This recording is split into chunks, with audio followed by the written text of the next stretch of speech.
but it also ignites a fire low in my belly. My body's tense and ready to flee. At the same time, I'm inexplicably drawn to him. My skin prickles with awareness, and I feel a shameful heat building between my thighs. It's as if my body and mind are at war, one screaming danger, the other begging for his touch. "Maron," I whisper, my voice trembling with a mix of fear and unwanted arousal. What are you doing here?" He smiles, a slow, predatory grin that spreads tiny waves of shivers down my spine. "I wanted to see you." His eyes travel down my body. "I see you liked my gifts." I glance down at the dress he sent me earlier today, suddenly feeling exposed and vulnerable under his penetrating gaze. "I do. Thank you." I look up at him, my heart hammering in my chest. "Why did you send someone to practically kidnap me off the street? Do you have any idea how much I'm freaking out right now?" Maron chuckles. It's a low, smooth hum that makes my skin prickle with a mixture of fear and anticipation. "I told you already. I wanted to see you. And I always get what I want." I don't know what to make of his words. Maybe I should be afraid, terrified even. Maybe Betty was right. Maron Korolev is the walking definition of danger and power. If anything, I should be screaming for help, fighting tooth and nail to escape. But like the stupid woman I am, I find myself irresistibly tempted by the whole situation. It's like there's this invisible force pulling me toward Maron, drawing me in like an electric magnet designed to pull a freaking cargo ship. It's hard to describe the intensity of it with words. The rational part of my brain is telling me to run, to get as far away from him as physically possible. Then there's the other part of me, a part I barely recognize. A part craves the dark promise of his eyes, the unspoken challenge in his words. All of it is totally ridiculous. It's like I'm under a spell every time he's around me. Maybe I am under a spell. Maybe he's using some sort of weird dark magic on me to make me submit to his charms. I wouldn't put it past him. Whatever the reason, I find my body responding to his proximity in ways that are beyond my control. And what if I don't want to be taken? I hear myself say. Maron's deep blue eyes flash with a dangerous light. His hand gently lands on my thigh, gripping it ever so slightly. "I think you do, Mindy," he murmurs, his lips brushing against my ear.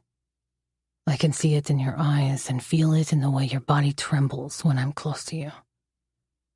You're drawn to me, just as I'm drawn to you." He reaches out and brushes a strand of hair away from my face, allowing his fingers to linger on my cheek for a moment. I feel my breath catch in my throat, my heart pounding so loudly I'm sure even Pavel can hear it behind the corridor that separates the car's front from its back. "I told you already, I don't like the idea of you singing in that bar," he murmurs, his voice low and intense.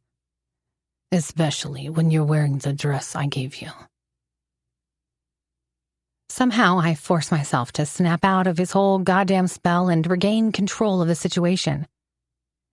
Who the hell does he think he is? I'm a grown-ass woman, goddammit. Contract or not, gifts or not, I decide what I do with my time. Not to mention that he doesn't even know that I signed the document. I couldn't give a rat's ass what you like. I snap at him, surprising even myself with my boldness. Who do you think you are to tell me what I can and can't do? "Oh," Maron smirks, leaning in closer. "I'd like that. A woman who challenges me." He pauses and looks me up and down before asking, "So tell me, why don't you give a rat's ass?" I turn towards him, summoning every ounce of courage I possess. My eyes lock with his, and despite the shaking of my hands, my voice comes out strong and clear. If you must know, Maron, I need the money. My mother is sick. She needs treatment for her cancer, and her hospital bills don't pay themselves. As the words leave my lips, I watch a transformation occur in Maron's face. The hard, predatory look in his eyes softens, almost imperceptibly. For a moment, I catch a glimpse of something I've never seen in him before. A flicker of genuine sympathy, perhaps even understanding. I didn't know about your mother, he says, his voice losing some of its usual edge. Well, now you do, I reply, unable to keep the bitterness from my tone. In fact, I was on my way to visit her before you decided to have me kidnapped off the street. Something shifts in his eyes, a flash of emotion I can't quite place. It's as if a veil has been lifted, revealing a depth I never knew existed beneath his typically impenetrable exterior. For a brief moment, I see not the ruthless businessman with questionable motives, but a man capable of empathy. Which hospital? He asks, his voice softer than I've ever heard it. St. Mary's, I reply, watching him carefully. Without breaking eye contact, Maron leans forward and taps on the partition in front of him. When he speaks, his voice is back to its usual crispness, but there's an undercurrent of urgency I've not heard before. Pavel, he commands, take us to St. Mary's Hospital. Now. Chapter 20. Mindy. Why are you doing this? I ask him. I'm lounging on the plush leather seat with my eyes closed, my heart still racing from the adrenaline rush earlier. The scent of cedar wood from Maron fills my nostrils, creating a strange combination of sensations. Doing what? He asks. Is he playing dumb? My eyes flutter open and I turn to face him, taking in his defined jawline covered in rugged stubble. His posture is confident and commanding, oozing raw masculinity. God damn it. This man must be the hottest creature on earth. And he's gazing directly at me. Doing what? Well, let me think. First, you scare the shit out of me by practically kidnapping me in the dead of night. Then, suddenly, you're all kind and caring, taking me to the hospital to see my mother. Oh, that, he says calmly. He falls silent for a few moments before speaking again. I understand what it is like to see your mother suffer. His response catches me off guard. You do? He remains quiet. I suddenly clam up, let out a sigh, and sink back into the seat. I take a deep breath, inhaling his now familiar, musky scent. It's just so Maron. I'm pretty sure he didn't buy that scent in a shop like us mere mortals. He was probably born with it. Despite this aura of danger constantly surrounding him like a dark rain cloud, I oddly feel safe around him right now. Like I can just be myself. Ever since the accident that took my sister's life and turned my world upside down, I've just been going through the motions of everyday life, trying to cope. But with Maron next to me, in the craziest ways possible. It's like I'm teetering on the edge of something wild and exhilarating, showing me what it really means to be alive. Then thoughts of my mother flit through my mind. The fear I have over losing her like I lost Emily. What would my late sister do if she was in my shoes? You know exactly what I'd do, Min. I'd feel alive.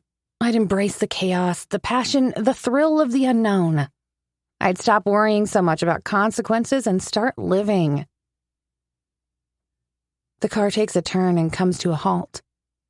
We arrive in the parking lot of St. Mary's Hospital, a massive, imposing building, looking like a giant hovering mass in the darkness.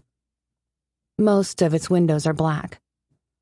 with the exception of a few flickering squares scattered across the front of the building. "I'll come with you," Maron says, his voice leaving no room for argument. "But," I start to protest, but he cuts me off with a look. "I'll wait for you in the corridor. I want to make sure you're safe." I give a subtle nod, unsure of how to feel about this. But as we walk through the dimly lit entrance of the hospital, I find myself oddly grateful for his company, despite the fact that I still can't shake off this feeling of unease. When we reach the reception desk of the oncology department, I step forward and smile at the man sitting there. "I'm here to see Mrs. Lindsay Williams, please, room 501. The receptionist looks up at me with an uninterested expression. "No visiting hours now, miss," he says, his tone flat. "Come back tomorrow between 2 and 6 p.m. I feel a surge of desperation rising in my chest. "Please," I say, leaning forward and lowering my voice. "My mother is getting treatment for her cancer. I only want to see her for a minute." The receptionist shrugs, unmoved by my plea. "Hospital rules, miss," he says, his voice devoid of sympathy. "Nothing I can do." Just when I'm about to open my mouth and argue further, Maron steps forward. His presence suddenly fills the small space behind the reception desk. He looks around. "I'm sure we can bend the rules tonight," he says, his voice low. He reaches into his jacket pocket and pulls out a wad of cash, placing it on the counter. The receptionist's eyes widen as he takes in the side of the money. For a moment, he seems to hesitate, his gaze darting between Maron and the cash.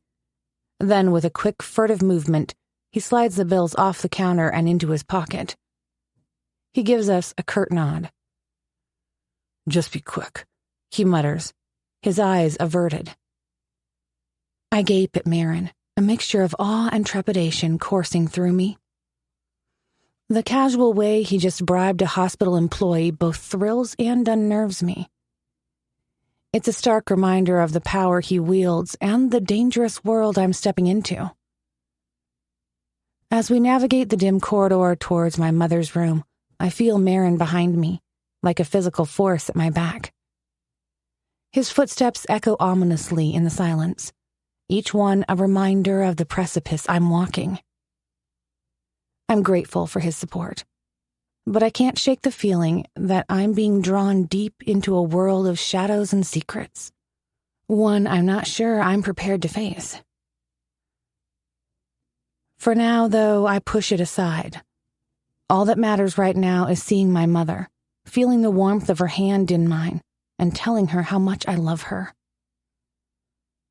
"This is where she is," I say when we get to room 501.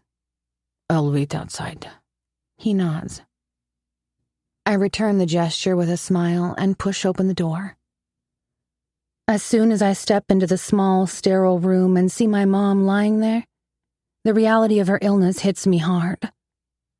She looks so tiny and fragile, like she could break at any moment. It kills me to see her like this and be constantly reminded of the fleeting nature of life. I creep towards her bed, careful not to make any noise that might disturb her rest. Once I reach her side, I gently smooth her blanket, tucking it snugly around her frail form. I press a soft kiss to her temple, my throat tightening with emotion. "Sleep well, Mom," I whisper. To my surprise, her eyes flutter open, and a smile spreads across her face as she sees me. "Mindy, sweetheart," she murmurs, her voice weak.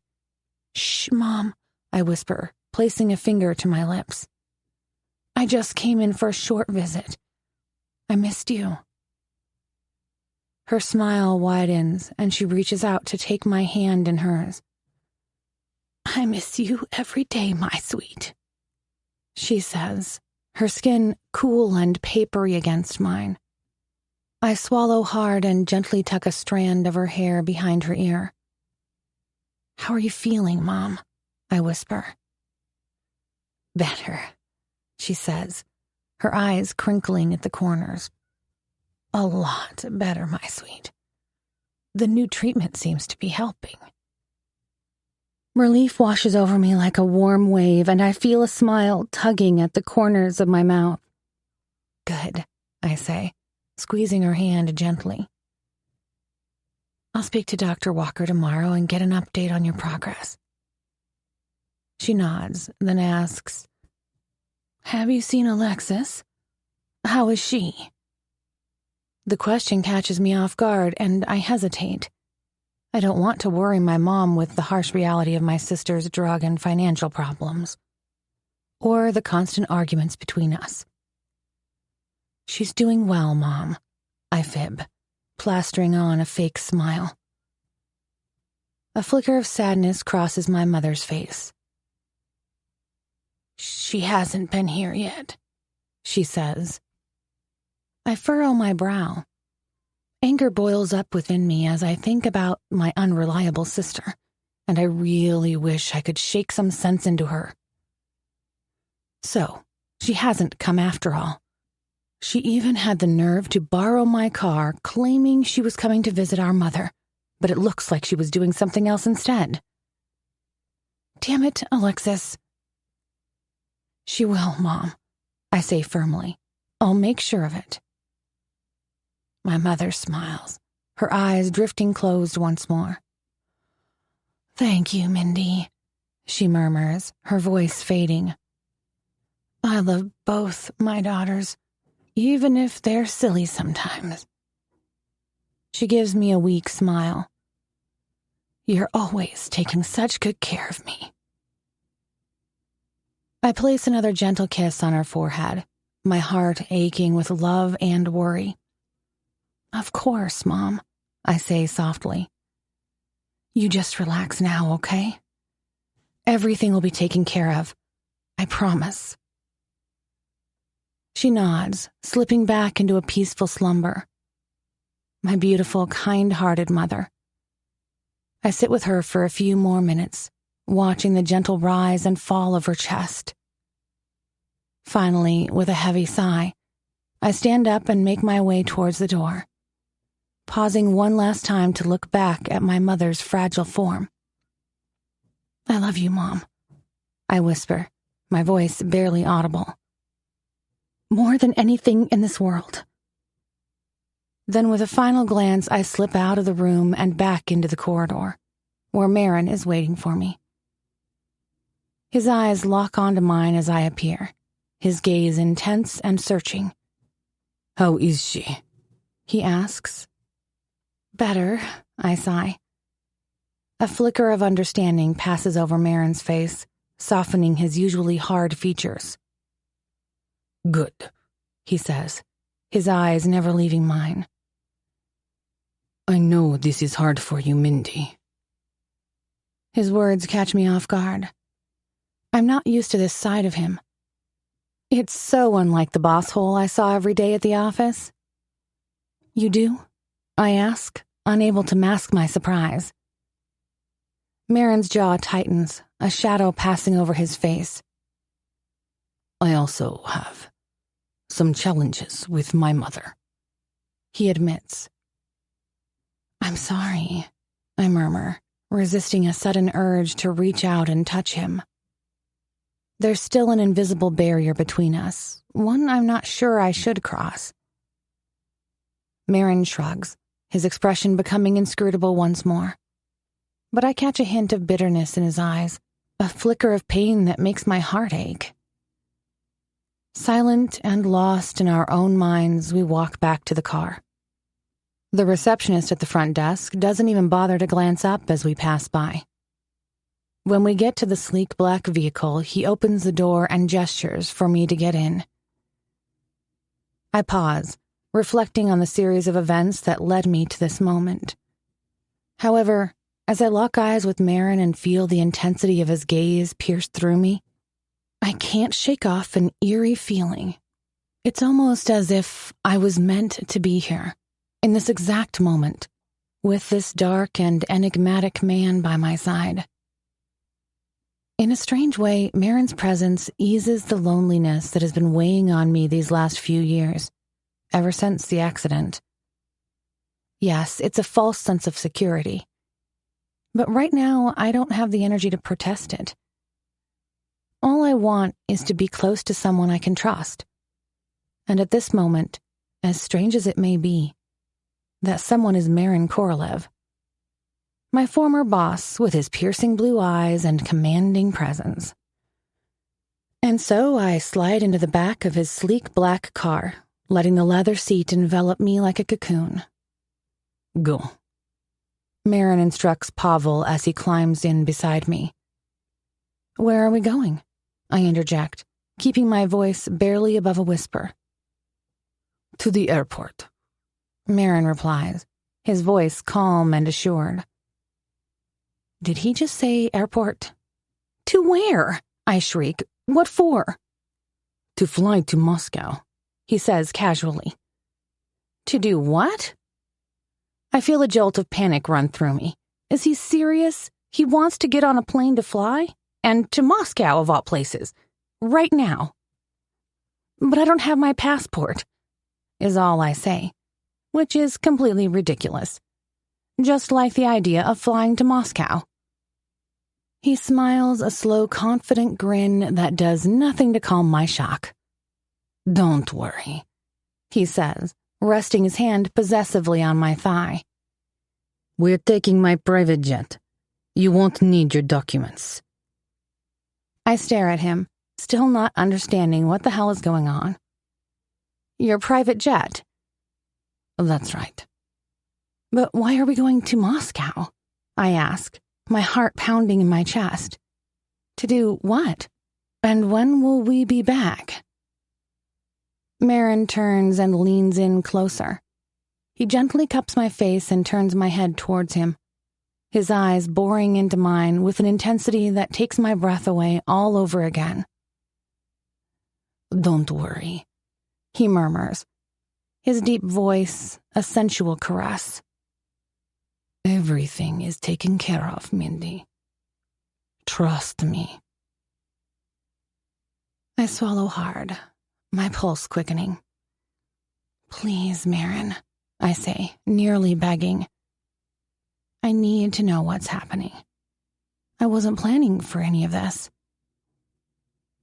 He keeps his eyes locked with mine, searching my gaze. Fine, he says after a moment of silence. I have a meeting tomorrow with this guy. He's the most powerful media mogul in Russia. I want you to be by my side. We'll be staying at the Hilton for 2 nights. I bite my lip, suddenly overwhelmed with anticipation. We'll be staying at the Hilton? In the same room? Does that mean... I decide not to ask any more questions and force my body to relax. It's not like I have a job to attend tomorrow. And I don't really want to get away from him anymore. It feels good to not have to make decisions for once and just go with the flow, to follow him into whatever he's planning. As if reading my mind, he leans in close, his deep voice dripping with lust. It's good to have you here with me, Mindy, he murmurs. My cheeks immediately flush, hot with arousal. He gently places his palm on my thigh, sending a jolt of pleasure through me. It's good to have the real thing instead of that video. He growls hungrily, and it's all it takes for my panties to soak. As the heat between my legs intensifies and my body begs for more of his touch, I decide to take control. Without hesitation, I wrap my arms around his neck and pull him in for a deep, passionate kiss. He welcomes it. His hands roam over my body, exploring my skin as if trying to memorize every detail. I moan into his mouth, lost in the sensation of his lips on mine and his expert hands caressing me. When the kiss finally breaks, he locks eyes with mine. I want you, Mindy. Every part of you.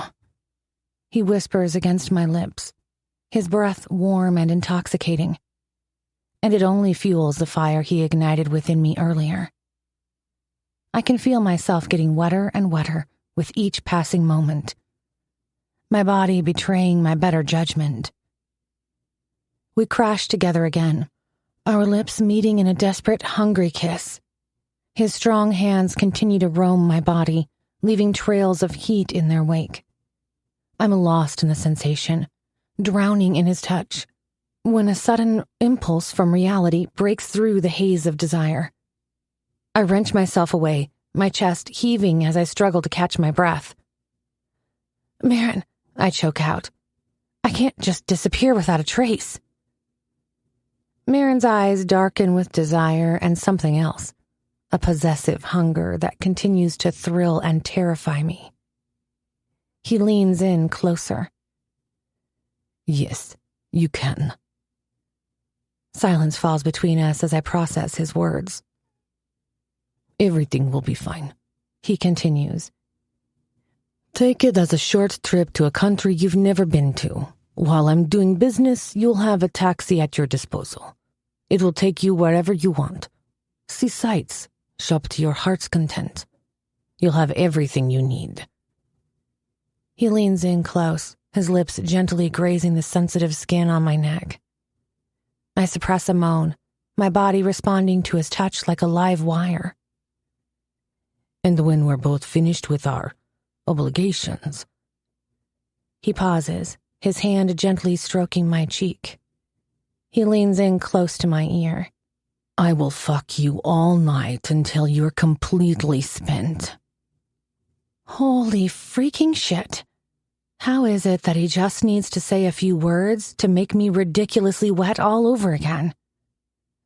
I know I should be outraged by his arrogance, but I'm not. Instead, I'm sitting here, hoping I'm not going to leave a warm puddle on the car's leather seat. I was always one with a vivid imagination. I can picture the scene clearly. Tangled sheets, sweat-slicked skin, pleasure so intense it borders on pain. In under a second, I find myself aching for the experience with him, every fiber of my body crying out for his touch. "Are you ready for our first date?" he whispers, his lips brushing the shell of my ear. I'm practically dripping at his words. If I could have my way, I would skip dinner and take him to fourth base right here, right now. "Why are you doing this to me, Maron?" I whisper.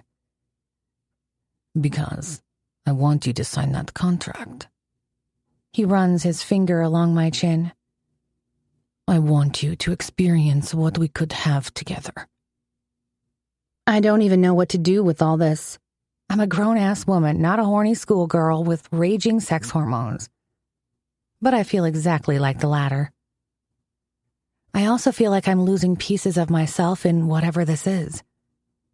Ever since that night in New York High, I couldn't stop thinking about him. The thoughts and emotions I'm experiencing are uncharted territory, unlike anything I've ever known before. It is a completely new world that goes against everything I have ever experienced in my life.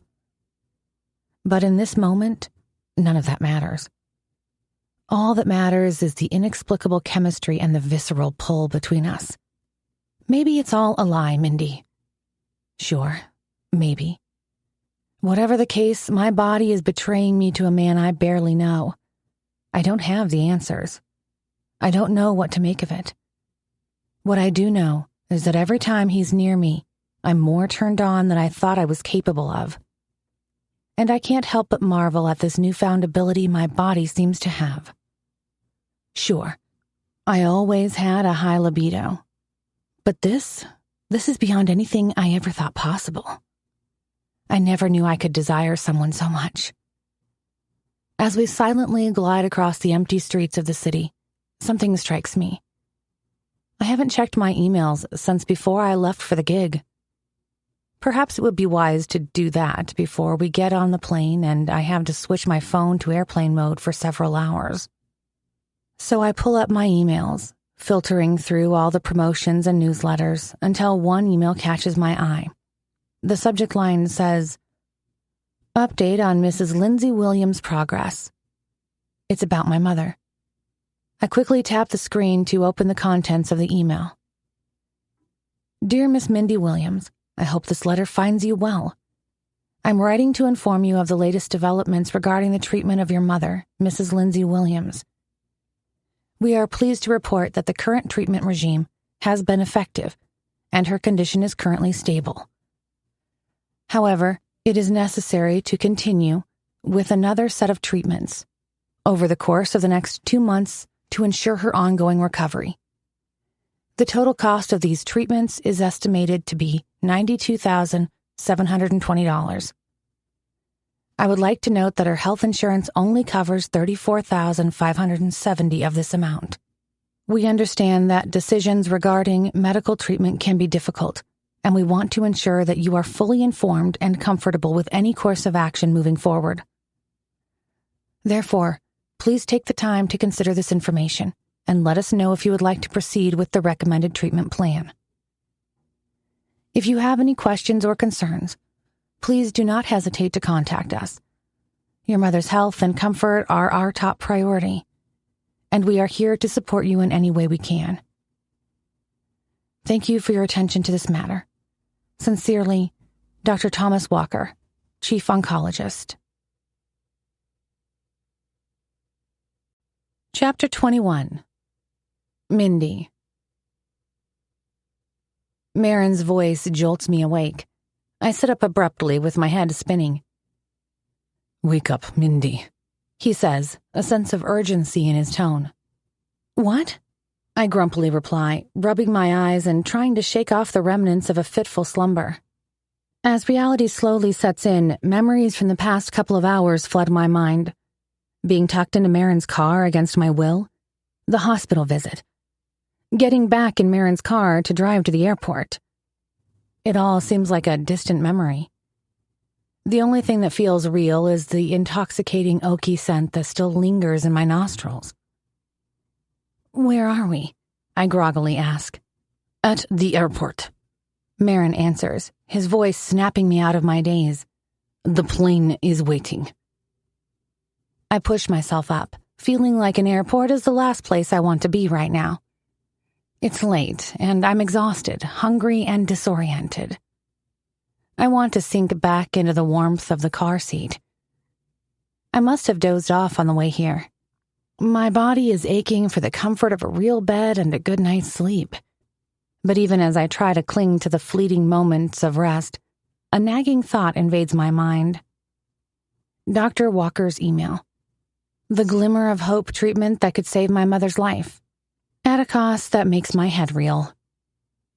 Even before I'm fully awake, my mind is running the numbers, trying to calculate the costs. 92 minus 34, that's 58,000, of course. The daunting figure bounces around in my mind, seeming impossible, no matter how hard I try to come up with a solution. I really don't know how to get that kind of money without stripping at Kevin's joint every night, being yelled at and propositioned by drunken billionaires. As we step out of the car, a blast of cold air smacks me in the face. I wrap my cardigan around myself, shivering. "Holy crap, it's freezing out here," I mumble. I'm still dressed in my performance outfit, complete with high heels. The wind whips through the airfield, causing my hair to dance in the chilly air. Maron walks up next to me, gently guiding me towards a sleek private jet that shines like a beacon in the dark. "What is this?" I ask, curious. "It's called an airplane. Have you seen one before?" Maron says with a chuckle. I wrinkle my nose. "No need to be sarcastic," I retort. "You would have asked the same question if you were in my shoes." He leans closer to me. "I can answer all your questions after takeoff, Lisichka," he says, taking my hand. "But we need to go. Pavel is waiting." "Pavel? The same Pavel who kidnapped me off the streets of New York and tucked me in your car against my will?" "No need to be sarcastic," he smirks. "And yes, the same Pavel. He's my second in command and will be our pilot today." "Our pilot?" "Yes." "Does he even have a license?" Maron stops and turns to face me, his expression serious. He gives me a stern look. Enough questions for now. You can't just force me onto a plane, I protest. I have the right to know what's going on. When did this become a democracy? I already explained this. Maron snaps back. We are flying to Moscow for a few days. You'll have everything you need once we get there. That's all you need to know for now. I open my mouth to argue, but then quickly close it again. This is insane, I think to myself. Completely and utterly insane. What the hell is happening in my life? A few days ago, I was plain Jane in a corporate job trying to make ends meet. And now I'm about to get on a private jet to fly to Moscow? A few hours after being practically kidnapped. Suddenly, Maron's demeanor softens and he cups my face in his hands, looking into my eyes. You'll be okay, Mindy. Trust me on this. I give him a doubtful look and shake my head. The wind howls through my mind, making me feel chilled to the bone. How do you expect me to trust you? I barely know you. I throw my hands up in exasperation. He stares into my eyes and holds my face firmly. You have no other choice, Lisichka. Asshole. I don't say anything back. I'm certain it would be useless. My legs wobble like jelly as I awkwardly ascend the stairs. As I enter the interior of the plane and the door behind me shuts, a sigh of relief escapes my lips. It's a lot warmer in here, I say, still shivering. Take a minute to thaw out, Maron replies, smirking. The comforting warmth surrounds me, easing the tension in my body. As I look around, my jaw drops in awe. Holy Mother of Christ. If I didn't know better, I'd think we're inside a luxury suite. The plane reeks of wealth. No, it's not even a plane. It's a flying penthouse. The interior is unlike anything I've ever seen before. All plush leather seats and gleaming chrome. Worlds away from the cramped economy class I'm used to. Maron gestures for me to take a seat, his eyes not leaving mine. Make yourself comfortable, he says. It will be a long flight to Moscow. Is this your plane? I ask, my mouth still hanging open in amazement. Maron nods and grins. Want to take a closer look? He leads me through the interior, and I can't help but gape at the sheer extravagance of it all. The living room is a study in opulence, with plush velvet sofas that seem to beckon me to sink into their depths. Yes, there is a living room. At least that's what Maron calls it. In the middle of it, a huge flat-screen TV flickers to life as we pass, displaying a breathtaking aerial view of the city below. Wow, I breathe, running my fingers over the gleaming mahogany tables. This is beautiful. Maron smiles, a hint of satisfaction in his eyes. Wait till you see the rest. He guides me to the kitchen and my jaw drops all over again. He could run a freaking cooking show here if he wanted. Sleek stainless steel appliances glint under the soft lighting. I trail my hand over the marble countertops, marveling at the cool, smooth texture. The bathroom also takes my breath away, with its huge marble tub and rainfall shower. I've never been the gold digger type or a sucker for luxury, but damn it, I can't help but imagine myself lounging in that tub, surrounded by fragrant bubbles and soft candlelight. This looks incredible, I tell Maron. I've never seen anything like it. Glad you like it, he says, still smirking. We make our way back to the main cabin, where a dining table is set with gleaming silver and crystal. Maron disappears for a moment, then reappears, followed by a server with a tray of food. You like salmon? He asks, arranging the slices artfully on a bed of greens. My mouth begins to water at the sight, and I nod in response. Who doesn't? I tell him, holding back the fact that I can't even remember the last time I had salmon for dinner. A plate is being placed in front of me, and I take a bite, The flavors explode on my tongue, rich, buttery, and utterly divine. Oh my God, I moan, my eyes fluttering closed in bliss. It tastes amazing. Maron watches me, a small, satisfied smile playing at the corners of his mouth. Enjoy, Lisichka. We eat in silence for a few minutes, savoring the delicate flavors and the smooth, chilled champagne the server poured for us. I can't help but feel a sense of unreality wash over me. I feel like a 21st century Alice in Wonderland, stepping into a bizarre dream world where anything is possible. Thank you for dinner. It was delicious, I tell Maron, patting my satisfied stomach. But it's still a little fuzzy why I'm here. Do I really need to spell it out for you? He retorts with an air of superiority. Typical. My eyebrow raises. Oh, excuse me for having questions, I ponder aloud, pretending to mull it over. First you give me the boot from my job, then follow me to the dive bar where I croon for money. And now you're whisking me away on your fancy floating penthouse to Russia. Sounds like a perfectly normal sequence of events. He pushes himself away from his seat, moving dangerously close to me. My body responds with a rush of arousal. You can thank those photos you sent me last week. Asshole. But now, he says, sinking back into his seat, I want to hear your answer to my offer, Mindy.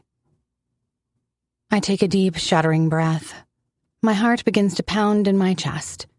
I wasn't prepared for this. Hell, I wasn't even prepared to see him tonight. But Maron Korolev is not the kind of man you defer. I know I have to give him an answer. I just didn't expect to do it so soon.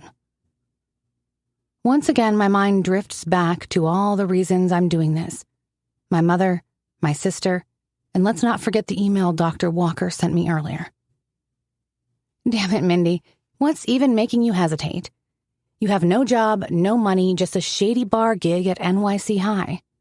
What you do have is a sick mother and an addict sister to take care of. And you have guilt. Guilt that's been weighing down on you ever since the accident you caused. This is your chance to make things right. I'll take it. My voice trembles as I say the words. I have already signed the contract. Smart girl. You made the right choice, he states. I study his face intently, trying to decipher his emotions. Is he satisfied, or does he simply not care? Knowing I had no choice but to agree. His expression remains neutral. Where's the document? He asks. It's in my car back in New York. Why didn't you give it to me yet? Really? Gee, let me think. I say, maybe because I was too busy getting abducted to remember to bring your precious document with me. I roll my eyes. Next time, I'll make sure to pack all my important paperwork before getting kidnapped. Lesson learned. A slow, satisfied smile spreads across Maron's face, his eyes glinting with a predatory light. I love a fiery woman, he murmurs. You're right. We'll take care of the paperwork as soon as we're back in New York. But first. He stands up and takes my hand. His grip is firm and possessive. There's one room I haven't shown you yet, and I think it's time we rectify that. Before I can react or say anything, he pulls me close and locks his lips with mine. Arousal courses through me once again. I'm not sure how long I can take this without finding release. Our tongues dance along my parted lips. Then he gently takes my bottom lip between his teeth and stretches it out. I shut my eyes tightly and let out a soft cry. His tongue laps at my cheek once more, and his hand holds me firmly in place. He grips my face tighter as he licks up my entire cheek before sinking his teeth into my earlobe. Holy mother of fuck. A series of tiny electric shocks race across my spine. My body is on fire. And as for the part between my legs, I'm not even going to elaborate on that. You taste like fucking heaven, Lisichka. he whispers, his breath hot and ragged against my ear. Oh, I moan, not having the mental clarity to say anything coherent. His free hand slides down my hip and down between my legs, teasing the sensitive skin there, sending waves and waves of pleasure into my core. His fingers dip inside my panties, exploring the moist depths. "You're so fucking wet for me." He groans, and I buck my hips into his hand in response. His tongue and lips continue to explore my cheeks, tracing the contours of my jawline before diving back into my mouth. Our tongues dance together, tasting each other in a slow, sultry rhythm. The scent of his cologne mixes with the taste of him, making me lightheaded with need. I wrap my arms around him, holding on tight as he pierces the space between my lips with his tongue, sucking gently. A low rumble vibrates from his chest as he strokes my slick pussy. With every stroke, he burrows deeper, finding the perfect spot to make my body squirm and gasp for air. His teeth scrape down my neck lightly before trailing gentle kisses along my jawline into collarbone. My body continues to tremble under his touch. I can feel how hard he is for me. He wants this as badly as I do. And if that's even possible, it only makes the heat between my legs grow even more. He continues to kiss me until I'm left breathless, until every sensitive nerve in my body is aching with a desire ready to explode. I crave him with an intensity that almost terrifies me. Then he pulls away. I'm a panting mess with swollen lips and a tingling core. He then looks at me with a knowing smirk, his eyes dark with lust. "Come with me, baby girl," he murmurs, tugging me towards a door. "Let me show you what else is included in our little arrangement." Without warning, he lifts me up, making my body feel weightless as I cling to him. I wrap my legs tightly around his waist. My sex pulsates with aching desire. But it's not just my sex that pulsates. My entire body is thrumming with anticipation as he carries me to the bedroom. For a fleeting second, I'm aware that maybe I should be having second thoughts. But I don't. I can't. At this moment, all I can think about is Maron Korolev's rough hands on my skin, his hungry lips on mine, the unreal chemistry we have, and whatever experiences await us. Chapter 22. Maron. I've been waiting for this moment. Her kiss was fire, consuming us both with its intensity. There was no hesitation in her, no holding back. She wants this as much as I do, and neither of us can deny it any longer. Mindy's hands are everywhere, exploring my body with a hunger that matches my own. I pull her closer, sliding my hands down her back and gripping her curves as I roll my own hips against hers. The need is overwhelming. We respond to each other like two flames colliding. Holy fuck, this woman is something else.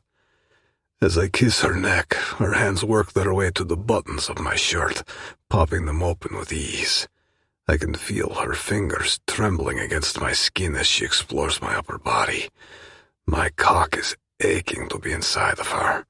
I'm beyond ready for her, and she is just as eager.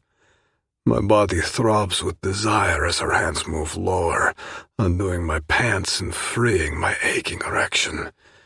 As she slides down my zipper, I let out a low growl. She smiles against my lips, understanding the effect she has on me. "I want you, Maron," she whispers. "I want you." Instead of responding, I let out a low, satisfied hum. My hands roam over her, tracing her curves as we continue to explore each other's mouths. Without breaking our kiss, she pushes down my pants and boxers, fully exposing my erection. She breaks the kiss and looks at my cock, her eyes going wide. "You're so big," she adds, appreciating my size. I groan as her hand wraps around my flesh, stroking me slowly at first before picking up a quicker pace. Then she takes me to her mouth. Bоже mой, her lips feel like fucking heaven. She envelops my throbbing cock, her tongue darting out to trace the tip. The effect she has on me is fucking unbelievable. In mere seconds, I'm left completely at her mercy, loving every fucking bit of it. Her mouth is beyond sensual, eagerly moving up and down my erection. Her moist lips glide over my shaft, creating a wet, slick sensation that drives me wild. «Не останавливайся, Лишка», I gasp out, hardly able to form coherent sentences in my state of bliss. «You're incredible. Fucking unreal». She swallows me whole, her warm mouth taking me in almost completely. I can feel her soft, wet tongue teasing the underside of my shaft, her lips gliding up and down in a rhythm that is both maddening and intoxicating. My consciousness begins to fade into a boiling of pleasure.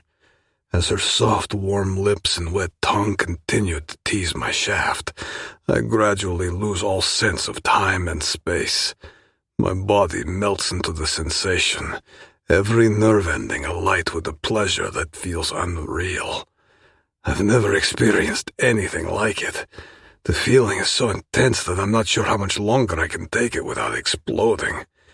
Then, as if she's reading my mind, she takes me even deeper into her mouth, sliding my entire length down her throat in one smooth motion. Another low groan escapes my throat as I savor the most incredible suction I've ever felt. From somewhere deep within me, a primal instinct emerges, and I thrust myself further into her mouth, meeting her eager moves. Mindy's hand moves up to clutch at my ass cheek, pulling me closer, deeper, as she moves her head up and down in a luscious rhythm that matches the beat of my racing heart. I can't control myself any longer. I grab a handful of her hair and urge her closer and closer while she continues to suck on my dick. My mind is consumed with pleasure as she expertly works me over. Keep going, Lishka, I growl, barely able to form words as my climax builds. I pant. I'm going to come. Then it hits me like a tidal wave. The most intense orgasm I've ever had. Unable to speak, I burst into her mouth like a fucking fountain, my body shaking with an intensity that surpasses what I thought a man was capable of. Stars explode before my eyes, and my vision blurs, making me lose grip on reality. I have no idea how long the sensation lasts. It could be minutes or hours for all I care. I don't even know how long it takes me to gather my bearings. But the explosions slowly die out, and the next thing I'm aware of is the feeling of Mindy's warmth next to me as I lay on the bed, recovering from a sex-induced delirium. I'm still reeling from it all when she breaks the silence, gently pulling me back into reality. "Where are we?" she asks, her fingers lazily tracing circles on my stomach that's still damp with my cum. I pant, trying to calculate our position. We're about to fly over Europe. We still have several hours till Moscow. Forcing myself back into the moment, I push myself up and slowly trail my fingers down to her sex. You're still wet, I say. I want a taste of that wetness. It's true. Her pussy is all the encouragement I need to be ready for her again. My cock is rock hard in an instant. Bоже mой, what this woman does to me. Trailing a series of gentle kisses along her body, I slowly move my face between her legs, blowing warm breaths over her center until she squirms with anticipation. She lets out a deep sigh. "Fuck! Yes, Maron." I press my lips to her needy cunt, sucking her into my mouth with a primal hunger. A moan that escapes her lips. Oh my God, yes, she gasps, her fingers curling tightly in my hair as I devour her with all-consuming passion. Yes, keep going, Maron. Come into my mouth, Lishiska, I say between licks. Oh, fuck, you filthy bastard, she moans, breathless. I smirk and continue my relentless exploration of her sex with my tongue. Her hips buck against me as I find her most sensitive spots. She gasps and moans in ecstasy as her muscles tremble and spasm around my tongue, her juices overflowing onto my taste buds. The scent of her arousal fills my nostrils, intoxicating me further and further. Her nails dig into my scalp as she begins to lose control, pulling my hair in the process.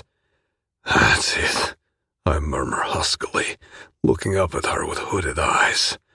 Give it all to me. Her hips are now bucking and grinding against my mouth until she goes tense, every muscle in her gorgeous body starting to shake as her orgasm builds. There's my girl. I growl against her moist center. Come for me, Lishiska. Fuck, yes, Maron, yes, she screams, her pussy spasming wildly against my lips. I don't stop the flicking and the swirling of my tongue until the dam breaks and her warm juices flood my mouth. I keep my lips locked with her pussy and allow her to buck against me again and again until the shaking of her hips begin to slow. It takes minutes for her peak to subside and her body to cool. Holy fuck, she is fucking unreal. It's true, the woman is next level. I've never been with anyone like her. It would be pointless to deny that she's completely gotten under my skin. It's not the first time I have this thought, but this time, it hits me like a fucking cargo train. And as soon as it does, something snaps inside me.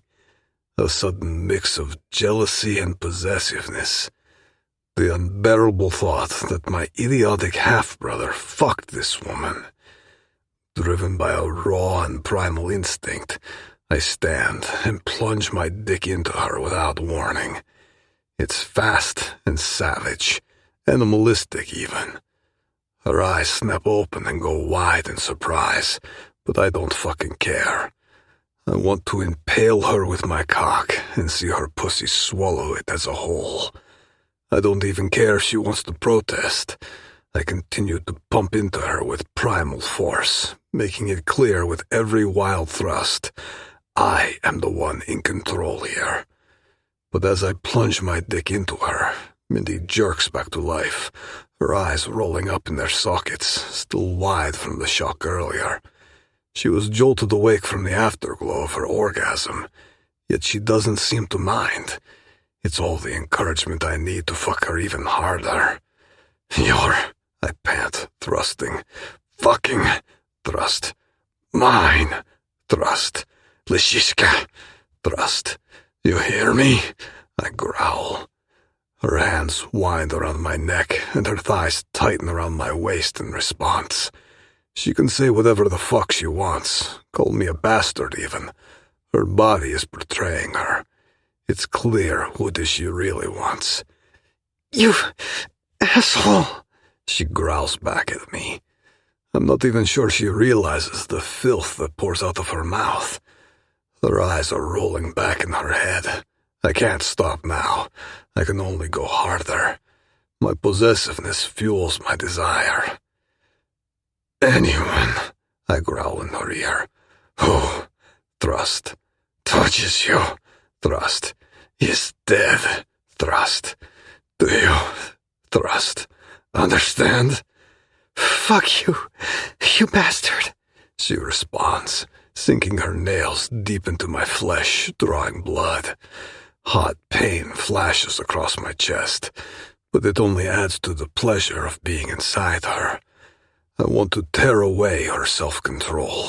unleash the primal lust still lurking inside her. I want to fuck all my doubts out, all my vulnerability, until the only thing left is the desire to own her. I'm fucking her as hard and fast as I can, showing no mercy.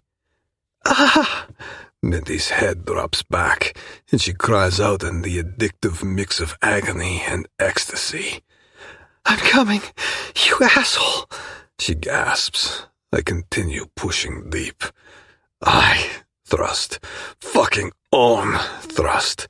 You're cunt, I say, groaning. The darker parts of my brain have been activated, and the primal force completely overtakes me. My pumps get even deeper, thicker, rougher. Maron, she cries out. I give her all I have. I roar as I hold myself deep. I want to see her face when she comes, so I continue until she is screaming and bucking uncontrollably, like a wild animal, her juices spilling my erection over. I know she's at her peak, but I don't slow my pace. I keep going until her walls clench around my cock so intensely that I can't contain myself any longer. After a few more animalistic thrusts, I release into her.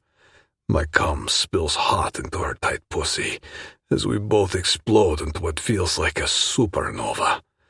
She spasms and screams as her orgasm continues to tear through her. Her body continues to shake. Her juices continue to spill, making my cock drenched in her warm, sticky cum.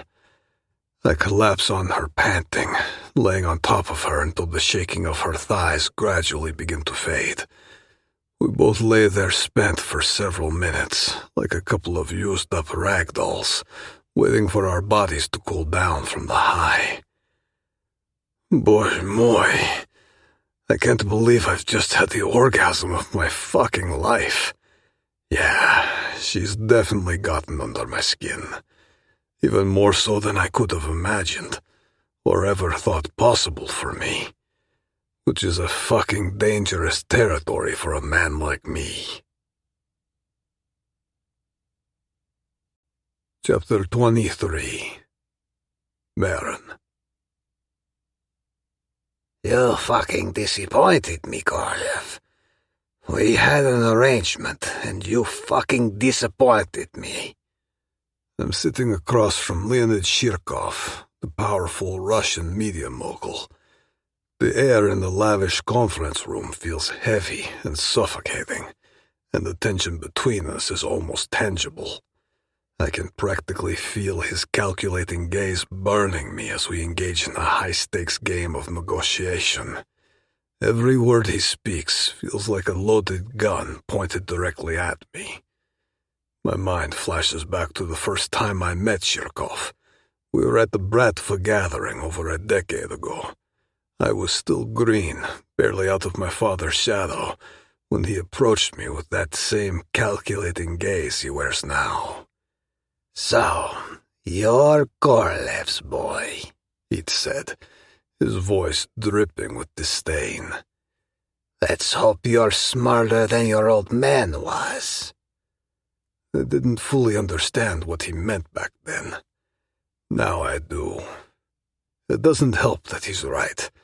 I had promised him a delivery, a kidney to save his daughter's life, hoping it would end the conflict brewing between our families since my father's time. Then my ship hit a fucking iceberg, and the kidney ended up in the bottom of the ocean, along with my thermoxine samples. And in the midst of the fuckery that is called my life, I haven't been able to find a solution yet. I've been juggling too many things at once, training Maurice to take over the organ business, running global media, preparing for the launch of thermoxine, and dealing with my mother's illness. And then being preoccupied with Mindy. The power of pussy, my father would say. I leaned back in my seat, leaving my expression cold and neutral. It was vis majeur, Leonid. Our ship hit an iceberg. I'm arranging for a new kidney for your daughter as we speak, and I add. You'll get a discount.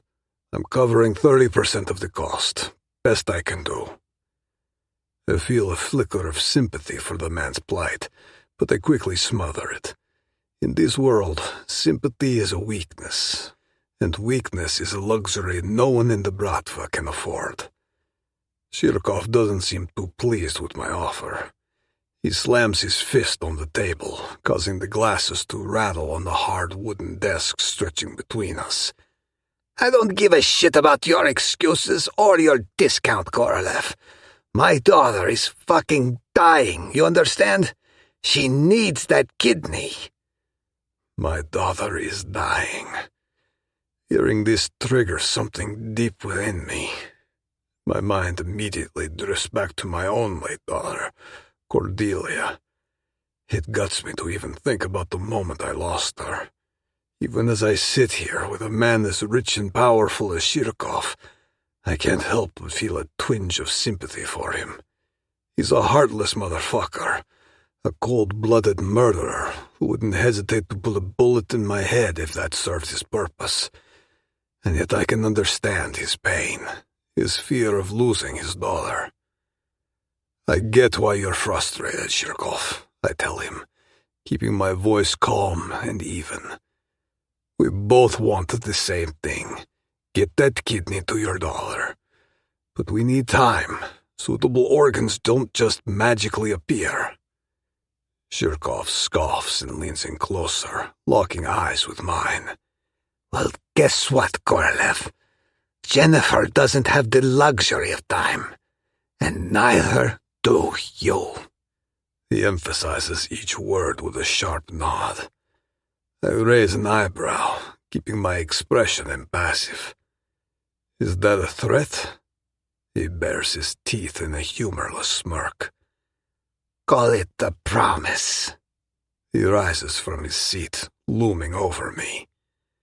You and I both know that this goes beyond a mere organ. His voice is threateningly calm. I remain silent, knowing well that he is right, and fucking hating it. But there's no escaping the situation. My cargo's sunk, and now I have to face the music. Let's get one thing straight, he continues. This is your one chance to settle the conflict between our families. Fuck this up, and there will be no peace. He slams his fist on the table. If my daughter dies because of your fucking incompetence, I will tear your family to shreds until there is no one left. I inhale a deep breath through my nose in an attempt to control my rising anger. I could kill the old fucker where he stands if I wanted, slice his throat or put a bullet in his skull. But where would that get me? Fucking nowhere. His other family members would come after my family and we'd end up in a fucking war all over again, where all bets are off. I can't allow that to happen. Not when I have a sick mother to take care of. Let me guess, I say, my voice deceptively soft. You'll start by putting a bullet in my head first. No, I won't. Shirkov chuckles, a dark, mirthless sound. First, I'll make you watch as I destroy everything you hold dear. Your businesses and your loved ones. I give him a cold stare, meeting his gaze. Not sure what else I expected of a motherfucker like Shirkov, but what he's saying still gets to me. I can see the malice in his eyes, and I know well that he's not someone who makes empty threats.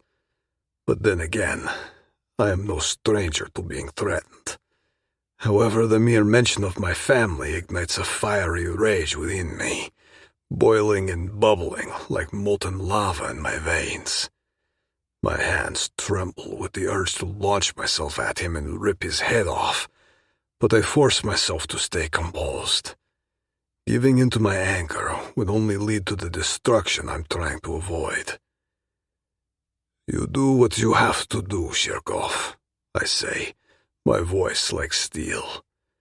But know this, you can come for me, But if you have the balls to come for my family, I will come for yours. I will burn them alive and make you watch. Think about that before you threaten my family again. I don't take my eyes off his. Your daughter will get the kidney. We both know that she is very far from dying. She has time. So have some patience. If I say I deliver, I will deliver. Shirkov's eyes bulge with rage as his body tenses. 2 weeks, Korolev. That's how long you have. He snarls, voice low and deadly. Disappoint me again, and I'll carve out your fucking kidney with my bare hands. With a final glare, he turns and storms out of the room, the heavy thud of his boots echoing in my ears. Leaning back in my chair, I exhale, rubbing a hand over my face. Blad, what a fucking shit show. It will be a hell of a mission to get that kidney in 2 weeks, but failure is not an option. The last thing I want right now is to go to war with the old motherfucker. I turn to Pavel, who's been sitting silently in the corner all this time, his face a mask of stoic calm, but I can see the tension in his shoulders. Can we arrange a matching kidney in 2 weeks, Pavel? I growl. Pavel leans forward, his elbows resting on his knees. If we know what's good for us, we will, boss. In less than 30 minutes, Pavel and I are back at the hotel, lounging in one of the conference rooms. My second-in-command is sipping vodka, watching me impassively as I mull things over.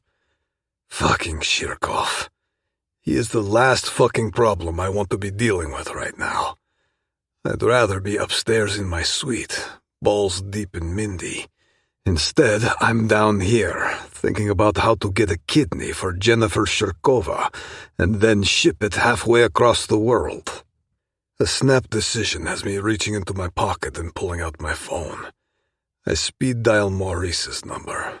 The line rings once, twice. Come on, Maurice, pick up the fucking phone.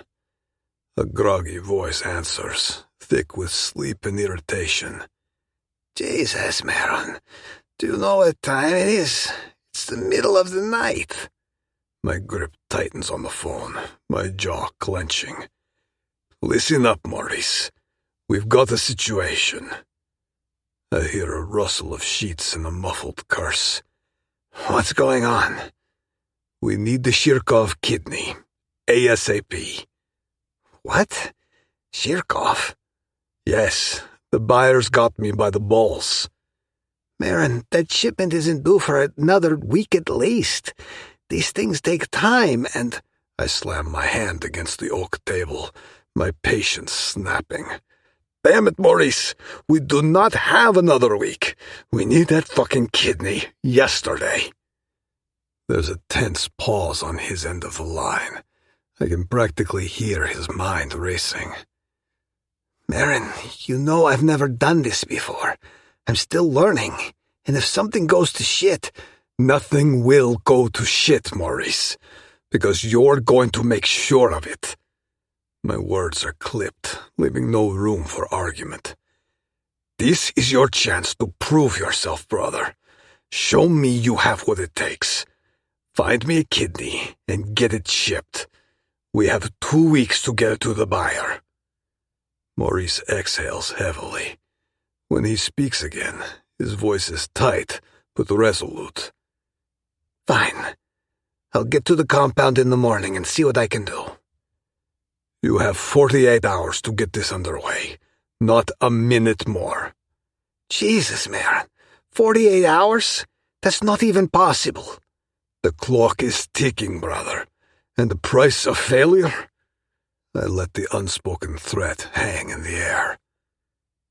It's not a price either of us want to pay.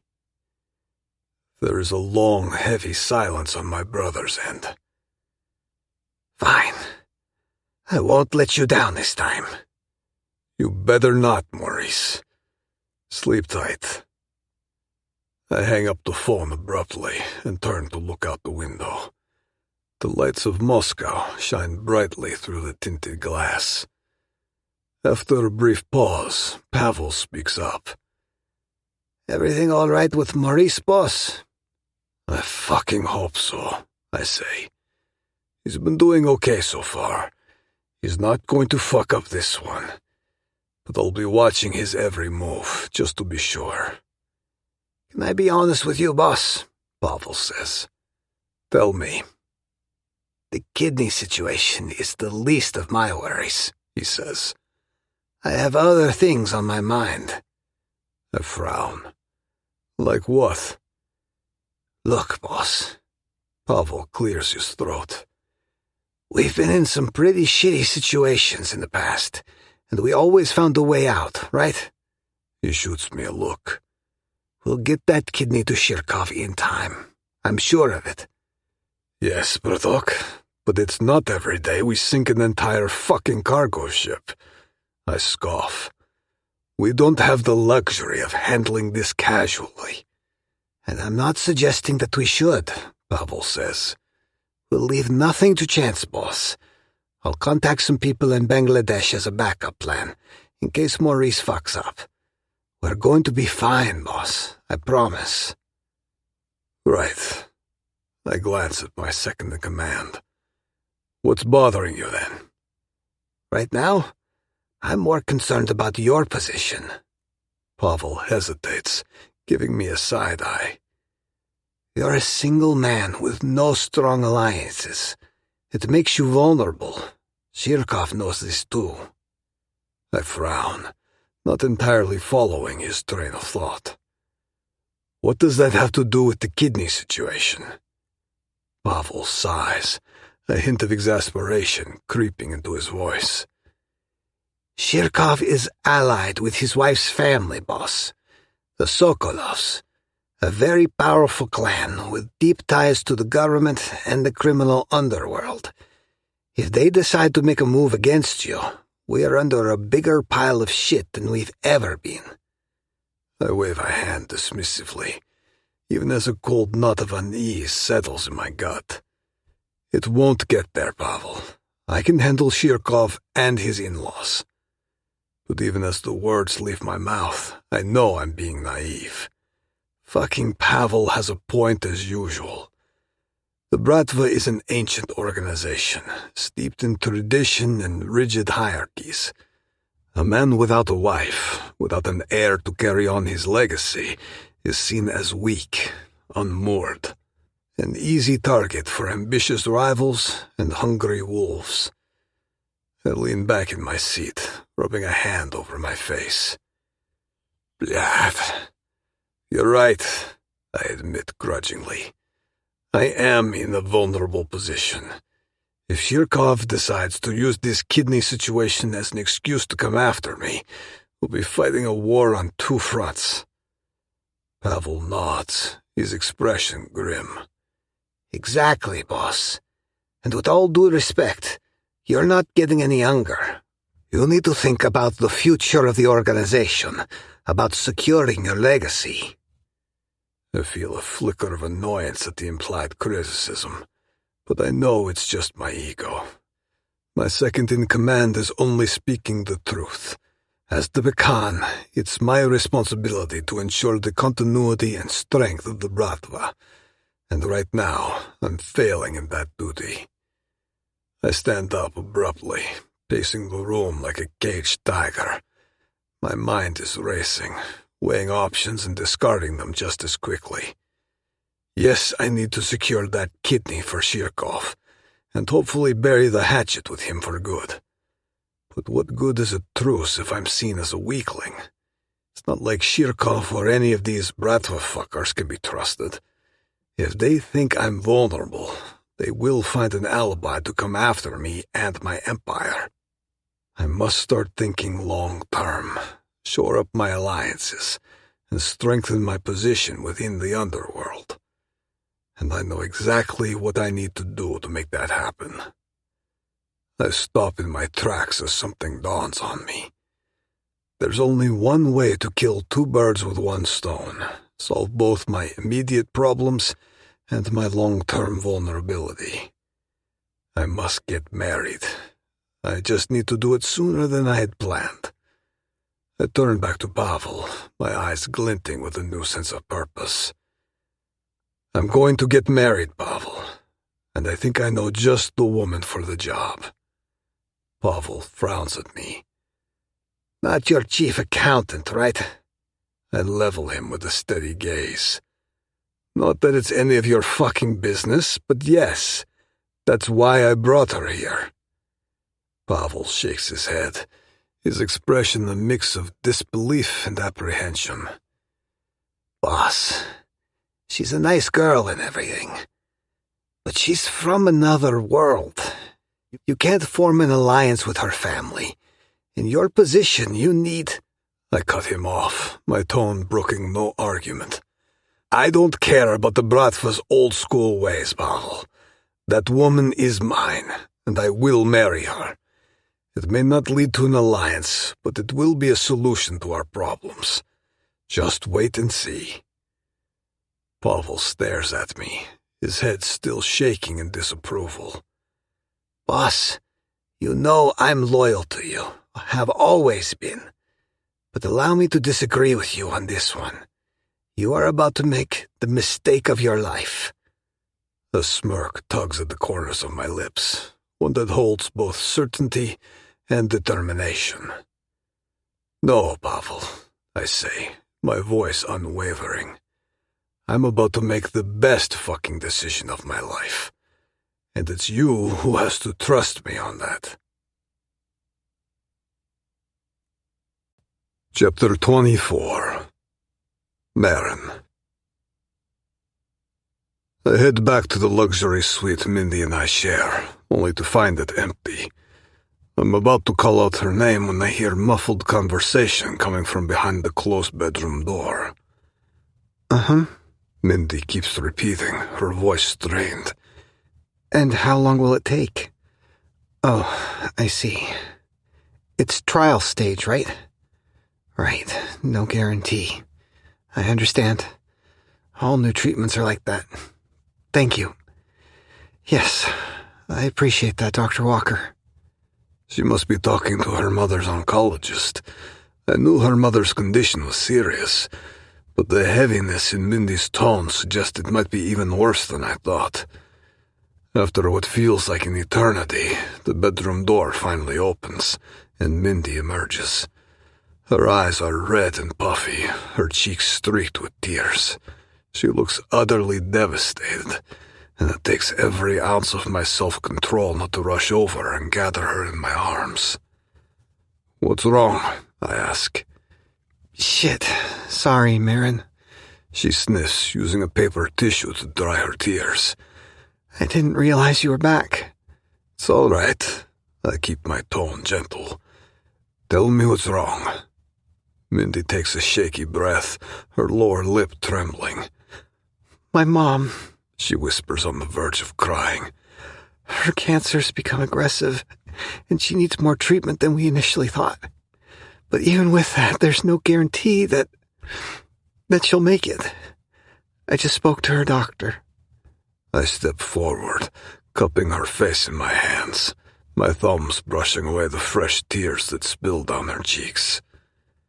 There's no guarantee for anything in this fucked up thing called life, Mindy, I murmur, my eyes locked on hers.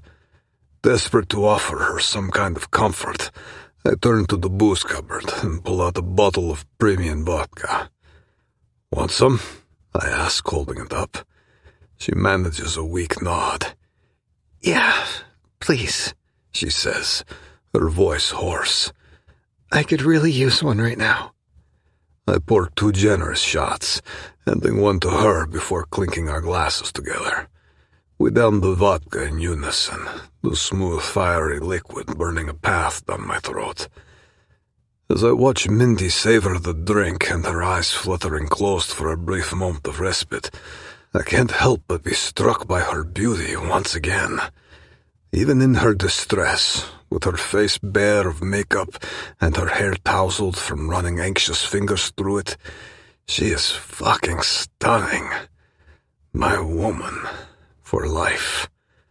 Tell me everything, I say gruffly, my voice harsher than I intended. Mindy flinches at my tone, avoiding eye contact as she starts to speak. Well, she's getting this new type of treatment.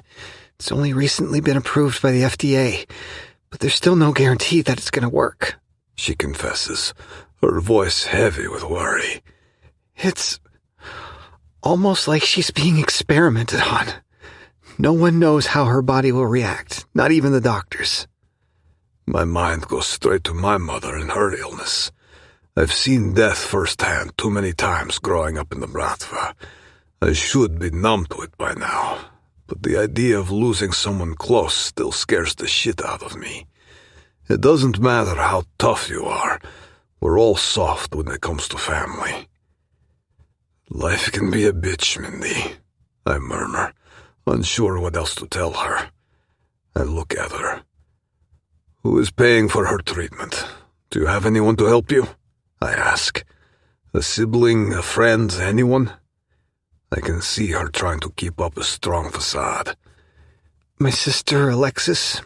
She's the only family I have left besides my mom, she admits with a slight tremor in her voice. Is she helping you? I push. Do you share the costs? Well, she's... Mindy sniffs, new streams of tears forming on her cheeks. I fix her with a stare. She's what, Mindy? Alexis is...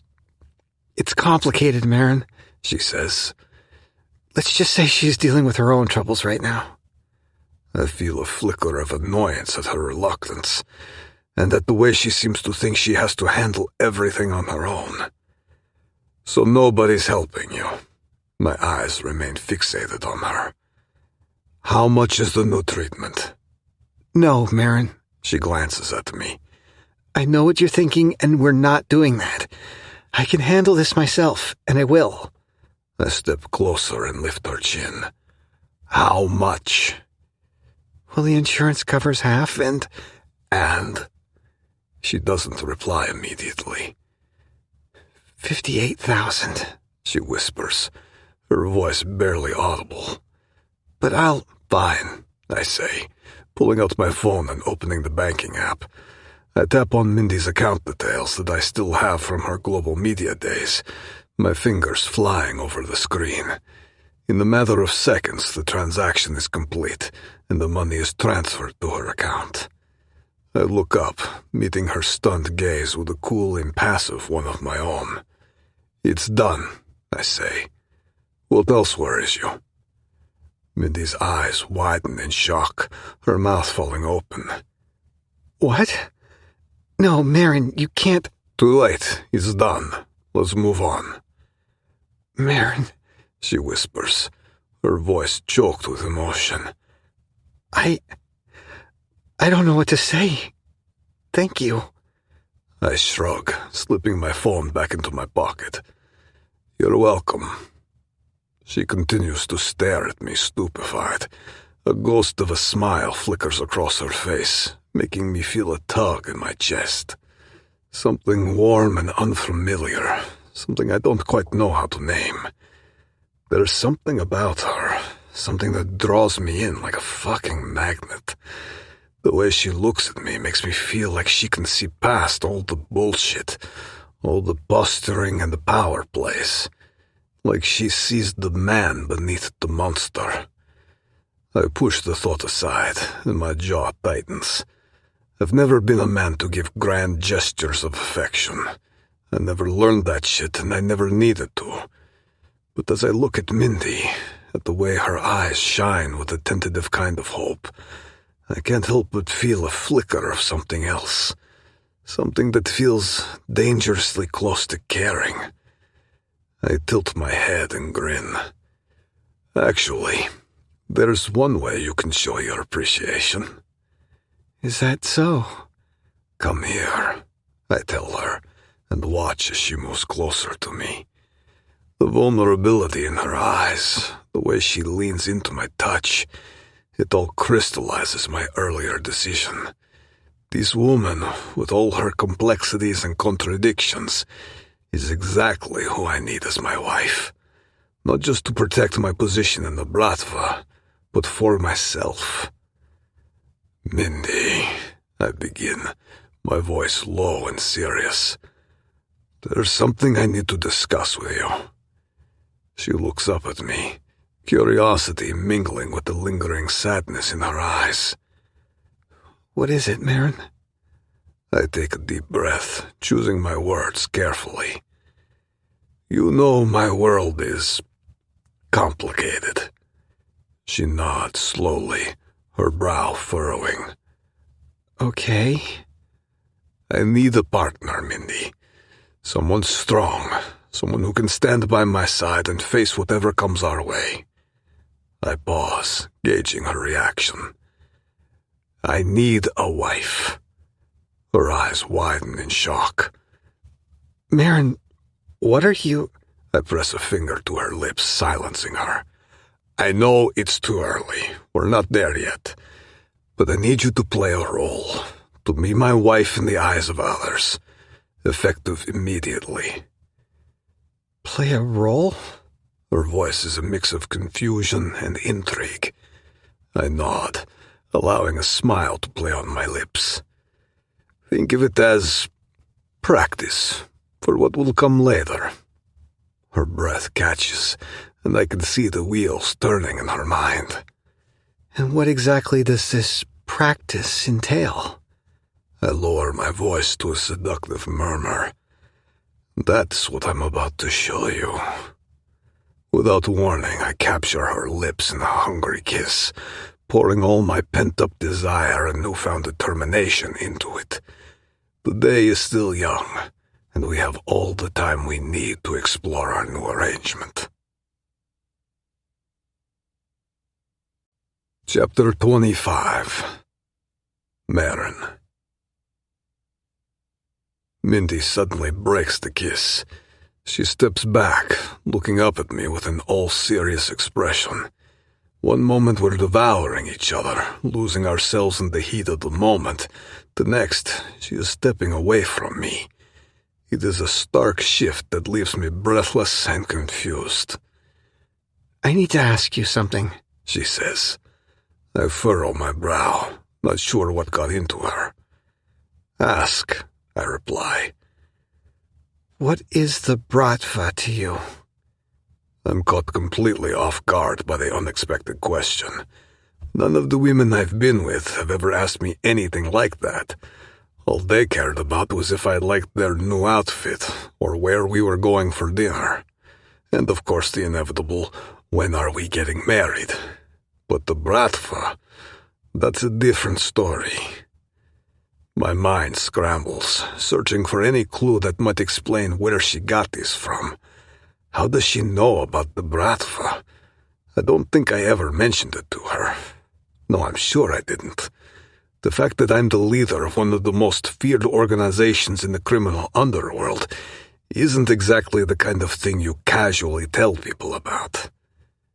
I overheard you and Pavel talk about it, she adds, noticing the confusion on my face. So I Googled it. I know what the Bratva is, Maron. My question is, what is it to you? Yeah, I wasn't planning on explaining this to her, at least not right now. It's been a long fucking day, and all I want is to take her to the bedroom and fuck her until we're both spent, not to explain to her how I'm involved in the Bratva and what that means. But the intensity of her gaze doesn't waver, silently demanding an answer. Well, fuck it. If I'm going to take her as my wife, I might as well start playing with open cards.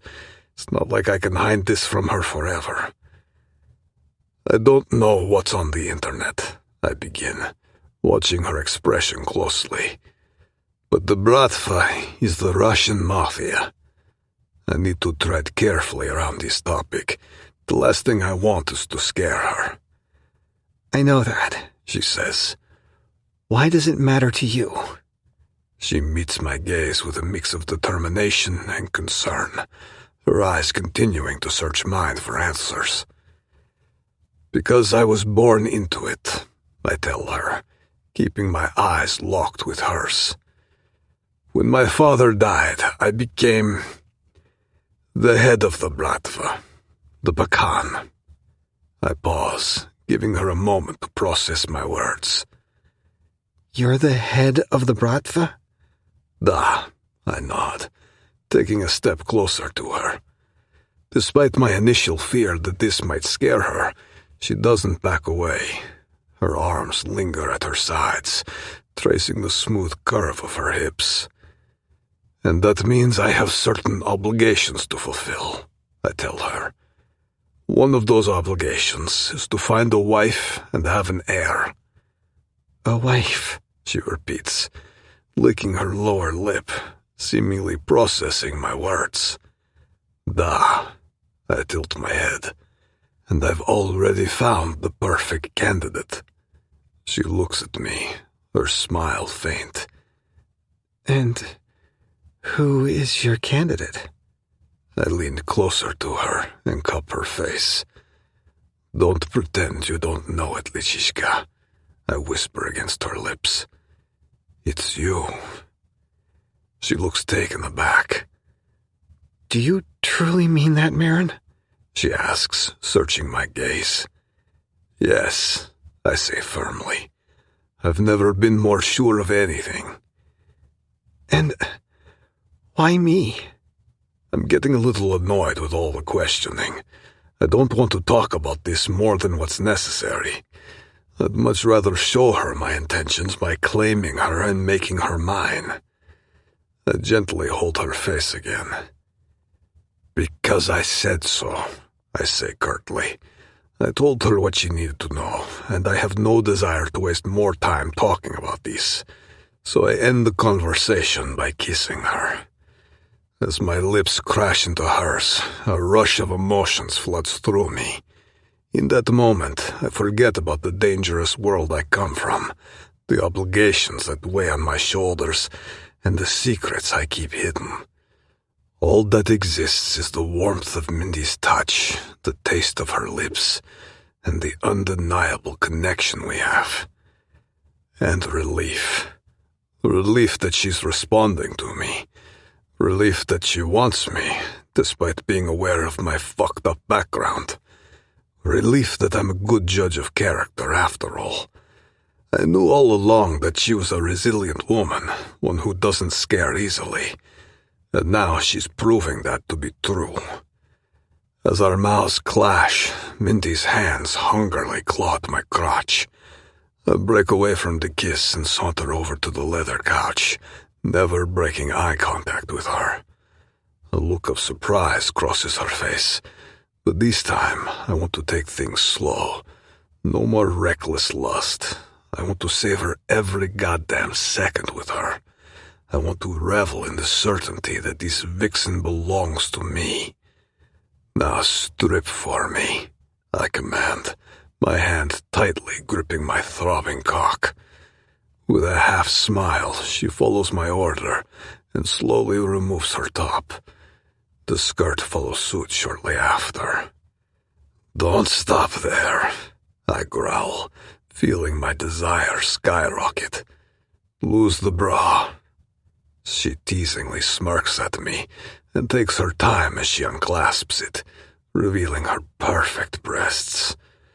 My eyes are fixated on every slow movement, my hunger growing with each second. Fucking magnificent. That's what she is. She stands before me looking like a sex goddess, dressed only in tiny lace panties. I take in the sight of her body, letting my imagination run wild. My erection is getting painful now, so I hastily push down my pants, letting my cock spring free. It feels right. I'll soon be buried deep inside her, making her scream my name in pleasure. But before that happens, I want to savor every moment leading up to it. I begin stroking my cock, running my eyes up and down Mindy's body as if I'm seeing her for the first time. In a way, it is the first time.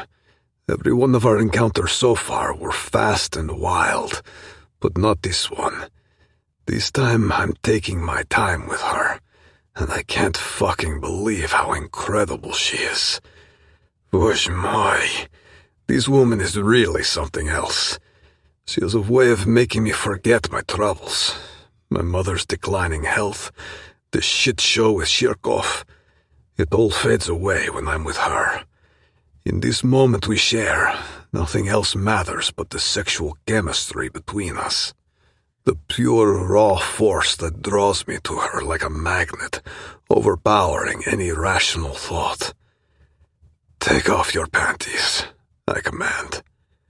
Why? She teases. Because I want a full view of your pussy. Well, I don't know, Mr. Bratva. She pouts, with mischief gleaming in her eyes. I see the growing wet spot on her panties. I keep stroking my dick. Do it. She still doesn't move. What are you gonna do with my pussy when you see it? I close my eyes and keep stroking. Fuck it until you scream. Open your eyes then, she says. Let me show you something. With that, she turns to face me and begins to slowly work her way down her legs, taking her drenched panties along while not breaking eye contact. Her stunning and smooth cunt is now fully exposed before me. Now what? She asks playfully, waiting for further instructions. I smirk. She enjoys this little game as much as I do. Turn around, I command, my hand still stroking my throbbing cock with urgency. Pre-cum drips from the tip. I want to get a good look at that ass. With a sultry smile, Mindy turns, giving me a full view of her shapely ass. If I was a weaker man, I'd spill into my palms right now.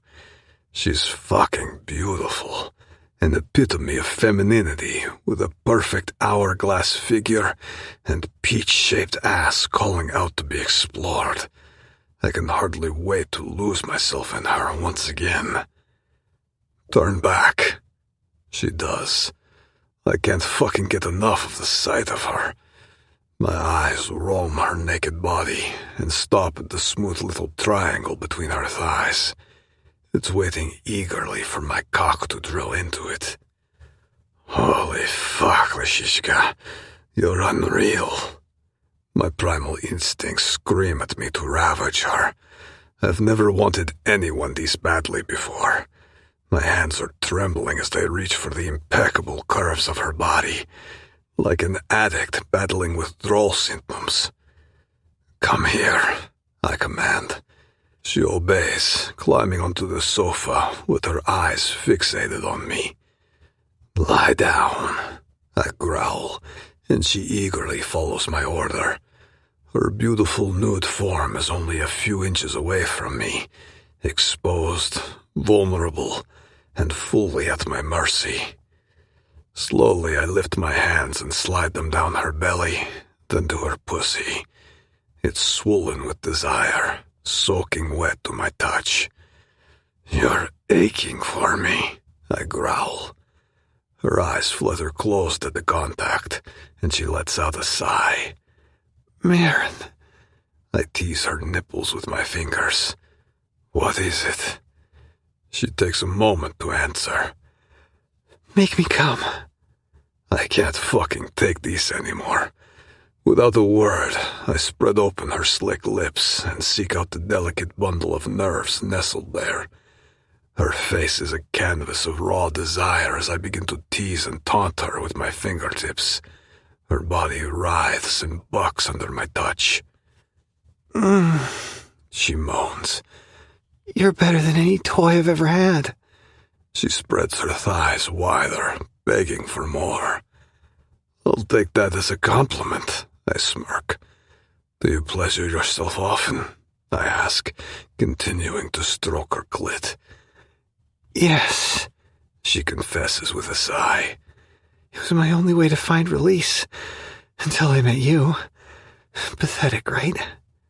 My mind immediately drifts to Maurice. Looks like he butchered his shot with this woman in more ways than one, which suits me just fine. I guess we'll have to fix that, I growl. With that, I plunge 2 fingers inside her. I rub and massage the walls of her pussy and use my thumb to caress her clit in slow circles until she's panting and gasping for more. You like that, Lishishka? I ask, barely able to contain my own desire. Oh, fuck, she pants. Yes, just like that. Oh. The tension in her body mounts, and I can feel her climax building. Her muscles strain, and her thighs are starting to shake. I hungrily lean in towards her, my lips tingling with anticipation as I press them firmly against her dripping pussy. My desire to ravage her consumes me as I plunge my fingers into her relentlessly, each thrust bringing us both closer to the edge of ecstasy. Yes, fuck, she pants. Hard, just like that. She cries out as I push her closer and closer to the edge, determined to break her with pure sensation. Come for me, Lishishka, I growl. And then it happens. She shatters in my arms, her entire being trembling and convulsing with the force of her orgasm. Watching her lose control fuels a sadistic urge within me. That perfect pussy deserves more than just fingers. It needs a real man. It needs me. My cock throbs painfully now, aching to spill its seed into her. I can no longer contain the overwhelming need to have her. Every fiber in my being is urging me to bury myself deep inside her and feel her walls clench around me as we both explode. I'm going to fuck you now, Mindy, I tell her, not giving her time to come down from her high. With a primal groan, I drop down between her legs, position myself above her, and thrust into her with brute force. Our naked bodies collide in a frenzy of desire as I begin to pound into her relentlessly. Maron, Mindy screams, her voice raw with animalistic pleasure. Fuck me hard. Yes. You like this, don't you? I pant, the pleasure starting to overcome me. You like my cock drilling into you? Fuck. Yes. She gasps. I love your cock, Maron. She's struggling to speak through the waves of ecstasy. Her words drive me wild, and I begin to feel her inner walls clenching around me, sending us both toward the edge. But I'm not done yet. I keep pummeling into her like a man possessed, marveling at how fucking responsive she is. Mere minutes after her first orgasm, she's ready to come again. She bucks, writhes, the walls of her pussy spasming wildly as she engulfs my cock. My body tingles from head to toe as she rakes her nails down my back, igniting a mix of pain and pleasure, pushing me closer and closer to the brink. I gasp, sinking lower until I'm lying on top of her. Her hands tangle in my hair as she pulls me down, burying her face in my chest. Can you feel? Thrust. How deep? Thrust. I'm inside you. I pant. How badly? Thrust. I want. Thrust. To come. Thrust. Inside you. I thrust again. I grind into her even harder, unable to control myself any longer. The mirror on the wall gives us a perfect view of our bodies entwined in passion and fueling our desire even more. Oh, please, Maron. Mindy moans, bucking her hips against mine. I thrust relentlessly, determined to give her everything she craves and more. We are both lost in each other, completely consumed by the intensity of our shared passion. I tighten my grip on her, while my other hand pulls her hair as I thrust deeper and harder into her until I'm sure she can't take it anymore. And then it happens. She tenses, her eyes roll up, and her thighs begin to shake, signaling that she's about to explode. "You're mine," I growl. "Do you understand?" Mindy's grip tightens. "Yes," she pants. "Fuck, yes. I'm yours, Maron." "Then fucking prove it." I keep fucking her. "Come for me, Leshishka." "I'm coming. Oh, please, Maron. She can't finish her sentence because relief comes crashing over us like a tidal wave, taking us with it. "You're fucking mine, Leshishka." I roar through a haze of pleasure, spilling into her like a fucking fountain. Her cum mixes with mine. Our bodies quiver from the intensity of our shared climax, and I find myself struck by the depth of my feelings for this woman. It's fucking terrifying to think about. "I want you forever," I growl in her ear as we both come down, immediately wishing I could swallow back those words. But I can't. They're out. Maybe it was just the sex hormones that made me say that. Maybe I'm scaring her more than I'm scaring myself. But deep down, I know our connection has reached a whole new level. "I need a shower," I say, after I finally manage to catch my breath. Several minutes after we reached our peak, we're still tangled in each other. "You know where the bathroom is?" Mindy says lazily. "No, I don't." She turns her head towards me. "You know exactly where the bathroom is." "I have a short memory," I smirk. She looks surprised for a second, but then the penny drops. "I want you to show me," I say, gently biting her earlobe. "I want to continue what we started." I don't have to tell her twice. She giggles, stands up, and follows me to the bathroom, with a mischievous grin on her face.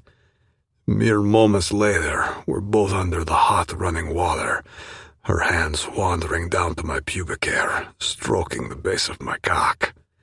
"I love your dick, Maron," she says. "You're so big and strong." Mindy's a dirty talker, and it turns me on like hell. I take the soap and begin to wash between her legs, feeling her sweet cunt swelling under my rough hands. "And I love your pussy." Fuck, I'm so ready for her again. Her hand glides over my body, lingering on my ass before moving back to my cock. I can feel the electricity coursing through me as she kneels down. "I want you in my mouth," she moans, and I feel myself harden immediately. Her kisses trail down my abdomen, teasingly dipping into my navel before grazing along my happy trail.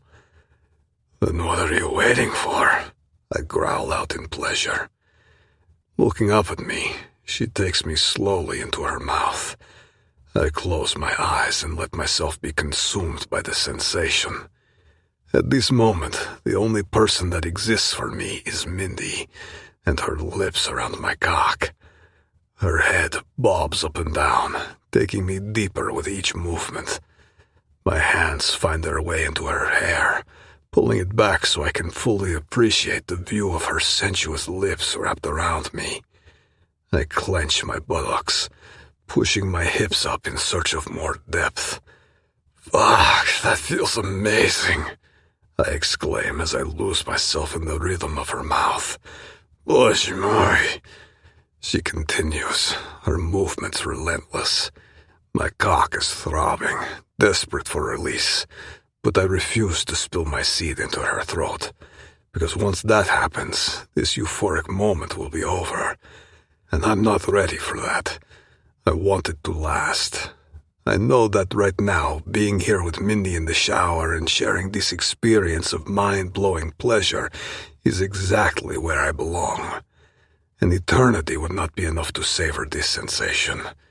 So I hold back, battling the urge to release myself all over her supple body. As if reading my mind, she releases my cock and looks up at me. "Come inside me," she pants, her eyes burning with desire. She doesn't need to ask twice.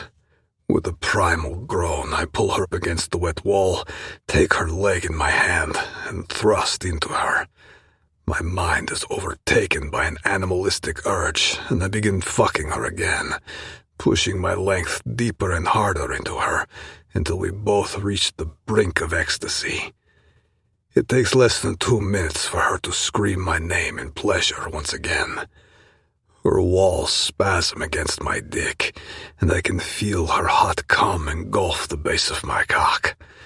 It's all it takes to make me spill into her all over again. Holy Mother of God! I can't believe this woman. I can't believe how wildly her body responds to me every time.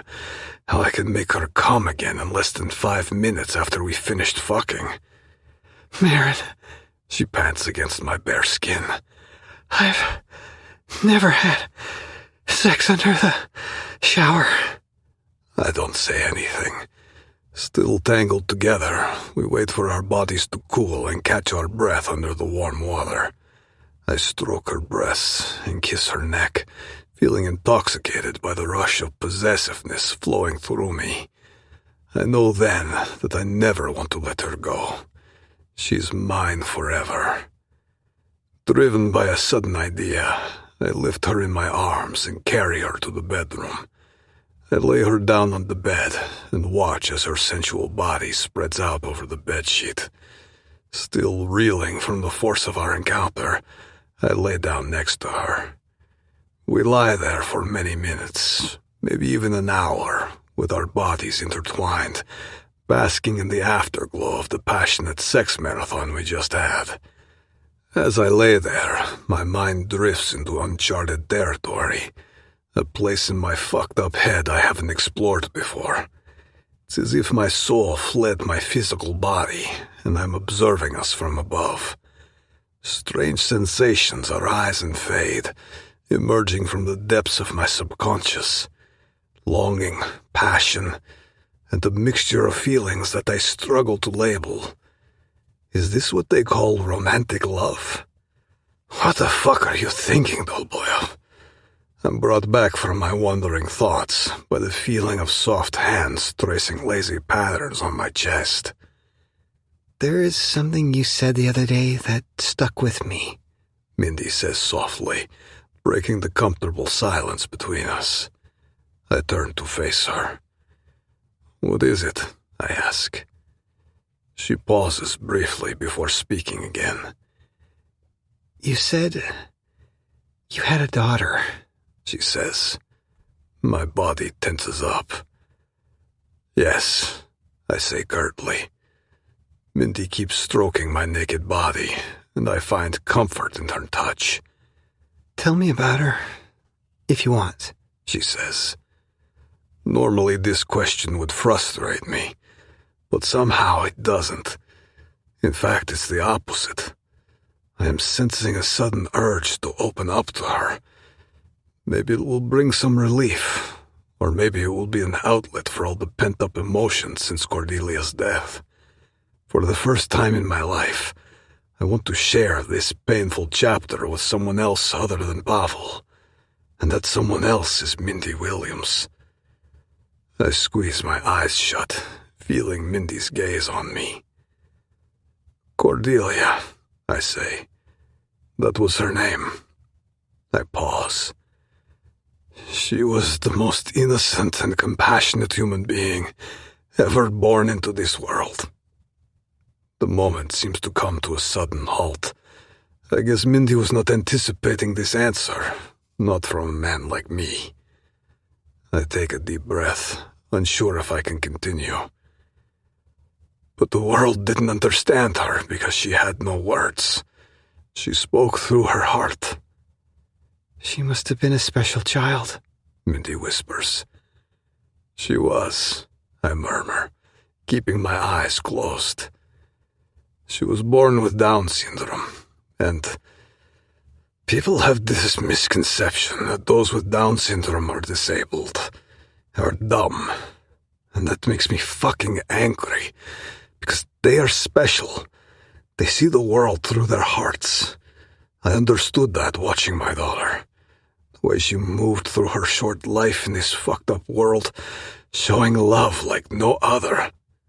Mindy studies my expression. What about her mother? Galina. I let out a heavy sigh. We had an affair when I was still very young. We never wanted a baby. We were in love, had sex whenever, wherever. We were crazy and irresponsible. Then she fell pregnant, of course. Of course, she repeats. I was young and stupid, I admit. But I took full responsibility for the baby. I even met Galina's father and told him I was going to look after his daughter and the child, no matter what.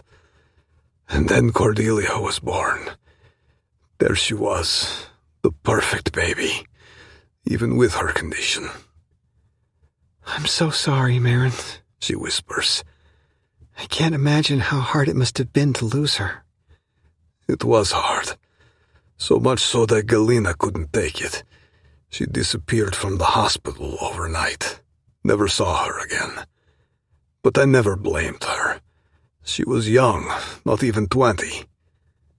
I fall silent, losing myself in my thoughts for minutes before I speak again. Eventually, my mother and I became Cordelia's family. And the dogs, cats, the birds, and the flowers in the garden. She was a happy kid. My voice cracks as I continue. Until her heart gave out. She was only 8. There's another long moment of silence before Mindy speaks. I don't know what to say, Maron. I'm so sorry you had to go through this. I open my eyes and meet her gaze. It tore me apart and put me back together again. Made me the man I am today. But the worst thing was, I had to keep Cordelia hidden. Like she was some dirty secret. What? She asks. You hid her? Why? The fucking Bratva. I glance at Mindy. To protect her. As the head of an ancient organization with rules and traditions, I could not afford to have a flawed child. That's how the Bratva would have seen her. If my enemies had caught wind of her existence. I stop, not wanting to think about what the consequences may have been. To me, she was perfect. She just didn't belong in this fucked up world. Mindy shifts next to me, discreetly wiping away a streak of tears running down her cheek. She moves closer to me, the warmth of her body seeping into my cold heart. Thank you, Maron. Thank you for telling me. I grunt, suddenly feeling uncomfortable with the vulnerability I've just shown her. Yeah, well, now you know my story. She places a gentle kiss on my face and wraps her hands around my neck as she clings to me. I do, and I'm still here, she whispers. Chapter 26. Mindy.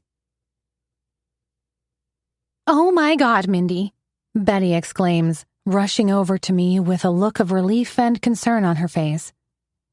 I have just entered our shared apartment after returning from the trip Maron and I took to Moscow. Where the hell have you been? What happened? Shit. The desperate attempt to call Betty before I was forced into Maron's car must have given her a scare. I texted her to calm her down before Maron's jet took off, telling her that I'd be away for a couple of days. But I guess I was a little vague. No wonder she was worried. I need to do better next time as a friend and tell her about my whereabouts. I'm sorry, Bets, I tell her, feeling guilty. I didn't mean to worry you. I'll communicate better next time. She frowns. Something is going on with you, Mindy. I can see it on your face. I know you too well. I take a deep breath, feeling the weight of the last couple of days crashing down on me. I set my bags down and collapse onto the couch. I am really sorry. It was just a very intense couple of days. Betty plops down next to me and her eyes widen with excitement as she takes in my outfit. I bet. I mean, look at the stuff you're wearing. That pullover is to die for. She gives me a playful nudge. It's quite the upgrade from our thrift store days. Her gaze drifts down to my shoes. And those heels? Holy shit, Mindy. Did you win the lottery or rob a bank? I pause, nibbling on my lip. I know I have some explaining to do, but where do I even start? Do I tell her about getting kidnapped? Or dining like royalty and feeling sparks fly with a guy I barely know? And the fact that I'm technically tied to him now through our so-called marriage deal. I'm still trying to wrap my own head around the last one. I look into Betty's eyes, knowing there are some things I have to share with her. She's my ride or die, the one person who always has my back, no matter what crazy shit I get involved in. All right, Bets, I begin. What I'm about to spill stays between us, no matter what. You can't tell anyone. Got it? Betty snorts, rolling her eyes. Girl, please. You know I can keep a secret better than a spy. I'm serious, Bets. This is between you and me. My lips are sealed, she reassures me. I was with Maron Korolev, I admit. Betty's face shows no shock. No shit. Tell me something I haven't figured out already. In Moscow, I finally drop the bomb. Betty's jaw drops. In Moscow? Like, in Russia, Moscow. What the heck were you two doing there? I take a deep breath, my cheeks flushing as I meet Betty's curious gaze. My friend leans forward, her eyes widening with a mix of concern and anticipation. What, Mindy? Did he hurt you? I shake my head quickly, my blush deepening. No, nothing like that. It's just, well, the way he took me to Moscow, it was like something out of a crap movie, except it was true. I describe how I was picked up by Pavel on the street, leaving out most of the scary stuff. The last thing I want to do is worry Betty even more. She is listening intently, her eyes growing wider as I reveal the details. And then, oh my God, Bets, we took Maron's jet. You know I'm not the gold digger type, but this thing is the epitome of luxury, unlike anything I've ever seen before. Betty lets out a low whistle, her expression a mix of awe and envy. Damn, girl, that's some James Bond level shit right there. She looks at me. You didn't sleep with him, right? She mocks surprise. Okay, I just asked the world's stupidest question, but oh my God, Mindy, Betty exclaims. So this all happened with Maron Korolev, the CEO of Global Media, my boss, your ex-boss, the world's sexiest asshole all in one? I nod, and I can't help but smile. It was intense, Bets. Like nothing I've ever experienced before intense. Betty leans back against the cushions, and there's a hint of worry in her expression. I can't believe this. I mean, I know you've always had a thing for bad boys, but Maron Korolev? He's in a league of his own. I nod, biting my lip as I try to sort through the jumble of emotions that are still swirling in my chest. She doesn't even know the craziest part. The marriage proposal, the contract, the whole package. As much as I want to tell her, I know I can't. I gave Maron my word to keep it a secret. Not to mention that it would void our contract immediately and probably get me into a lot of trouble. Betty continues to eye me with a knowing look on her face, like she's suspecting something. She ultimately heaves a sigh and reaches for my hand. Look, Min, if you want this guy, I understand. Hell, I wouldn't be able to resist his charm either. But just be careful, okay? There's just something about Maron Korolev. Something that worries me. My heart skips a beat at her words. I glance up at Betty. What do you mean? My friend pauses, fidgeting with her fingers. She appears to be weighing her words carefully before she speaks. I don't know anything for sure, but This kind of wealth, power, and that air of danger that surrounds the guy, I don't know, man, it just feels shady. I swallow hard. My thoughts immediately drift back to the conversation I had with Maron at the hotel in Moscow, right before we made love, and he blew my mind for the umpteenth time. The complicated history of his family, his connection to the Bratva, not to mention our deal, but of course I don't say anything about it to Betty. I can't. Not just because I can't betray Maron, but I also can't expect Betty to keep a secret while she's worried sick about me. So I stay quiet, wondering if I'm doing something incredibly stupid by getting involved with Maron Korolev. Am I putting myself in danger? Am I playing with powers far greater than what I'm able to control? As if reading my mind, Betty leans in closer. Her voice drops to a conspiratorial whisper. You know, Mindy, there are rumors at Global Media about Maron. Everything is hush-hush, of course. But gossip has it that Global Media is just a cover for something sketchy. I look up at her, feeling a lump forming in my throat. What do you mean? What kind of rumors? Betty glances around as if making sure that no one else is listening. Well, you know how people are. Always looking for the next big scandal to talk about. There is talk that Maron's wealth and power don't just come from his media empire. That there's something else going on behind the scenes, and Global Media is just a big money laundering machine. I gulp, but stay quiet. I feel the knot of unease tightening in my stomach and my throat as my mind races with the implications of Betty's words. Whatever the case, I know Maron has ties with the Russian Mafia, the Bratva, as they call it. And the Bratva isn't exactly the most legal business on the planet. You know, Mindy, Betty continues, some folks say that Maron Korolev has something to do with organ trade. My eyes widen like saucers. Organ trade? Are you serious? Betty nods. You remember Ethan from HR, right? The one who was on medical leave for almost a year? I nod slowly, my brow furrowing as I try to recall the details. Yeah, I remember. He had some kind of kidney disease or something, right? Betty leans in closer, her voice dropping to a conspiratorial whisper. That's right. Rumors started going around that he needed a transplant, and that he couldn't get a donor. Eventually, Maron sorted it out for him.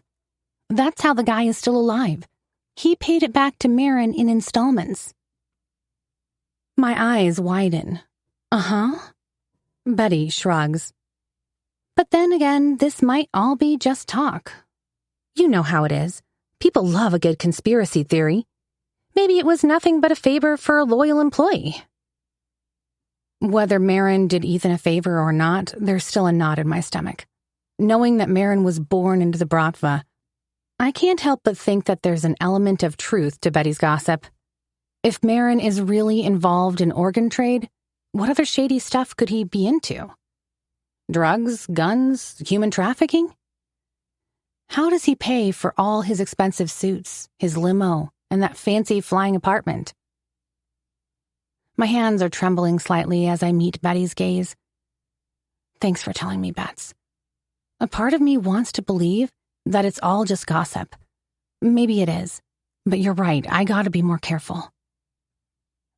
Betty grabs my hand, giving it a reassuring squeeze. Good. I mean, I know the guy is hot as hell and everything, but you mustn't let that cloud your judgment. He's a freaking billionaire, and that's a world you and I know very little about. Who knows what guys like him are capable of? I keep a serious expression as I look into Betty's eyes. Now I know better than anything that I can never tell her the things I learned about Maron, especially the Bratva stuff. It would just worry her to death. Not to mention that I have no clue what dangers I would put her in. Thanks for looking out for me, Bets. I'll be careful, I promise, is all I say. Chapter 27. Mindy. Today is Mom's birthday. I don't want to think about the possibility that it could be her last. The thought alone hurts too much. Instead, I just focus on making this day special for her by bringing a smile to her face. I walk confidently through the now familiar halls of the hospital with a smile glued to my face and a box of chocolate tucked under my arm. These bonbons used to be Mom's favorite, back when you could still get them in the U.S. Now, you can't. But lucky for me, I found some in Moscow, and I immediately got 4 of them. I can't wait to see my mom's reaction when I surprise her with her favorite dessert. As soon as I step into her room, I see my mother sitting up in bed, looking stronger and more alive than she has in weeks. The smile I had on my face grows even wider, mirroring the hope that's been growing inside me. Looks like the new treatment is working. For the first time in a while, I feel truly optimistic about the future. Maybe, just maybe, the universe is giving us another chance to make beautiful memories together in the years to come. Happy birthday, Mom, I tell her, accompanied by a big smile and a hug. But as I take her in my arms, I notice a significant weight loss in her. My beautiful mother, who always carried a few extra pounds, is now skinny and frail. I can feel her shoulder bones protruding under her skin. But she is still with us. She's not giving up. Neither of us are giving up. We will overcome this illness together. Oh, Mindy, thank you, my dear, she says in excitement. It's your special day, Mom, I say, passing her the box of chocolates. Look what I got you. Are you serious? Mom gasps. Her face softens as she takes the box with a grateful smile. Oh my gosh, Mindy. This was my favorite when you and Alexis were little. Where did you get these? She pops one into her mouth and her eyelids close as she savors the explosion of flavor. I have my ways, I wink. And believe it or not, there's more where that came from. What? There's more? She looks at me in disbelief. That's right. You're just trying to give me one more reason to stick around, huh? She asks, giving me a mischievous grin. I sure am, I say, returning her smile. You're not going anywhere, Mom. Not on my watch. She pops another bonbon into her mouth, and her eyelids flutter closed. You're spoiling me, Mindy. Anything for my beautiful mother, I wink, placing a gentle kiss on her forehead. So, how are you feeling about the new treatment? I ask as I settle down in the chair next to her bed. Not bad, honey. It's not painful at all, and I feel stronger already. She responds, but there's still worry in her expression. But the cost. My insurance only covers. I cut her off before she could finish. I know exactly what she wants to say. Don't worry about that, Mom. It is taken care of. I promise. Your only focus should be on getting better. Mom looks surprised. But how? You already work so hard, Mindy. I got myself a little bonus, I lie, leaning close to her and giving her another gentle kiss. I'm not proud of withholding the truth from my mom, but the last thing I want is for her to worry. Please don't stress about it. I've got it under control. Under control, huh? A voice interrupts from the doorway. I turn my head to see Alexis standing there with a smirk on her face. Your gigs at New York High must be paying well. Shit. I shoot my sister a glare that could melt steel, but I hold my tongue. The last thing I want is to cause a scene, especially in front of our mother. Oh, hey, sis. You could have knocked, is all I say. Alexis's smirk widens. Oh, I'm sorry. Did singing to Mafia guys turn you into an etiquette coach? Double shit. How does she know? I narrow my eyes at my sister, gritting my teeth. This is not the time, I mouth, turning my head towards her. making sure Mom can't see me. But Alexis doesn't get the memo, or she simply doesn't want to. Instead of playing along, a smug smile spreads across her face. "You're worried how I know about it, right?" she asks. "Let's just say I have my ways, sis. You'd be surprised what people will tell you for the right price." "What's that even supposed to mean?" I demand, my patience wearing thin. Alexis leans against the doorframe, her voice dropping.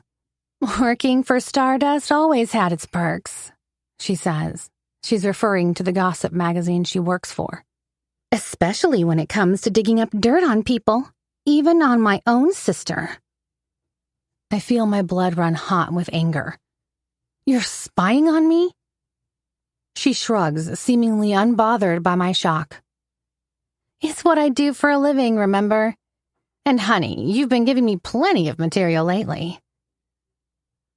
"Alexis, sweetheart." Mom cuts in, her voice strained with concern. "What are you talking about?" I jump in before Alexis can spew any more poison. "Nothing, Mom. Just Alexis running her mouth as usual." But Alexis isn't having it. She moves into the room and leans against the foot of Mom's bed with a malicious glint in her eyes. "Oh, it's nothing, Mom," she says, imitating my voice. "Except that our dear Mindy here has been getting cozy with some seriously shady characters. How do you think your hospital bills are settled?" I can't believe that she's doing this. What kind of heartless monster has my sister turned into? Suddenly, I feel like I want to jump up and slap some sense into her with the back of my hand. Luckily, a nurse enters the room, interrupting our heated exchange. "Excuse me, but I have to ask you to leave the room for a minute. Could you please wait outside while I administer the patient's medication?" Alexis and I both nod, but as we make our way into the corridor, the tension between us is still palpable. As soon as we're out of earshot, I whirl around to face my sister. "What the hell are you doing, Alexis? What makes you think you have any right to put Mom through this? How I got the money for her treatment is none of your goddamn business," I hiss with fury in my voice. "But for your information, I had no other choice. I had to take the singing gig because I lost my job, and I sure as hell can't expect any help from you." My words come out in a nervous rush. I still can't believe that she would come here on Mom's birthday and cause such a scene. My sister gives me a dismissive smirk, her eyes filled with malice. Her pupils are enlarged, indicating that she's under the influence of some substance.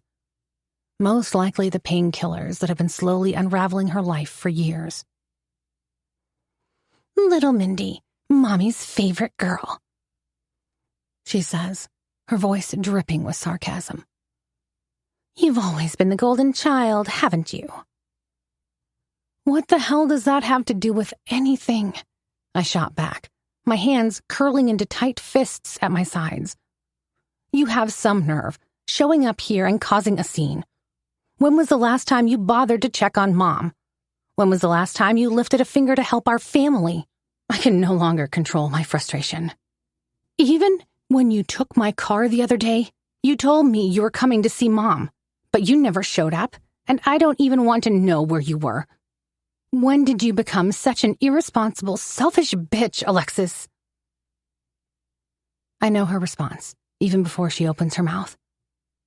"Since you caused the accident that killed Emily, Mindy." Yep, there it is again. The phrase I've heard countless times already, and she's not done. "First of all, I only used your car for an hour and I parked it exactly where it was, so don't complain." She shrugs, her eyes cold and indifferent. "As for Mom, you and I both know that she's going to die soon. Cancer is cancer, Mindy. No amount of money or special treatments are going to change that." She leans in closer. "And let's be real, sis. The sooner she kicks the bucket, the sooner we get our hands on her inheritance. I don't know about you, but I could use a little financial boost right about now." I can't believe what I'm hearing. I stare at Alexis in horror, unable to comprehend the words that come out of her mouth. Is this cold, calculating monster really my sister? The sweet, innocent girl I used to play with, the one who looked up to me with such love and admiration. I don't even recognize the woman I'm looking at. I can't believe what's become of you, Alexis. I stutter, disgusted. What happened to my sister? The Alexis who cared about something other than money and her next fix. Alexis laughs, a harsh, bitter sound that echoes off the hospital walls. Oh, grow up, Mindy. That Alexis is long gone. You killed her, along with Emily, in the accident you caused. This is all your goddamn fault. There we are again. Back to square one. She takes a step closer, her eyes glinting with a malicious sort of glee. Get this, Mindy. This is the real world, and in the real world, you do what you have to do to survive. And if that means waiting for our dear mother to finally check out so I can get my hands on my rightful inheritance, so be it. I feel like I'm going to be sick. I still can't believe what I'm hearing. This cruel, cynical, evil creature my sister has become is worse than anyone I ever encountered. You're a monster, I whisper, my voice trembling from the shock. A heartless and selfish monster who has no right to be a part of our family. What family? The one you destroyed? I don't even bother responding. Even if I did, it wouldn't change anything. It's a circular conversation that does not lead anywhere. Alexis just smirks, seemingly unaffected by anything I told her earlier. Maybe I'm a monster, Mindy.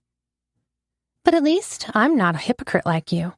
At least I'm honest about my actions instead of pretending to be a saint while selling myself to shady characters in NYC High. She leans in close, her breath hot and sour against my face. Face it, Mindy. You're no better than me. You're just better at hiding it. We both know you sell your pussy to mobsters. With that, she turns on her heel and stalks off down the corridor, leaving me alone with my thoughts and a sickening realization. A realization that maybe, just maybe, she's right. Because as much as I want to believe that I'm doing all this for the right reasons, that I'm just trying to take care of my family and keep my mother alive, I know there's another part of me that's drawn to the thrill of the forbidden. Especially if that forbidden is called Maron Korolev. But right now, that doesn't matter. I watch Alexis storm off, her venomous words still ringing in my ears. For many moments, I can't move. I can't even breathe. How is it that my sister always knows exactly what to say to make me feel even more guilty?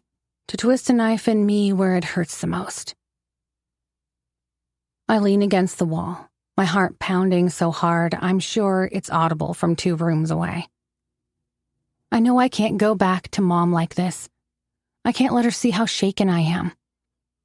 So I take some deep breaths in an attempt to calm myself down. I focus on the steady beep of the machines coming from the hospital rooms and the distant chatter of the nurses. Anything to ground me in the present moment. After a few minutes, I feel a bit more composed. I straighten my shoulders, plaster a smile on my face, and make my way back to Mom's room. Did the nurse do her checks, Mom? I ask, trying to keep my voice light and cheerful. Mom nods, but I can see unease in her eyes. Yes, sweetheart. But what was that with Alexis? Is everything all right between you two? I swallow hard, fighting back the tears that have been threatening to spill over ever since my sister arrived. Nothing serious, Mom, I say, forcing a reassuring smile. Just a little sibling battle. You know how it is. And where is she now? Mom asks. I clear my throat. She had to leave. I'm sure she'll be back later. The lie nearly hurts physically, but I can't bear to add to my mother's stress right now. She has enough on her plate, and the last thing she needs is to worry about our messed up family dynamics. I walk over to her and lean down, pressing a gentle kiss to her temple. Get some rest, Mom. You'll need your strength for the next treatment.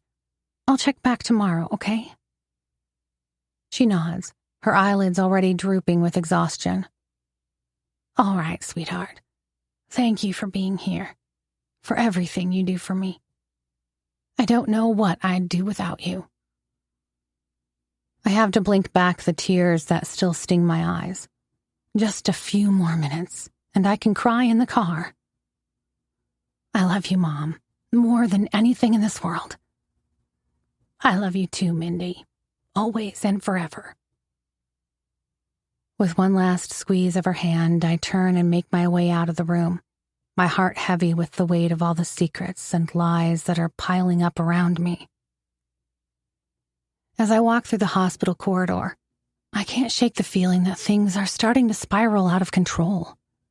My sister's drug addiction, my mother's illness, my own entanglement with Maron and his possibly dangerous world. It's all too much, too fast. And I don't know how much longer I can keep juggling all these balls before they come crashing down on me. Chapter 28. Mindy. Finally, home sweet home. I shut the door behind me and kick off my shoes. I'm still feeling drained from the crazy showdown with Alexis, and I know it's not going away anytime soon. After leaving the hospital, I cried in the car for about 20 minutes straight. I'm probably going to do some more crying later. Emotionally exhausted is an understatement for how I'm feeling right now. As soon as I make my way into the living room, I see Betty with a look of deep concern on her face. She takes one glance at me and frowns, her forehead scrunching up. "What the heck happened, Mindy?" she asks. "You look like you saw a ghost." I shake my head, trying to avoid reliving the drama with my sister. Just the usual story with Alexis. Nothing you haven't heard before. I let out a sigh. But at least Mom is doing better. Her new treatment seems to be working. Thank goodness, Betty smiles. Looks like it was a good idea to take that New York high gig after all, huh? I give a silent nod. She has no idea that the latest treatments are paid for by Maron and not NYCI. It's probably best to keep it that way. I walk into the living room and sink into the couch, the weight of the day dragging me down between the cushions. Family drama always makes me feel like crap and leaves me totally exhausted. I close my eyes for a moment, trying to center myself. "Hey," Betty says softly, sitting down next to me. "I know you've had some rough days recently. How about we take your mind off it for a while?" She nudges me gently, a mischievous glint returning into her eyes. "There's something here that will cheer you up." I open my eyes, curiosity piquing despite my fatigue. "What do you mean?" Betty grins. "You got another package earlier," she exclaims, pointing to the coffee table. I furrow my brow as my eyes wander to the big, fancy-looking box sitting there. "What is it?" I ask, pushing myself up from the couch. Betty flashes a smile. "I don't know, but it's for you. Looks fancy as hell."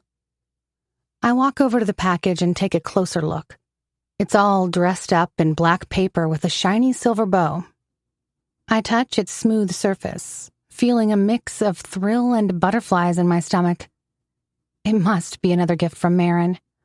"Come on, girl, open it already." Betty eagerly nudges me. I glance at my friend as I start untying the ribbon. The paper unravels, and a slick black box is revealed underneath. I remove the lid, and a shriek escapes my lips. I stare at the contents in astonishment. Holy crap! I have to rub my eyes to make sure I'm actually seeing what I'm seeing. The black box is filled with an arsenal of toys that look like they cost a fortune. That's right, that kind of toys. There's a vibrator, fancy silk ties and masks, and even this shiny metal thing that makes my cheeks run red. Before I know it, Betty stands behind me, peering into the box. "Holy shit, girl!" she exclaims, and her face brightens up. She reaches in and pulls out a dildo. She carefully inspects it. That is one big, shiny dildo. Do you think it's going to fit? My cheeks flush. Jesus, Bets, seriously? I'm so damn jealous, Mindy. She laughs, ignoring my embarrassment. Why can't I ever get something like this? I still can't believe what I'm looking at. It's hard to believe that this was all sent to me. I shake my head. I don't know, Bets. Maybe you're just too picky. I wink at her. Betty snorts, making a dramatic movement with the dildo in her hand. Picky? I'd settle for a guy who can string 2 sentences together without mentioning his ex or his mom. Is that too much to ask? I burst out laughing and put my hands up. All right, fair point. Betty looks at the object in her hand and runs her eyes up and down its length, carefully inspecting it. This came from Maron, right? Can you think of anyone else? I knew it, Betty says, shooting me a look. He was away from the office all day yesterday, and that doesn't happen very often lately. The only logical explanation is that he spent the entire day on his computer in a frantic search for the perfect dildo. I roll my eyes. Yeah, like he's got nothing better to do. No, seriously. I can totally imagine his face contorting as he browses through adult websites. Betty continues dramatically. Trying to find the right fit for your vajayjay. Vibrant violet? Nah, let's make it royal blue. Size XL? Oh no, let's go for triple XL. We both burst into laughter. Jesus, girl, stop it. Check your messages. Betty reads out the content of a small, elegant envelope she just fished out of the box. This guy really knows how to build suspense, she remarks. My messages? On my phone? That's what it says, Betty replies, urging me to take a look. I fish my phone out of my pocket and tap the notification to pull up the incoming message. Mindy, tonight marks our first official public appearance together. Since it's also my birthday, I am hosting a small private party at my house. Please arrive by 8 p.m. For security purposes, a taxi will pick you up from New York High. Simply drive there and leave your car in the parking lot. It has already been paid for. Please wear one of the dresses I sent to you with the previous delivery. I'd like to introduce you to some of my associates at the party. And don't forget to bring a toy of your choice. See you tonight, MK. Betty leans over my shoulder, her eyes widening as she takes in the contents of the package again. Damn, girl. Looks like your sugar daddy is making some serious moves. Official public appearance. What does he mean by that? I feel my face heat up at her question. I should be more careful. I can't let her sniff out that Maron and I have an arrangement. Don't sugar daddy him, Bats. I giggle, trying to stir the conversation in another direction. This is different. Betty just raises an eyebrow, a knowing smirk playing at the corner of her mouth. Uh-huh. That explains why he pillaged a small adult store. I can't help but laugh. Okay. I get your point. But it's a little more complicated than that. So you're going to the party? Bet asks.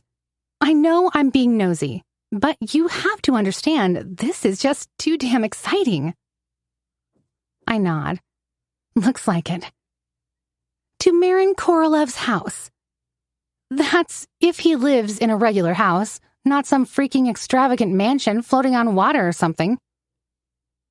I keep quiet. Oh, come on, Min. Enough with the secrecy already. Betty nudges and glances at the clock on the wall. It's 6:15. We better start dolling you up if you want to make it by 8. Less than an hour later, I stand beside my car with an almost flawless makeup and the red designer dress hugging me like a second skin. Betty and I attended to every detail meticulously, making me look as classy as I can be. The scent of my perfume, a heady blend of sensuality and mystery, lingers in the air around me. I must say, I'm pleased with the results. I do a final once-over before jumping in my car. Dress looks great, makeup on point, and one of the trusty dildos is tucked away in my bag for later. It's going to be a good night, Mindy. I open the door and sink into the driver's seat, reaching for the key to start the ignition. But then I remember something. A feeling of unease comes over me, making me pause. The folder.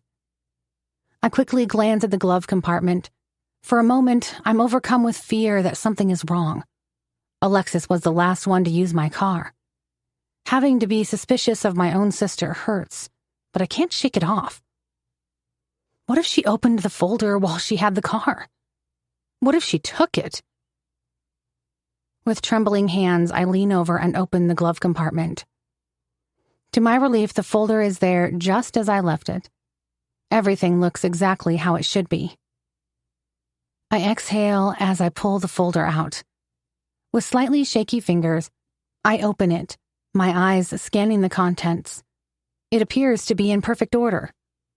The pages are neatly arranged, and my signature is at the bottom. Thank God. I fold up the contract, the paper crinkling under my fingers. I tuck it into my bag, right next to the dildo. The realization almost makes me laugh. It's ridiculous to think about the contents of my purse. A strange contract with a possibly dangerous man, right next to a luxury dildo. It is a strange but accurate representation of where my life is right now. Taking a deep breath to steady myself, I turn the key in the ignition, and I begin my drive to New York High. Chapter 29. Maron. She looks fucking stunning. From the top of the grand staircase, I watch Mindy emerge from the sleek black car, looking like a vision in a dress I handpicked for her. The fabric clings to her curves like a second skin, offering tantalizing glimpses of the treasures concealed beneath. Each step she takes sends arousal through my body, igniting a fire that threatens to consume me from head to toe. My woman.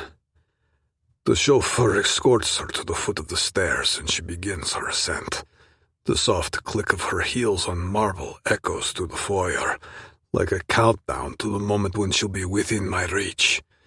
It takes every shred of my hard-earned self-control not to bound down those steps, sweep her into my arms, and carry her straight to my bedroom where I can worship her body and fuck her senseless. But there's a time and place for that. I force myself to wait, to savor this moment of anticipation. As she reaches the top of the stairs, I slip into the role of the debonair host, though my eyes betray my hunger as they devour her form. "You look beautiful, Ishishka," I murmur when she reaches me. A rush of warmth spreads across her face, her eyes sparkling with a mixture of innocence and desire. "Thank you," she whispers, her gaze boldly taking me in my black suit. "You don't look too bad yourself." "You like what you see?" I tease with a smirk. She bites her lip. "Maybe." My body reacts instantly, my half-erect cock shoving itself against the inside of my pants. I gently take Mindy's hand and guide her into the dimly lit chamber where the party is taking place. The electricity between us is undeniable. Upon reaching the bar, I uncork a bottle of champagne. The lid comes off with a satisfying pop.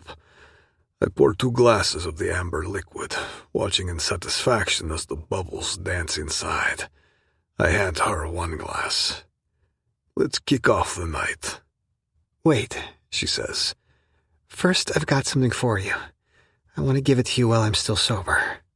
She reaches into her bag, pulling out a piece of paper. Here, she says. Finally.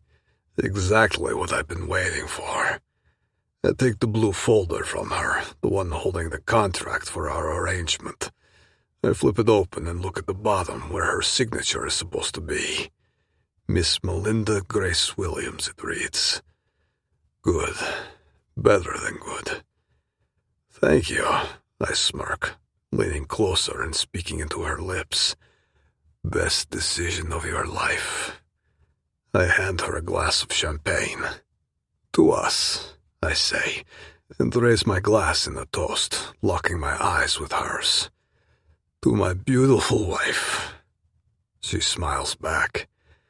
I might need some time to get used to the term. She also raises her glass, her eyes never leaving mine. Happy birthday, Maron. We sip the champagne, allowing the bubbles to dance on our tongues. The whole time, all I can focus on is the way Mindy's lips touch the edge of the crystal cup, and the way her throat moves as she swallows the sweet liquid. The same lips will be wrapped around my cock tonight. The thought alone makes me even harder in my pants. I place my empty glass on the table and take her by the hand. Come, I tell her, and lead the way to the dining room where the scent of gourmet cuisine fills the air, mingling with the heady aroma of expensive wines and spirits. This looks amazing, Mindy says when she sees the buffet table. Smells amazing, too. She's not wrong. The chefs have outdone themselves, laying out a feast fit for kings. Every dish is carefully selected to tantalize even the most refined taste buds. There's caviar from the depths of the Caspian Sea, its briny flavors perfectly paired with crisp champagne. Foie gras from the hills of France with a rich and buttery flavor. We also have truffles from the forests of Italy, oozing a scent of earthy decadence. But none of those things compare to the sight beside me. Mindy, dressed in her fiery red dress that clings to her, emphasizing every beautiful curve of her body. I fucking can't take my eyes off her. My desire keeps growing with each passing second. Patience, Doboyev. You've got the whole night ahead of you. As we take our seats at the table, the doors to the dining room swing open, revealing a familiar face.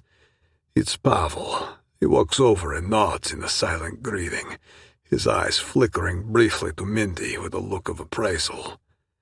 Happy birthday, boss, Pavel says as he lifts a glass in my direction. Spasiba, Pavel, I reply, my arm draped around Mindy's waist. You already met Mindy, my fiancée? Pavel nods at her, extending his hand to Mindy like a true gentleman. Despite the fact that my second-in-command grew up on the streets, he's doing a decent job at party etiquette.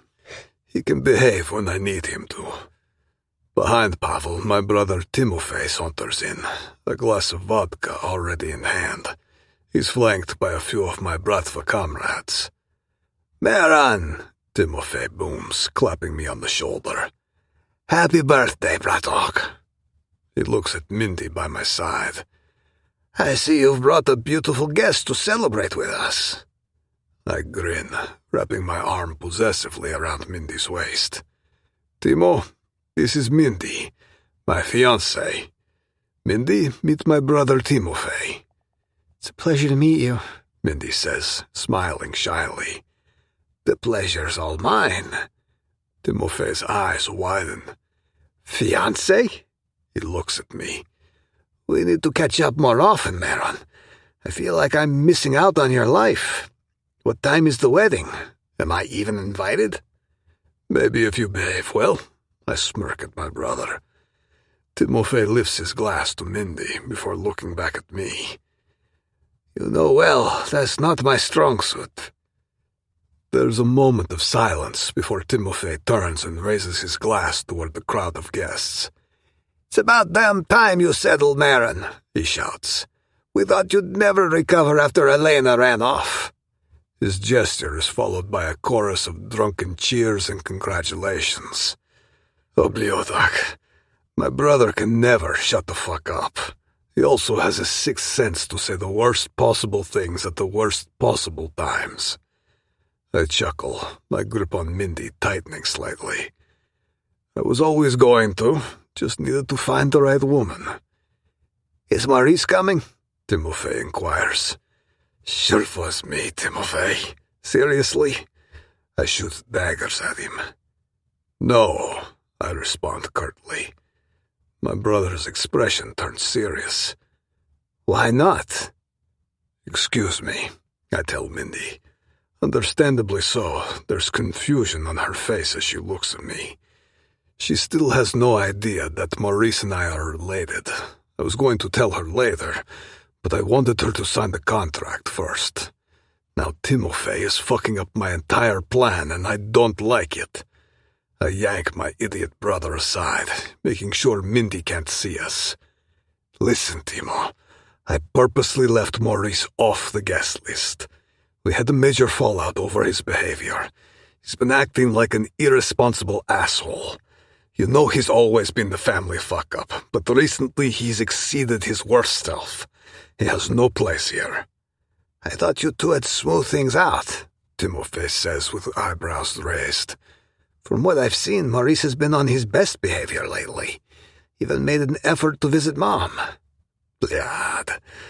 I need to shut him up before he says something even more stupid in front of Mindy. I lean in closer to his ear. All right, I'll drop the bomb, Timo.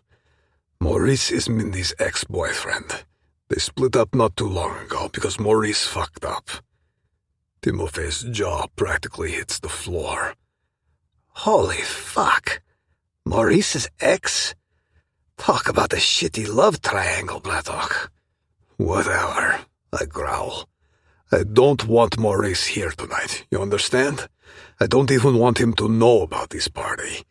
And you better keep your mouth shut unless you want to get your ass kicked. Fuck. Does Maurice know that you're screwing his ex? Timofey shakes his head. Hey, I bark. You keep your fucking mouth shut, all right? Show some respect, especially in front of Mindy. Timofey wheezes at a laugh and he holds up his hands. All right, relax, Bratan. I won't say anything. He motions with his right hand, showing me that he has his mouth sealed. I realize I've been grabbing the neck of his shirt as I was talking to him. I relax my grip and let go of my brother. Giving him a cold stare, I pat his shoulder. That's more like it. As the night drags on and the drinks keep flowing, Mindy's inhibitions start to slip away. Her laughter is louder now, her face flushed with a mixture of alcohol and excitement. And through it all, she remains insanely sexy. As much as I try, I can't stop my mind from being consumed with fantasies about her. I can't wait for everyone to fuck off from my house so I can slam that bedroom door shut and fuck my new fiancée until she screams my name. In a sudden burst of boldness, she leans closer to me, her warm breath tickling my ear. I brought a few songs with me, Maron. I want to sing it for your guests. She chuckles, whispering to me. But mainly for you. Consider it a part of your birthday gift. I raise my eyebrow, intrigued by her idea. A possessive part of me flares up at the thought of sharing her singing with my party guests, especially since we have some pretty prominent Bratva people present tonight. The idea of those fuckers' eyes leering at my Mindy makes my jaw tense. But I also like that Mindy is letting loose. She smiles at me with a mischievous glint in her eye. She's clearly tipsy, and that makes her even more attractive. Maybe I should allow it. It would make it even more satisfying to have her in my bed afterwards, knowing that I'm the only one who can have her. I handpicked the tune just for you, she encourages, trailing her fingers down my chest.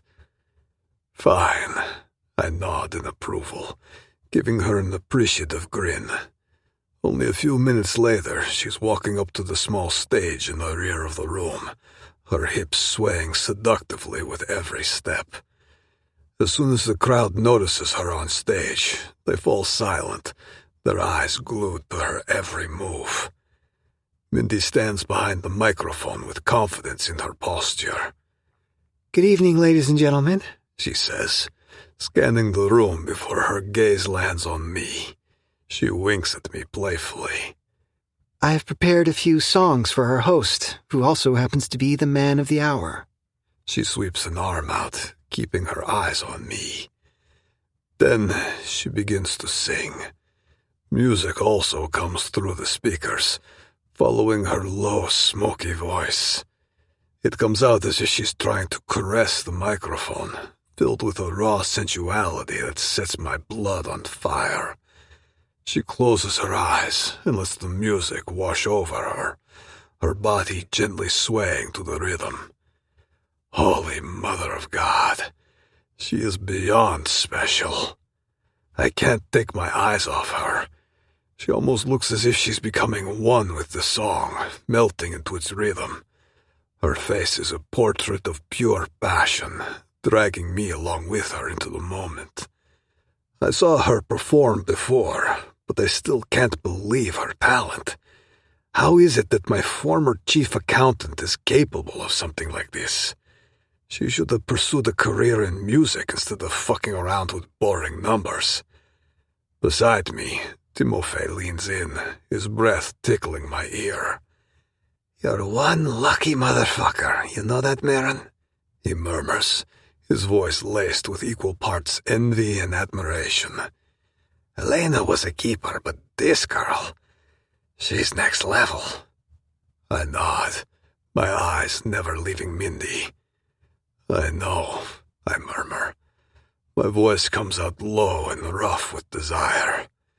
She's in a league of her own. As the song builds to a crescendo, Mindy's voice soars. The emotion in her is palpable. At that moment, I know with a bone-deep certainty that I would do anything just to keep her by my side. My cock is painfully hard as I anticipate the sex we'll have once all the guests leave. When the final note hangs in the air and her set comes to a close, the room erupts into applause. Mindy opens her eyes, a slow, sensual smile curving her lips. She takes a bow, and as she straightens, she briefly glances at me. Thank you, ladies and gentlemen, she says with a sweet tone. I hope you enjoyed the music. She turns towards me with a smile and adds, And once again, happy birthday to our wonderful host, Mr. Maron Korolev. But as the applause dies down, I notice a sudden shift in the atmosphere. Mindy's still standing on stage, basking in the afterglow of her performance. But she must also feel the shift because her expression changes. Her eyes are wide open and her smile disappears, replaced by a look of shock and disbelief. She's looking towards the entrance of the hall we're in. I turn around to see what caught her attention. When I finally see it, my blood runs cold in a mix of shock and anger. Blood. Behind the crowd of people stands a man. Scratch that, a man-child. A swaying man-child, and the very last fucking person I want to see tonight. My wayward brother, a.k.a. Mindy's ex, a.k.a. the new COO of my organ trade business. My half-brother Maurice. Chapter 30. Maron. Maurice bursts into the room. His bloodshot eyes are wild, and his clothes are in disarray. His shirt hangs open, revealing his hairy chest and beer gut. Even his hair is in a goddamn mess. It's clear he drank his ass off. With an unsteady sway, he makes his way through the crowd, his sneer oozing with spite as he takes in the scenery before him. A mix of irritation and pity surges in me. I want to punch him square in the nose, grab him by the balls, and toss him out of my mansion. But I can't. I can't fuck up my reputation in front of my guests, not to mention that Mindy is also here. She still stands on stage, visibly shocked and confused at what Maurice is doing here. Blood. This is not how I wanted Mindy to find out that her fucked up ex-boyfriend is my own flesh and blood. A disturbing memory flashes through my mind. The naked photos she had willingly sent to Maurice. Well, she was going to. She ended up sending them to me instead. Were those photos really meant to a screw-up like my brother? How the fuck did she even put up with him for so long? A tense silence falls over the crowd. Some exchange uneasy glances, and some take a step back, creating an empty space around Maurice and me. In the corner, Pavel's eyes narrow in assessment. The once lively atmosphere has become suffocating. I grimace, trying to keep my composure in front of my guests. When Maurice sees me, he stumbles his way over to me, his eyes glazed. "Maron, my man," he exclaims, his voice too loud and his breath reeking of whiskey. "Happy fucking birthday, bro." He scans the guests. "Is everyone having a good time at my brother's party?" he asks. "Maurice," I bark. My voice comes out cold and measured. "I don't remember sending you an invitation." He just laughs, like he heard a bad joke. It is a harsh, grating sound that sets my teeth on edge. "What do you mean, bro?" He's slurring, slinging an arm around my shoulder. "I would never miss your big day. What kind of brother would I be if I did that?" I shrug off his arm, my patience wearing thin. The kind who knows when he's not welcome. Maurice just grins, seemingly unfazed by my tone. "Ah, don't be like that, Maron," he says. His words come out accompanied by a disgusting burp. For a moment I think he's going to throw up. "I've only come to celebrate with you. Why is that so wrong?" There is still an uncomfortable silence in the room. Only a few people exchange words in the back, probably talking about the unfolding drama. I don't know if I should feel embarrassed or angry as everyone stares at my drunken half-brother. What I do know is that the dining hall is full of my business associates and prominent people from the Bratva, and I cannot let this fuck up my reputation. So I remain calm and turn to Maurice, placing a hand on his arm. "Let's step outside and talk for a moment." But Maurice isn't having it. He yanks his arm out of my hand. "I'm not going anywhere, Maron," he barks. He looks around the room, his eyes landing on Timofey. "So you invited Timofey, but not me? You having a good time, Timo?" Timofey shifts uncomfortably, his face contorting with what I recognize as disdain. He probably wants to slap Maurice as much as I do, but he's trying to act civilized.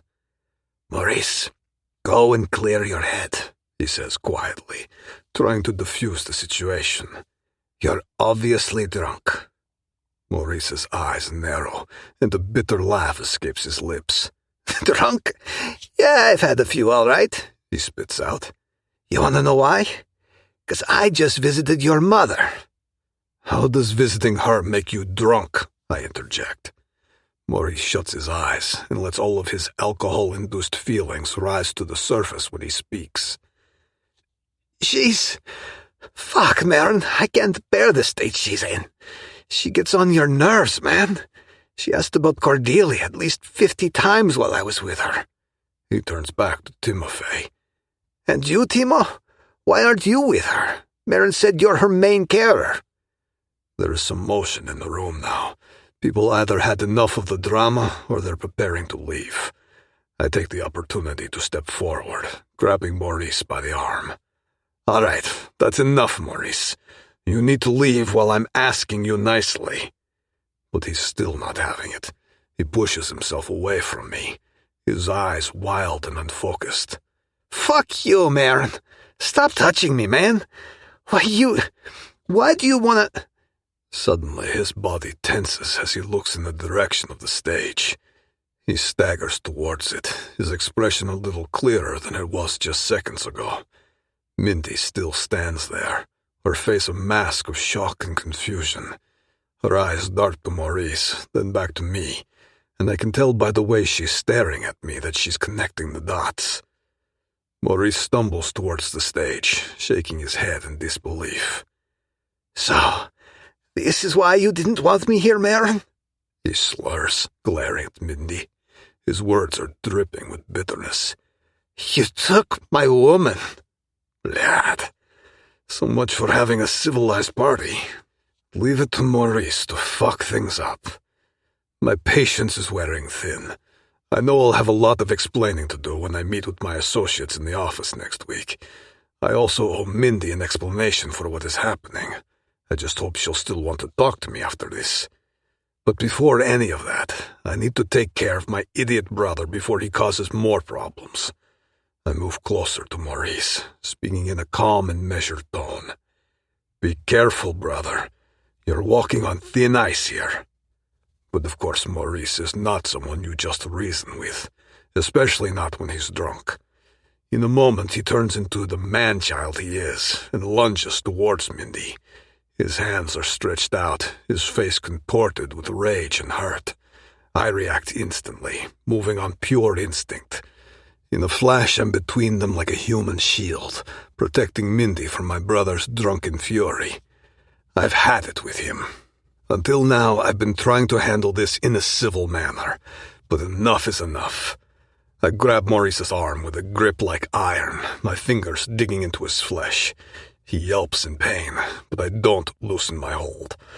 Enough, I snarl, my voice cutting through the air like a whip crack. The room falls deathly silent again. Even the guests who started to leave turn back to see what is happening. You have crossed a line, Maurice, I growl. Without a moment of hesitation, I seize his collar, twisting the fabric until it tightens around his throat. He gasps, his eyes wide with a mixture of fear and defiance. What the fuck? The fuck are you doing, Maron? He wheezes, clawing at my hands, trying to break free. But I'm immovable, a force of nature he can't hope to overcome. You're coming with me, dear brother, I declare, my tone broking no argument. I forcefully guide him towards the door, my grip never wavering despite his struggle. Maurice resists every step of the way, his feet dragging on the floor as he tries to plant himself. Leave me alone, Maron, he stammers. As we near the exit, he suddenly finds a burst of strength, wrenching his arm free from my grasp. Before I can react, he whirls around, his eyes locked on Mindy once more. The look on his face is pure, unadulterated hatred. You're fucking my brother, huh? He jeers, his voice dripping with disgust. Didn't take you long to find someone after you left me, did it, you fucking slut? The room erupts into a flurry of shocked gasps and hushed whispers. Eyes dart between Maurice, Mindy, and me. Timofey stands frozen, shaking his head, his champagne glass suspended halfway to his lips. Mindy recoils as if she's been slapped, her eyes full of hurt and disbelief. As for me, I see red. A surge of white-hot anger courses through me, pumping hot blood into my veins. It takes every ounce of self-control I possess not to lash out at Maurice and shove my fist into his face repeatedly until it's unrecognizable. But I know I would regret that later. I'll be sure to teach him a lesson in manners, but not while others can see us. Instead, I nod to Timofey, who understands me in an instant. He steps forward to open one of the side doors while I take Maurice by the arm, pushing him out with force. Leave me alone, you piece of shit! What kind of brother are you? He shouts at me, squirming and wiggling under my grip. But I'm not taking any more of his shit. I carry his drunk ass through the side door and shut it behind us. As the heavy door clicks shut and the sounds of the party fade, we are left in a tense silence. The hallway we're in feels claustrophobic. I take a deep breath to compose myself, but I know my eyes are still blazing with fury. Maurice leans against the wall, and for a moment, we just stare at each other. If you weren't my brother, I would have broken your arm in front of everyone, you fucking idiot, I snarl. The very reason I didn't invite you is that I didn't want to cause you pain. I was going to tell you everything later, you asshole. Maurice laughs, a harsh, bitter sound. Tell me what? That you're fucking my woman? I take a deep breath in an attempt to center myself. Blad. I should tell him everything that's happened since I accidentally received those photos, then kick him out of my company, my life, and whoop his alcoholic ass. But I'm a better man than that. My life is all about strategy and control, and I'm not about to lose my shit now. Besides, Maurice is responsible for the Shirkov deal, and I want his focus there. He doesn't have to know about Mindy and me, at least not yet. So I decide to choose my words carefully. She's not your woman anymore. She does whatever the fuck she wants, is all I say. My voice is calmer now, but my jaw is still clenched tight. You fucking piece of... Maurice, look at me. I cut him off before he says something stupid and things spiral out of control again. Mindy, she's my chief accountant at Global Media, and she happens to be a good singer. The fact that she performed for us tonight has nothing to do with you. But Maurice isn't listening. He can't. He's too drunk and impulsive. Bullshit, he spits, his words slurring together. You're fucking her, aren't you? You took her away from me just like you took everything else. Took away what? You never had anything to begin with, I snap. As for Mindy, you broke up with her from what I hear. Besides, I always wanted the best for you, no matter how much of an asshole you've become. I thought you were getting your life together, but look at you. You're fucking it all up again. Maurice laughs, a bitter, broken sound that cuts to the core. What do you care, Maron, huh? He asks, his voice dripping with venom. You have everything you want. The power, the money, and now you have the girl. And what do I have? Nothing. I'm just a fucking joke to you, aren't I? The screw-up brother who can't do anything right. My first instinct is to tell him that what he's saying is as accurate as it gets, but choose to be wiser. Giving in to my anger won't get us anywhere. That's not true, Maurice. I reach out to place my hand on his shoulder. You're my brother, and I care about you. That's why I put you in charge of the organ trade business. That's where your focus should be right now. No! Maurice jerks away from my touch. His eyes are still glassy, wild, and unfocused. Fuck you, Maron, he spits. I don't need your fucking pity. I don't need anything from you. You're dead to me, you hear me? Dead! He turns and stumbles down the hallway towards the exit. Well, shit. So much for my plans to handle this without causing more drama. I inhale and rub my eyes as I try to center myself. It fucks me that Maurice's bullshit still gets to me, even after all these years. Family has always been important to me, and I know I have a soft spot for him because of that. That's why I keep bailing him out of his own shit. But he's not making it easy for me. I know I have to go back inside to face my guests and the fallout from his childish outburst. And worst of all, I know I have to face Mindy. That is if she's still here. But even if she is, she's probably going to give me a hard time for not telling her that Maurice and I are related. Or worse, she'll never want to see me again. Calm down, Boboyev. She signed the contract. She's not going anywhere. I exhale a deep breath, fix my suit, and steady myself to go back inside to face whatever awaits me there. But when I finally push open the door, I'm greeted by an eerie silence. My guests are nowhere, and the place has turned into a fucking ghost town. The only person in the room is Mindy. She is hunched over in a chair, looking lost and sad as she stares at her feet. The aftermath of the party lies on the floor between us. Half-empty cups, crumpled napkins, one lonely balloon hanging on for dear life, a stark reminder of the disaster the night has turned into. Mindy looks up at me, but no words come out of her mouth. Instead, she's scrutinizing me with an expression I can't read. But as I stand there, I understand one thing. I have a lot of explaining to do. Chapter 31. Mindy. The room is deadly quiet. Shortly after Maron forced Maurice outside, the guests picked up their stuff and left. I'm the only one sitting here, just me and my thoughts, and my embarrassment. So Maron and Maurice are brothers. The revelation hit me like a ton of bricks and left my head reeling. No two people could be more different than them. It's like comparing a sleek, dangerous panther to a bumbling, unkempt house cat. The contrast is so stark it's almost comical, especially now that I've seen them together. It's also like a cosmic joke, or a genetic lottery gone haywire. Maron, with his sharp intellect, commanding presence, and air of dangerous sophistication, seems to be cut from an entirely different cloth than my ex. Where Maron exudes power and control, Maurice, well, he seems more like a lost puppy. I understand that about Maurice now. Too bad I didn't understand that when I was with him. In my defense, he hid it quite well. I never even realized he had alcohol and gambling problems until recently.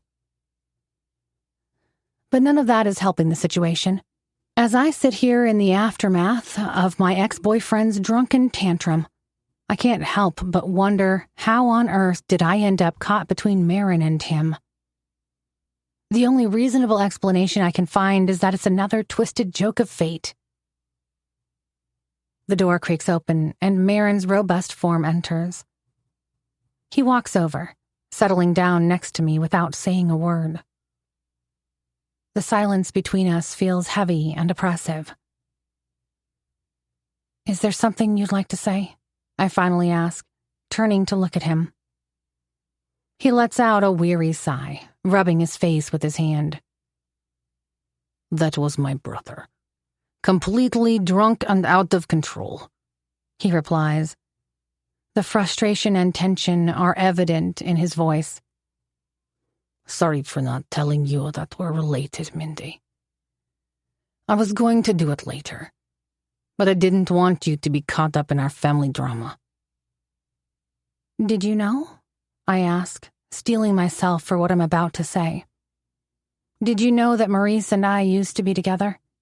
That we broke up shortly before you and I started dating?" I whisper, watching his face carefully for a reaction. To my surprise, Maron nods. "I did," he says quietly. "And I know those photos you sent were meant for him. Except he never saw them." My eyes widen in shock. "So you knew? This whole time you knew about my relationship with him and you never said a word?" He seems to hesitate. I never saw Maron hesitate before. "Well," he starts, "I didn't know the details, but I knew more than I let you in on." He pauses and looks at me. "Maurice and I were barely in contact until recently. I knew he had a girlfriend, but I didn't realize it was you until I saw those photos." I scoff, shaking my head in disbelief. "I had no idea you two were brothers. You're like polar opposites." "We're half-brothers," Maron corrects, his voice softening. "Maurice was only a toddler when his mother passed away. Then our father married my mother, and they had me, followed by Timofey." "So Maurice was the third one," I comment. The sore thumb. Maron nods, searching my gaze. "My mother loved all three of us equally, but Maurice always felt like he had no place in the family. And he would never fail to bring that up and blame me for it." My thoughts suddenly drift to my own sister, Alexis. Being blamed is something I know a thing or two about. "What else are you not telling me, Maron?" I ask, deciding to change the subject. "First you turn out to be the head of the Bratva, and now this? What else are you going to throw at me? He stares back at me with an unfamiliar tenderness in his eyes. If I didn't know better, I would recognize it as caring. But at this point, I don't even know if I should believe my own senses. What I do know is that I can't be with a man who keeps secrets from me, no matter how much we're attracted to each other. Sexual chemistry can't be the only foundation for a relationship. Maron continues to keep his gaze on me, his expression sincere. I hold no more secrets, he says, but there is a lot you don't know about me yet. He's searching my eyes, like he's preparing himself for whatever I'm about to ask him next. Then tell me what I don't know, I fire back. My voice comes out more demanding than I intended. Maron stares at me for what seems like an eternity. A long silence stretches between us until he finally nods. Fine. Where do you want to start? Help me understand what happened here tonight, I demand. Seeing that I'm not backing off, he sighs and looks down at his feet. It's as if he's contemplating where to start. I wait, giving him the time he needs to gather his thoughts despite the fact that I'm growing impatient. I've had enough of all the secrets and the drama. It's all I've been dealing with lately, and the last thing I want right now is to be with a man who's hiding something from me. Maybe I'm acting like a demanding bitch right now, but I need to stand up for myself. If we're going to have a relationship, I need to understand the man I'm dating.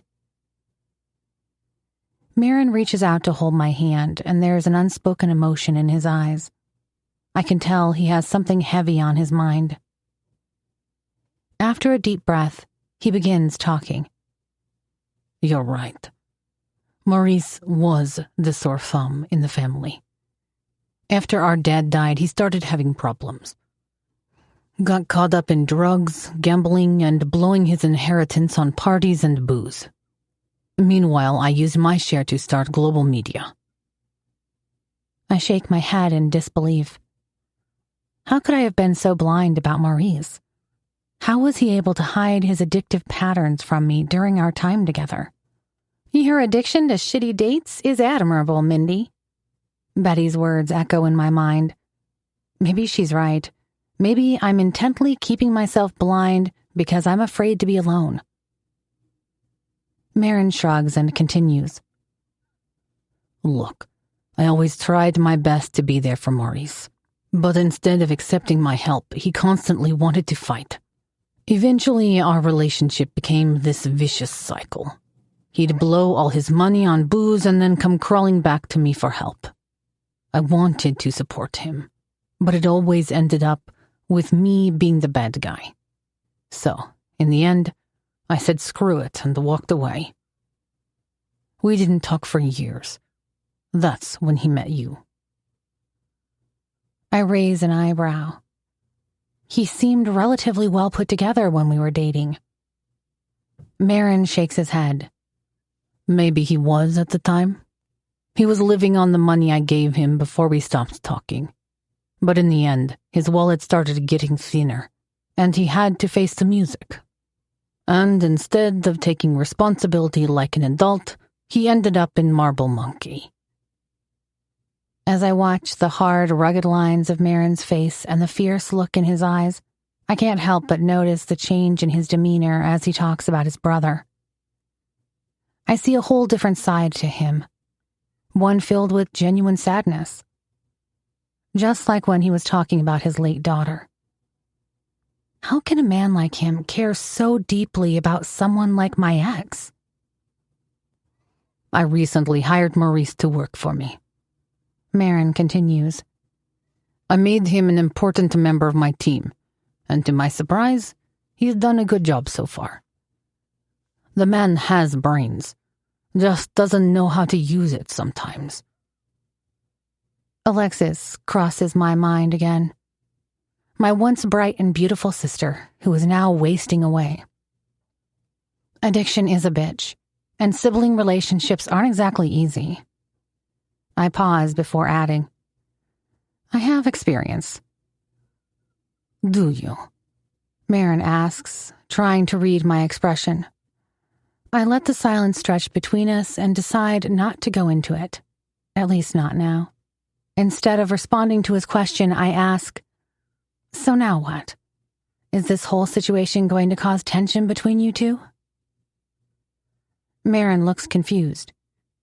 What situation? Well, us. You and me. Maurice and I ended things not long before you and I started dating. And it all started with those accidental nudes sent to you instead of him. Leave Maurice to me, Maron reassures me. As for you and me, we met while working together. It has nothing to do with my brother. And those nudes. He pulls me close. Thank God for that mistake. I allow him to hold me for a minute or two. I'm not sure who leans in first. Probably me.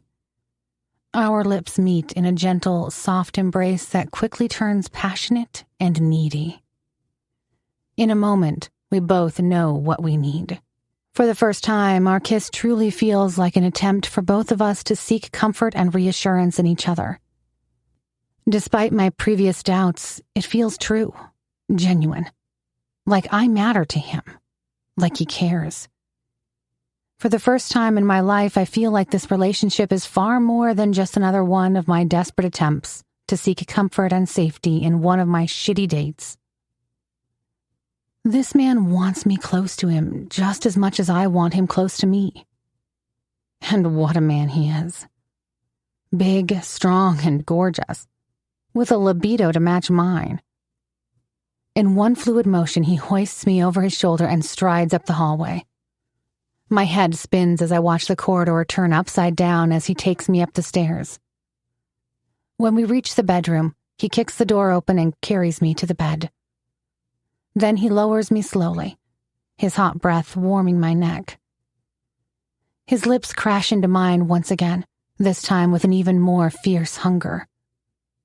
Our tongues battle for dominance. Do you have any idea how fucking gorgeous you are, Lisichka? He murmurs between kisses. I gasp as his hands trace down my body, unzipping my dress and tossing it to the floor. I'm pulled up from the bed, and I stand before him in nothing but my bright red lace underwear. I feel his dark gaze burning my skin, devouring me hungrily. And I allow myself to revel in the seductive thrill of it all. He moves in, his rough tongue grazing my bare shoulder, sending shivers down my spine. I know I can't resist him any longer. Tell me what you want, he growls in a low voice, his lips brushing against my own. You, I gasp, unable to control the heat coursing through my body. He takes me in his arms, lifting me up against his hard body. Tell me more. I want all of you, I moan, wrapping my leg around his waist. He stops and pulls away from me, and in one swift motion he removes my bra and captures my erect nipple in between his teeth. I cry out in pleasure and pain as he expertly works his way around my breasts. His hands slide down to my panties, and with one hand supporting me, he uses the other to explore my wet sex. I feel myself being consumed by sheer ecstasy as he fingers me forcefully without restraint. Our bodies move in a primal rhythm, our skin slapping together. As he gazes into my eyes, unleashing his dark desires upon me, I realize once again, Maron Korolev is no average man. He may not be right for me in any conventional sense, but our connection is something I've never experienced before. In this moment of passion, it would be wrong to deny any of it. Mindy, he growls hungrily, his lips curling into a wicked smile. You have no idea how much I want you. Before I know it, his teeth are sinking into my flesh, marking me as his. I gasp in the exhilarating mix of pleasure and pain, surrendering to him completely. He then tosses me onto the bed like a rag doll, positioning me with my legs over his shoulders. My body trembles in anticipation. He falls back onto his knees, hungrily tracing the tip of his throbbing cock through my slick folds. I gasp as he rubs it against my sensitive clit, sending waves of pleasure up and down my spine. His cock teases my swollen clit, driving me closer to the edge already. My body craves release, but I bite my lip to hold it back. He begs for entry, and I feel my body giving him way. With a slow, almost torturous push, he enters me, and our bodies become one. He grips my legs and plunges deeper, causing me to moan in ecstasy. Maron, I call out his name, desperate for more. It only urges him to plow harder into me. Ah, I cry out. You're so big, Maron. He thrusts my legs up higher, penetrating so deep into me that I begin to see stars. We are both panting, letting out guttural moans of pleasure. Bozy moy lisichka, he growls in my ear. Do you feel how deep I am? Yes, I pant. Fuck, yes, Maron. Do you know? Thrust. How many times? Thrust. You made me come. Thrust. Thinking about you. Thrust. Perfect, creamy cunt. He bites down hard on my ear. I want to fuck you hard and come inside you over and over again. My eyes find the mirror on the wall, and I watch our bodies move together in a primal dance of lust. Maron's muscular thighs are spread wide, his dark skin glistening with sweat. The sight is a sensory overload, and I cry out as waves and waves of pleasure crash over me. He smirks as he pounds into me. Squeeze me.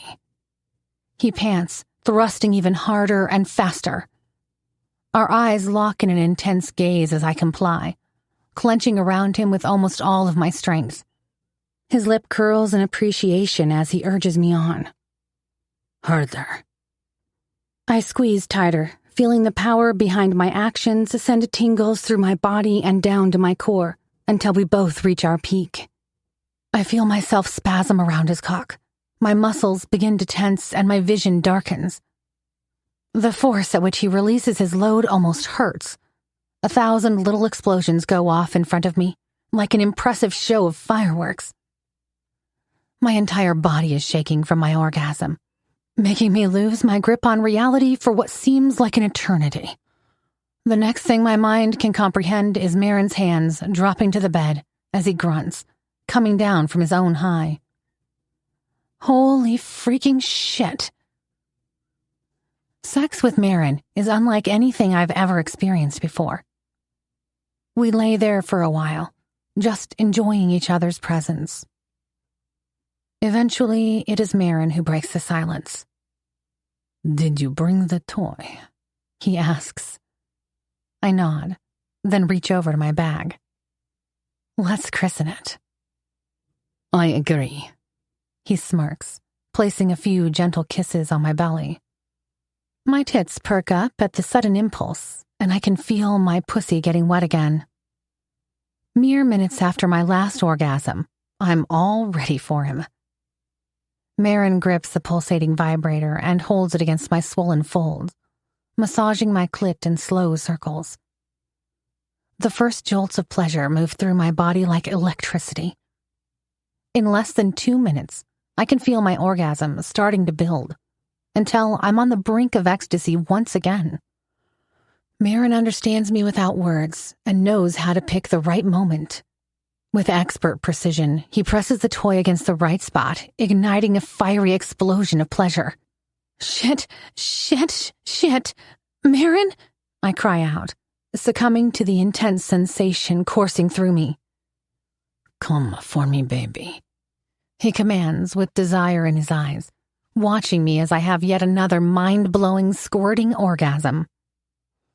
My thighs are shaking out of control as my juices shoot all over the bedsheet and Maron's bare chest. I'm certain that Maron's cleaners will know exactly what went down here, but I don't care. My entire body is washed away by the force of my climax, until the only thing left of me is a whirling mass of ecstasy. Oh my God, I pant, burying my damp face in Maron's chest. I can't. I blabber. Maron's strong arms wrap around me, pulling me closer to his chiseled body. His lips brush against my ear as he whispers, "Stay in my house, Mindy." His deep voice sends a shiver down my spine, making me melt into his touch like butter. "Stay here with me." I start to protest, but "We have a contract, remember?" he says gently. "The safest way to honor that is for you to stay here, under my protection." I'm not in the mood to ask who or what I need protection from and why. I just want to enjoy Maron's warm body, his muscles, his soft and trimmed pubic hair, and his rugged scent. Betty comes to mind, and I feel a twinge of sadness. If I move in with Maron, I won't see her as often. No more casual midnight chats and gossip sessions. We won't be calling each other for backup on disastrous dates. I already miss her. But I guess I can still visit her, maybe even sleep over. It's not like I'm locking myself in a prison. And what am I supposed to do while I live? I inquire. "Well, technically you are still under the employment of global media," he responds, tracing patterns on my exposed skin with his fingers. Oh, really? "No need for you to come into the office. You can work from your new home." Doing what? He turns towards me. "Mindy, listen. I'm going to need your financial expertise very soon. You are the only one I can trust with this task." I furrow my brow, my curiosity piqued. With what task? A mischievous smile appears on his lips. "We're launching a new product soon, something called Tremoxin." Sounds like a medicine. "Exactly," he smirks. "It's the medicine of the future." My eyes widen in surprise. Since when is global media involved in the pharmaceutical industry? "Since I realized I have a diamond in my hand," he says. His hand moves to caress my breasts.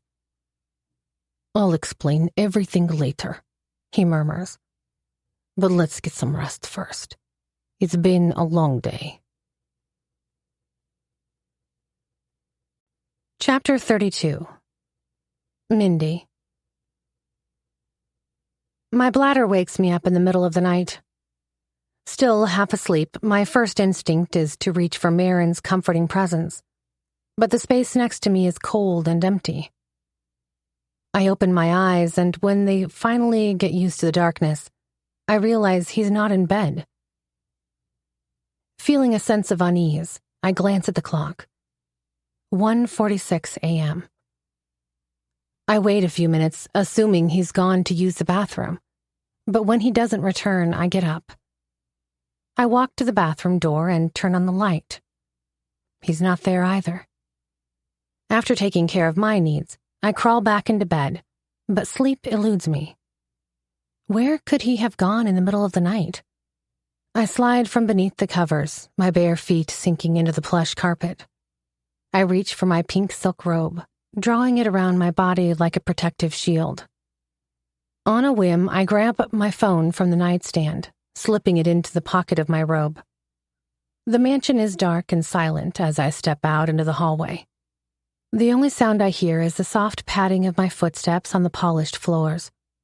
The corridors stretch out before me like a labyrinth, a maze of twists and turns that seem to go on forever. I wander aimlessly, the feeling in my heart growing heavier with each passing moment. The grandeur of Maron's home, which had seemed so inviting and luxurious in the light of day, now feels cold and somehow foreboding. Cordelia! I jump at the sound. It is coming from not too far from me. Cordelia? The voice rings out again. It sounds shaky and elderly, and it's moving closer to me. "My dear, Are you here? Shit. What are you doing out here anyway, Mindy? I should just go back to the room and wait for Maron to come back to bed. But when I turn a corner, I shriek as I almost bump into an elderly woman. She is half dressed in an open gown with a dragging belt. She notices me and moves closer. Her cloudy eyes peer at me, but they light up with hope when she recognizes me. Cordelia, she whispers, her voice trembling with a mix of desperation and confusion. Is it really you, my dear? My heart is hammering against my chest as I try to make some sense of this strange encounter. I'm sorry if I scared you. I'm not Cordelia. I manage, my voice sounding small and uncertain in the vast emptiness of the hallway. My name is Mindy. The woman blinks, her brow furrowing as if she's trying to make sense of my words. Mindy, she echoes, her tone laced with disappointment. But you look so much like her. So much like my sweet Cordelia. That is when understanding dawns, and it hits me like a ton of bricks. Cordelia. I recognize the name. She is Maron's daughter who passed away. So this elderly woman can only be Maron's mother, looking for her granddaughter. Can it be possible that she has no idea that her granddaughter died a long time ago? I really don't know what to say to her.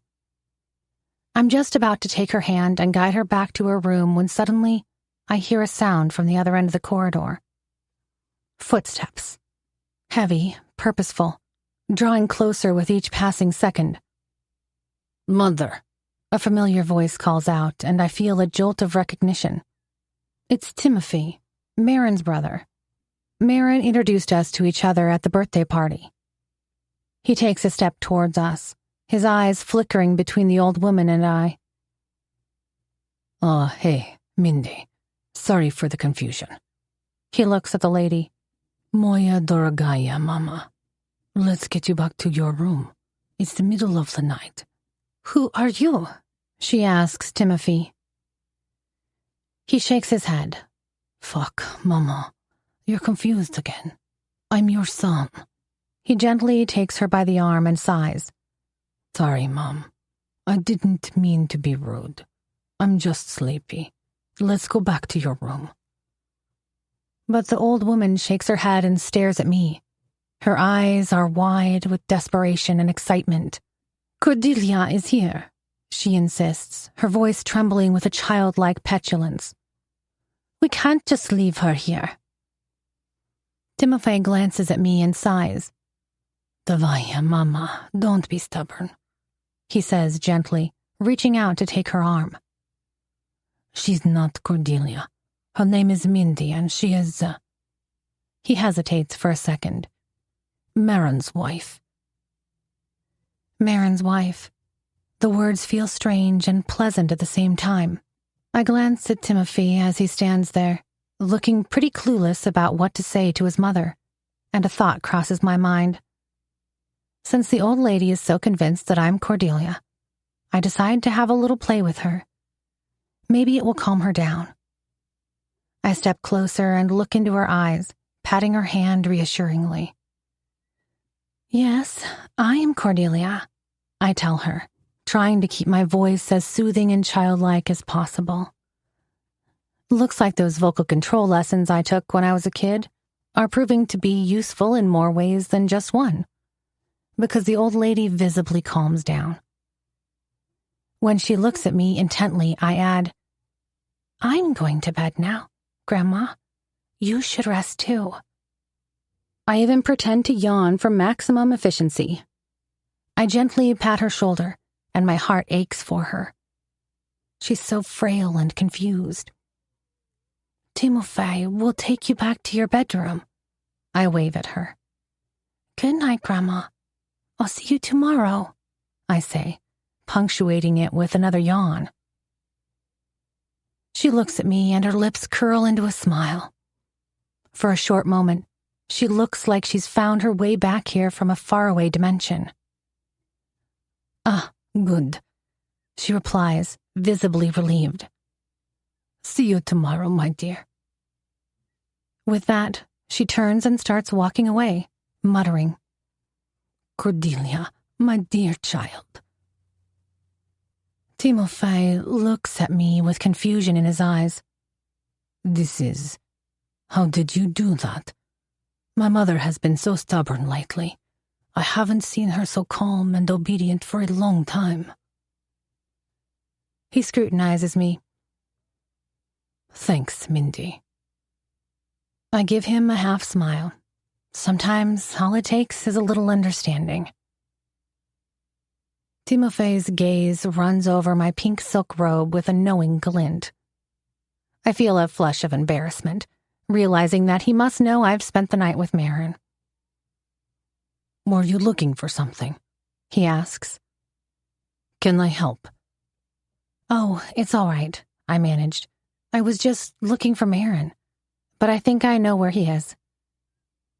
It's a lie, of course. I have no clue where Maron is, and why he disappeared from bed in the middle of the night. Timofey nods, his expression unreadable. "I see," he says, his tone carefully neutral. "Well, good night, then." He hesitates for a moment, his gaze searching mine. "I'll go check if my mother found her way back to the bedroom." As Timofey disappears into the darkness of the corridor, I heave a sigh. This was bizarre. Just shows how life can be both brutal and beautiful at the same time. My thoughts drift to my own mother, and tears begin to form in my eyes. Feeling sleepy and somewhat frustrated, I decide to go back to the bedroom. Maron might already be back himself, wondering where I could be. I don't even know what I was doing out here looking for him. I should have stayed in bed and waited for him to come back on his own. I pivot on my foot, prepared to backtrack and seek refuge in the comfort of the bedroom. Walk a few feet in the direction I came from, then turn left, a few more feet straight, then a right.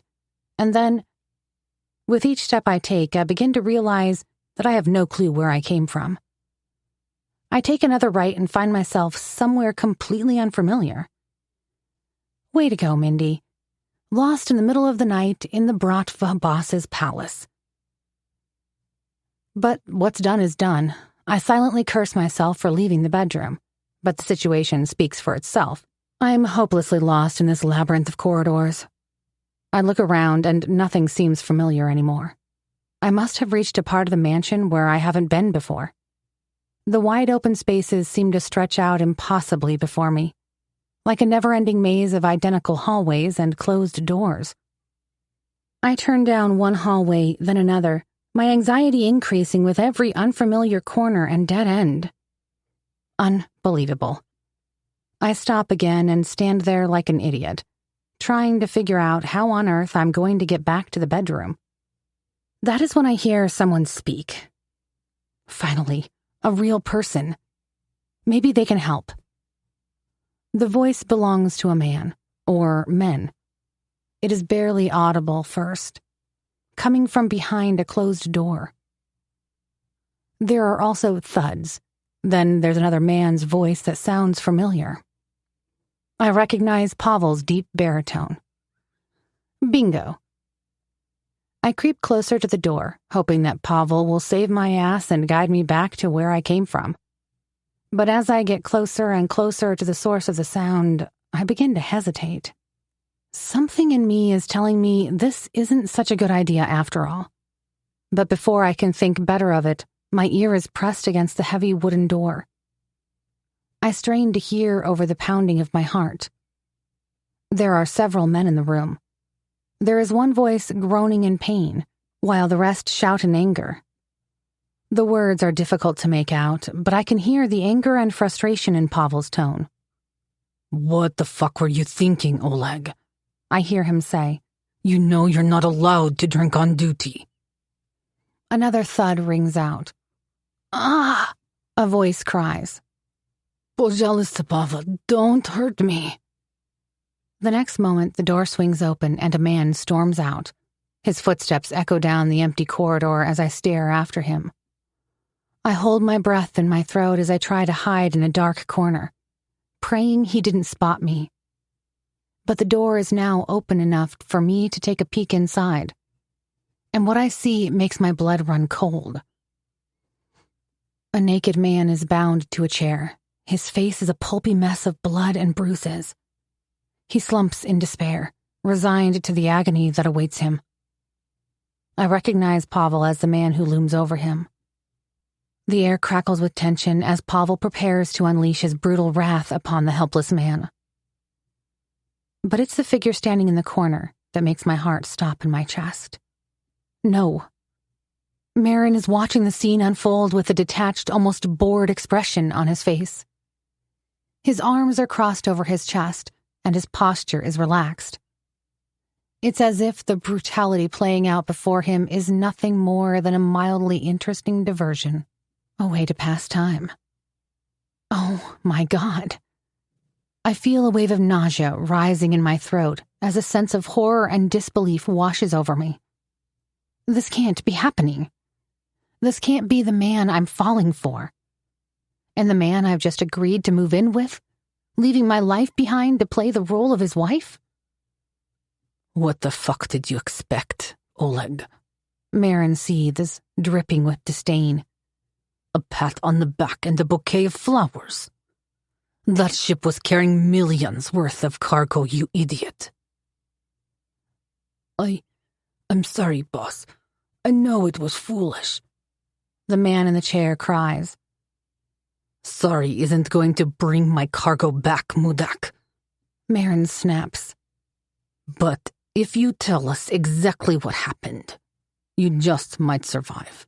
Now start talking. I feel like I'm going to be sick. I continue to listen, barely believing what I'm witnessing. It's like I'm in a bad dream. I even pinch my arm to wake myself up. Unfortunately for me, it doesn't work. Oleshka had a son born, Oleg mumbles, his split lip dribbling blood down his chin. My deputy captain, he opened a bottle of vodka and we celebrated.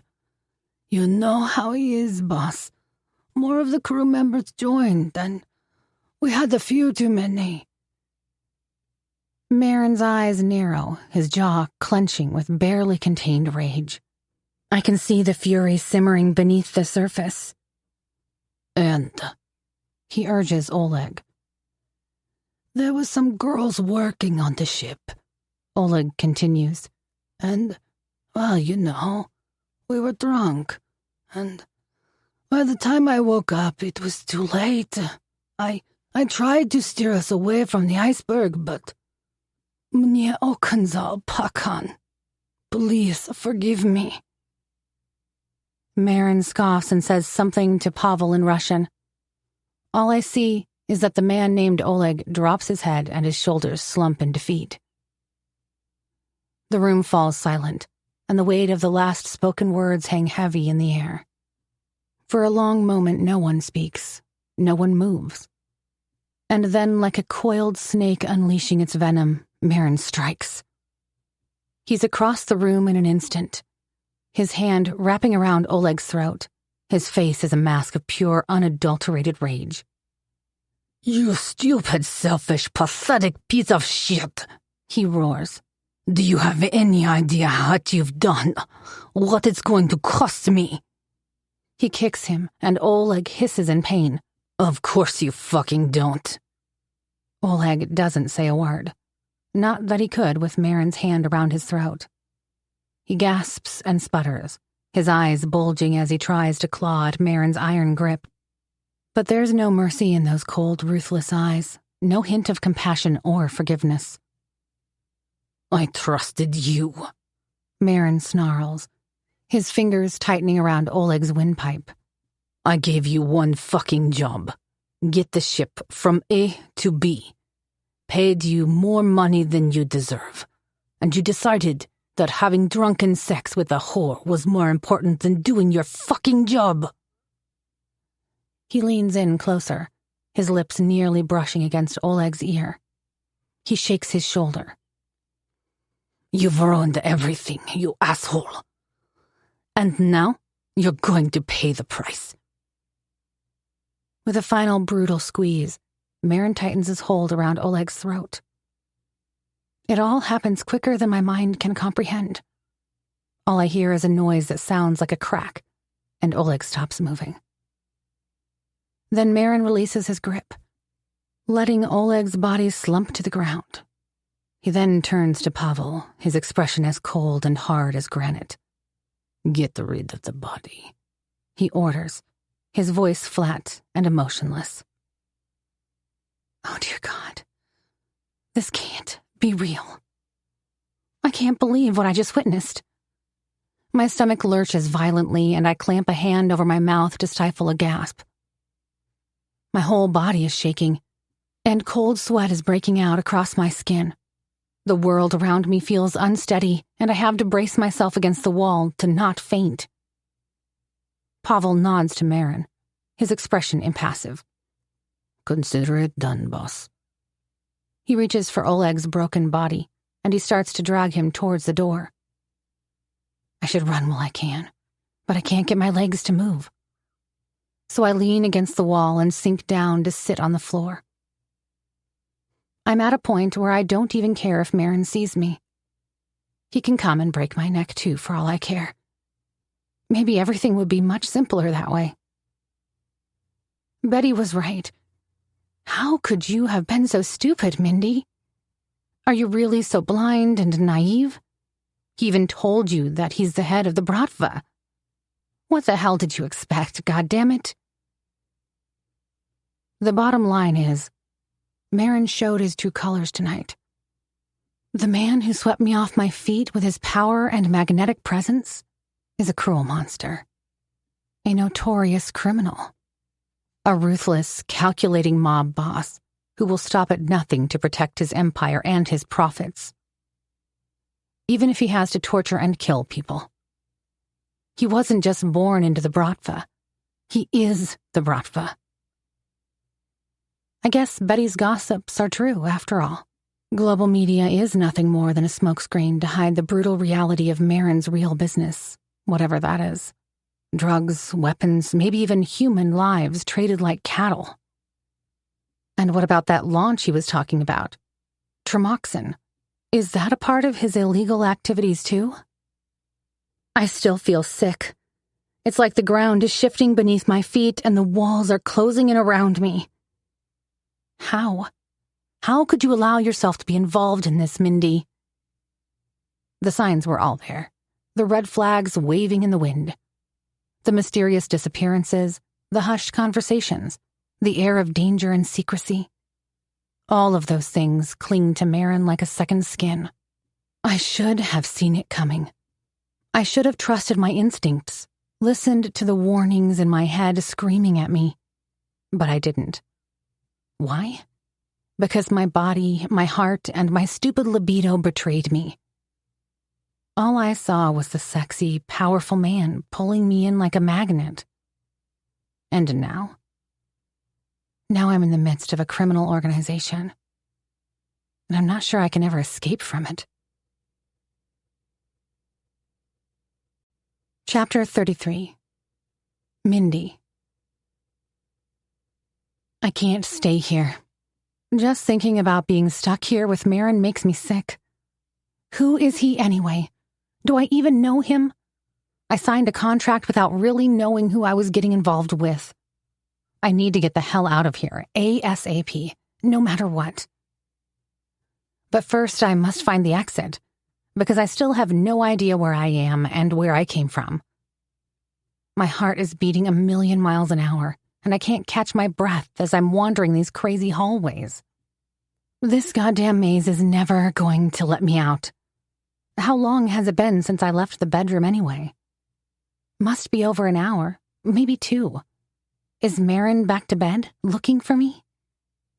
The thought makes me sick. I turn one corner then another, my eyes scanning desperately for any sign of an exit or any hint of a way out. But there's nothing here except an endless sea of closed doors and dimly lit corridors stretching out before me.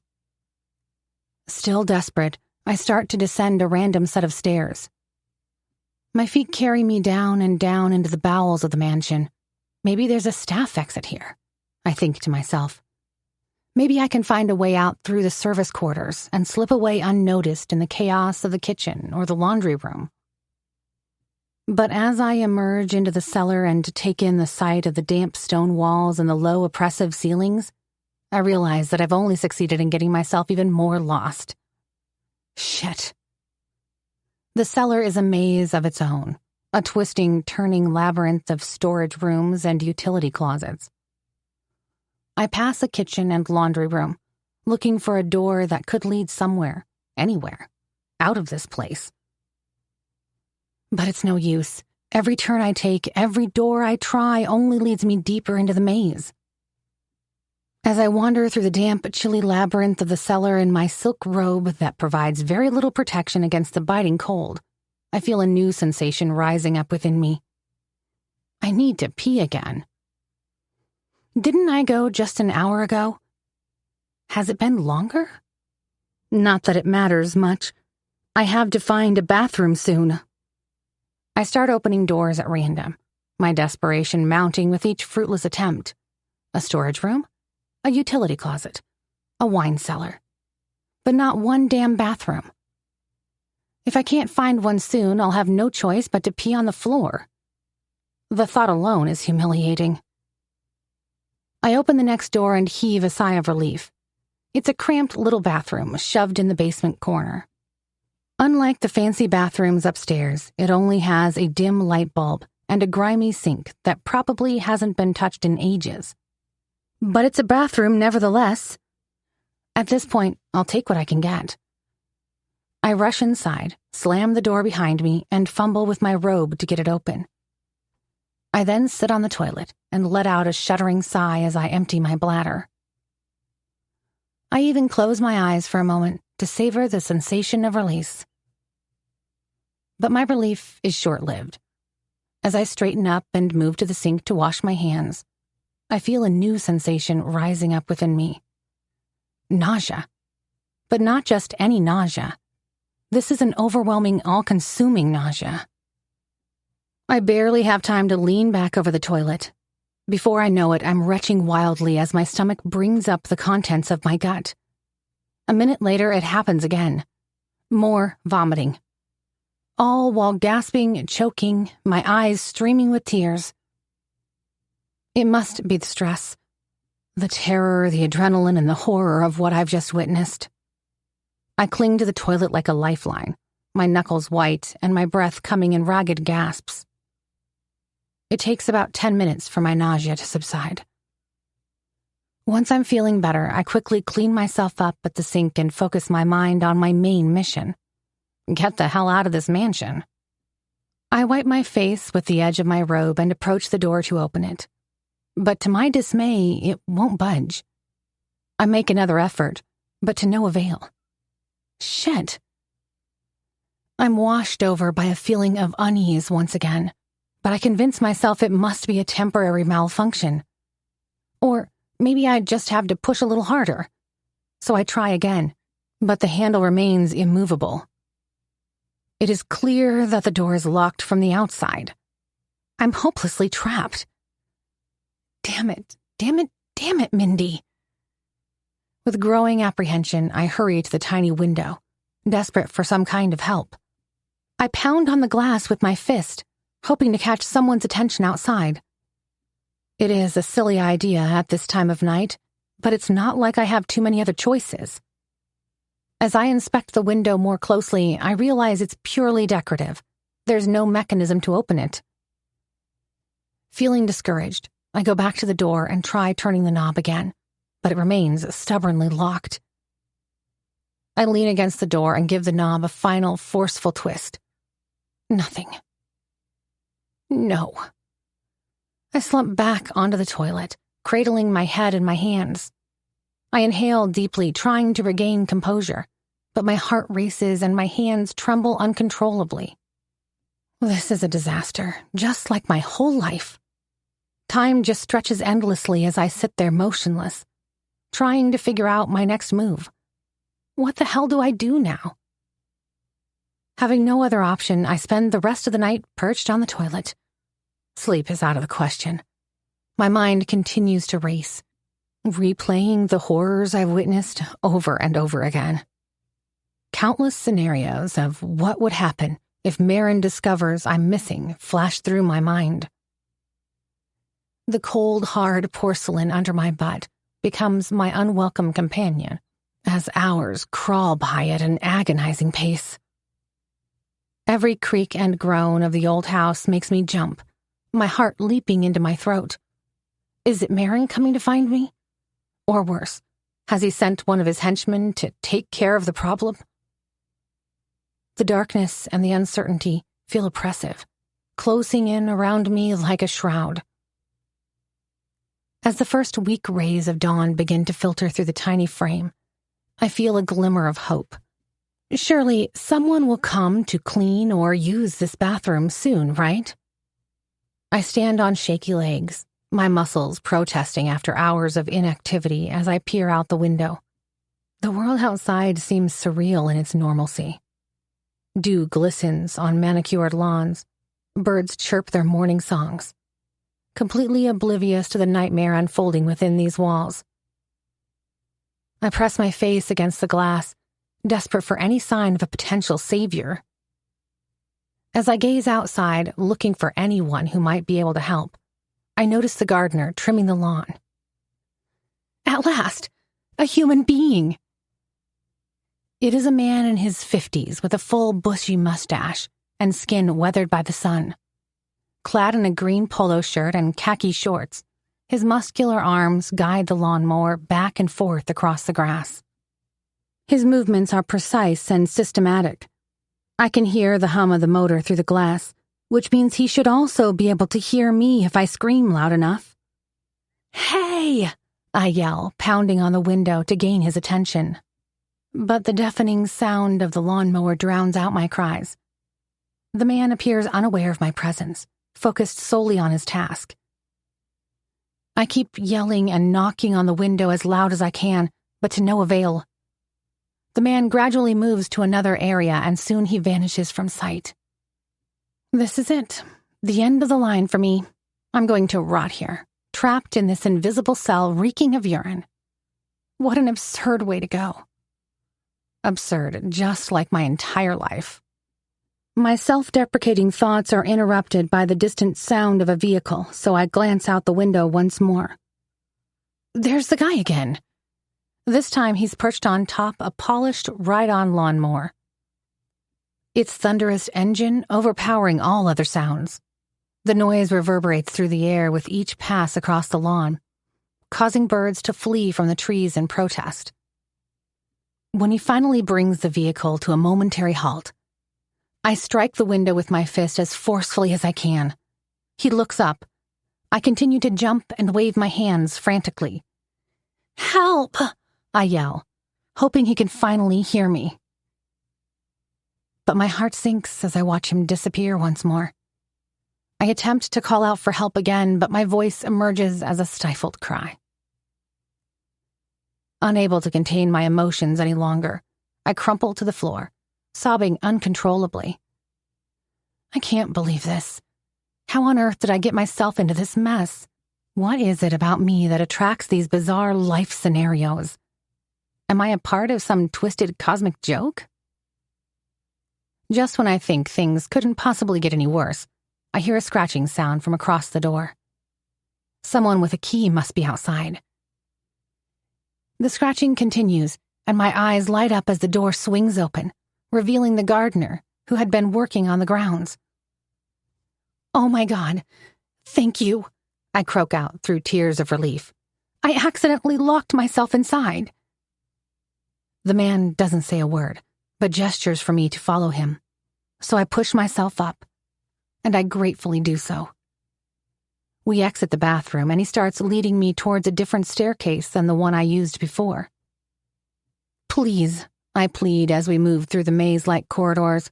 "I need to get out of here. Can you show me the exit?" The man glances at me and points toward the gate without uttering a word. Then he gestures to me to follow him. When we get to the gate, he takes a huge keychain out of his pocket and opens the massive metal door with a creak. He then turns to me and speaks only 3 words. Go. Dangerous here. Yeah, right. You can say that again. Please, I beg him, my voice still trembling. Please do not tell anyone about this. He gives me a slight nod, then urges me to leave. Once I'm outside, he closes the gate and walks back to resume his duties. Holy shit. I'm out. I made it. I take a quick look around and move across the street, away from the mansion, before anyone else sees me. As soon as there's a safe distance between me and Maron's property, I call an Uber. I silently congratulate myself for bringing my phone with me before sneaking out of the bedroom. The pink gown I'm wearing is crumpled from the night at the toilet, but I don't care. All I want is to go home and get some rest. I glance at my phone and see multiple missed calls from Maron.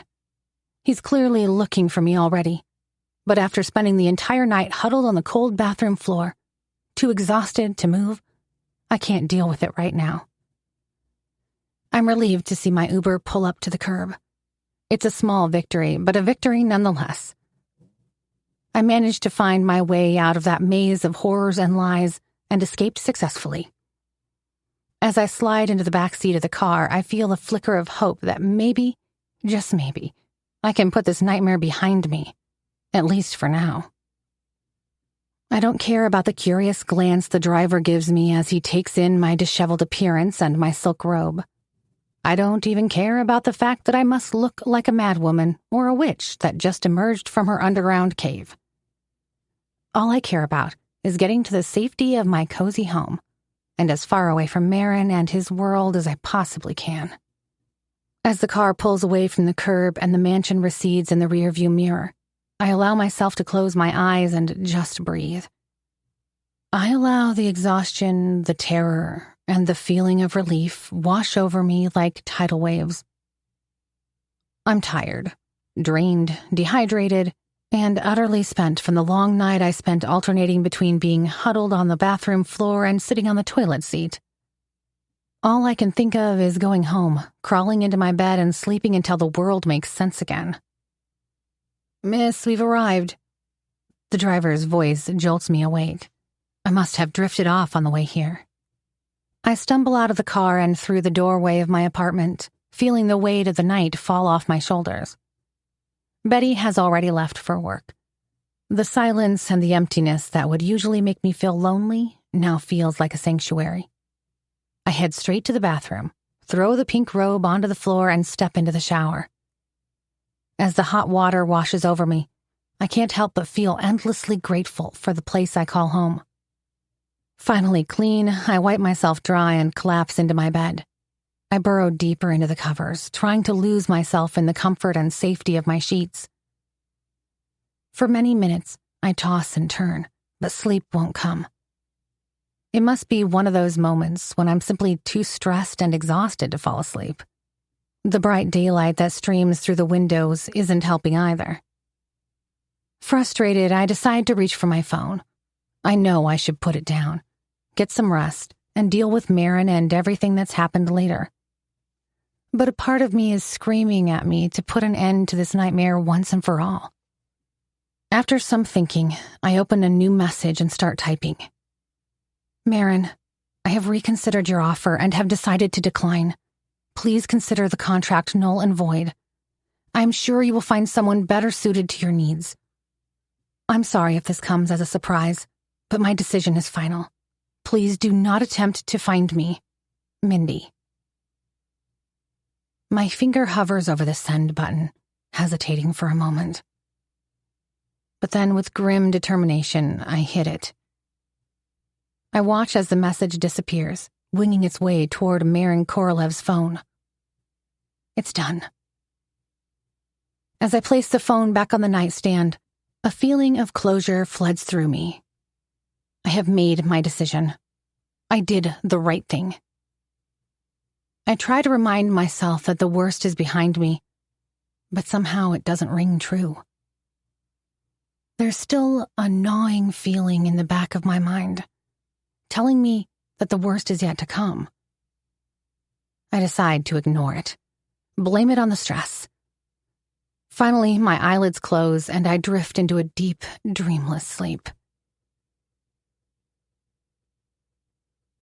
Chapter 34. Maron.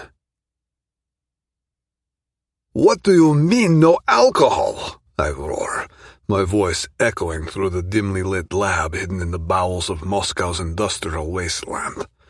After that motherfucker Oleg sank my entire Tramoxine shipment to the bottom of the ocean, I knew I had to take matters into my own hands. So I flew here on my own under the darkness of the night, only sending a cryptic text to Pavel about my whereabouts. I'll fill Mindy in later. I have no clue where she left and why, but I had no time to look for her. I'm sure she's still in the mansion somewhere. I'll go talk to her as soon as I'm back. I'm only spending a few hours in Moscow anyway before I'll fly back to NYC. "How am I supposed to sell this shit then?" I bark at Igor, my main chemist. "My buyers won't touch it if they can't drink while using it. They're not looking for some pansy-ass pill. They want their booze." Igor stares back at me, seemingly unfazed by my anger. "Then they will miss out on the perks of Tramoxine," he says coolly. "Sacrifices must be made for success, even if it means giving up alcohol during the treatment." He pauses. Igor knows better than to bullshit me. "Look, boss, I'm only sharing the results of our tests with you," he explains. "Alcohol interacts with the active ingredients of Tramoxine. It throws everything off balance, no matter how much we tweak the formula." "Bullshit, Igor. You know the rules. I pay you handsomely for a reason." "And I am grateful for the opportunity you gave me every day, Pakan. But I can't mess with biology, no matter how much you pay me. It's the two main components and their chemical reactions to alcohol. The only solution would be to change the main components, but that would also mean we are taking away everything that makes the medicine effective. The patients simply cannot drink alcohol while they're taking Tramoxine. We can't risk any accidents because that would immediately ruin the reputation of the drug. You know that, boss." Blad. I suppress my anger and rub my eyes as I take in Igor's words. He makes a good point, but this is still a problem. A big one. If my clients can't drink their booze while undergoing Tramoxine treatment, it means they simply won't buy the medicine. They will choose their vodka instead of healing their fucking PTSD, their trauma, or whatever the fuck is plaguing their mind. And what happens if some dumbass decides to take a pill with a shot of vodka? I ask Igor, my eyes narrowing. "They'll be dead before they hit the ground," Igor replies bluntly. "That's it, boss. Even a small amount of alcohol mixed with Tramoxine can be lethal. Saw it myself during the trials. Every mouse we tested with booze died." "Servos me, Igor," I curse. "That's bad fucking news." I sigh and stop in an attempt to regain my composure. "What if you take it without booze? Does it work as promised?" I ask. An enthusiastic smile spreads across Igor's face, pride glinting in his eyes. "Better than we ever dreamed, Pakan," he says, gesturing to the data on the screen behind him. "The latest trials blew our minds, boss." "Give me the details, then." "Lots of improvements since our last conversation," Igor says, plunging into a long rant about various forms of data, numbers, and scientific jargon I don't fully understand. I'm no scientist, but lucky for me, I don't need to be. That's why I pay Igor and his team as well as I do. By the time he gets to the end of his rant, my head is reeling from the information he dumped on me. All right. I gesture for him to stop his never-ending lecture. "Can you give me a summary of your findings in a few simple sentences?" Sure. "Sorry, boss. I'll keep it short," he says, holding up his hand defensively.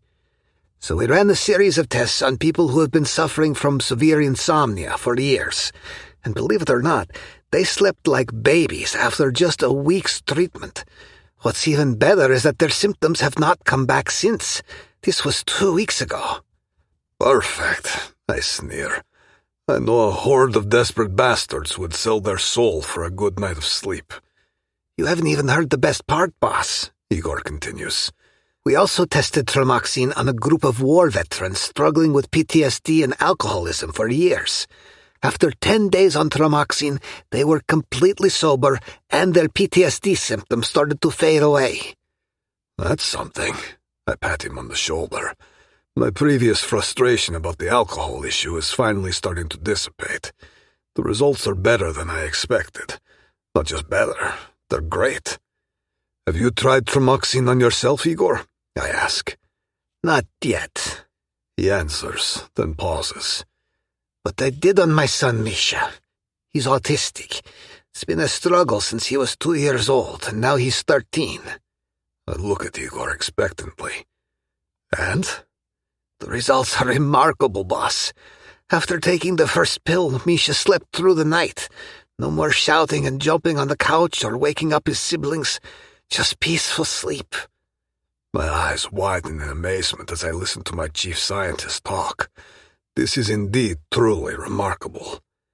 After less than a week, Misha made eye contact with us, he continues. It's something he hadn't done since birth. He's been on the pill for less than 2 months. He stops, and I see something glistening in the corner of his eyes. And since then, his social skills have improved drastically. He plays with his siblings and is learning to be cooperative. It's safe to say that Tramoxine has rewired his brain. Igor sniffs and pauses, as if he's contemplating his next words. Sorry, boss, he says. I don't mean to make this personal, but ever since Misha was born, my entire life has been about finding a treatment for autism, he says, his voice cracking. And I want to thank you for giving me an opportunity to do so. I nod, and his face quickly returns to its emotionless state. As long as the dosage is correct and no alcohol is consumed with it, Tramoxine will change everything. This is a game changer, boss. A panacea drug that can heal the world. I can guarantee you that. The excitement courses through my veins. This is fucking incredible. And not just because of the money I'm going to make.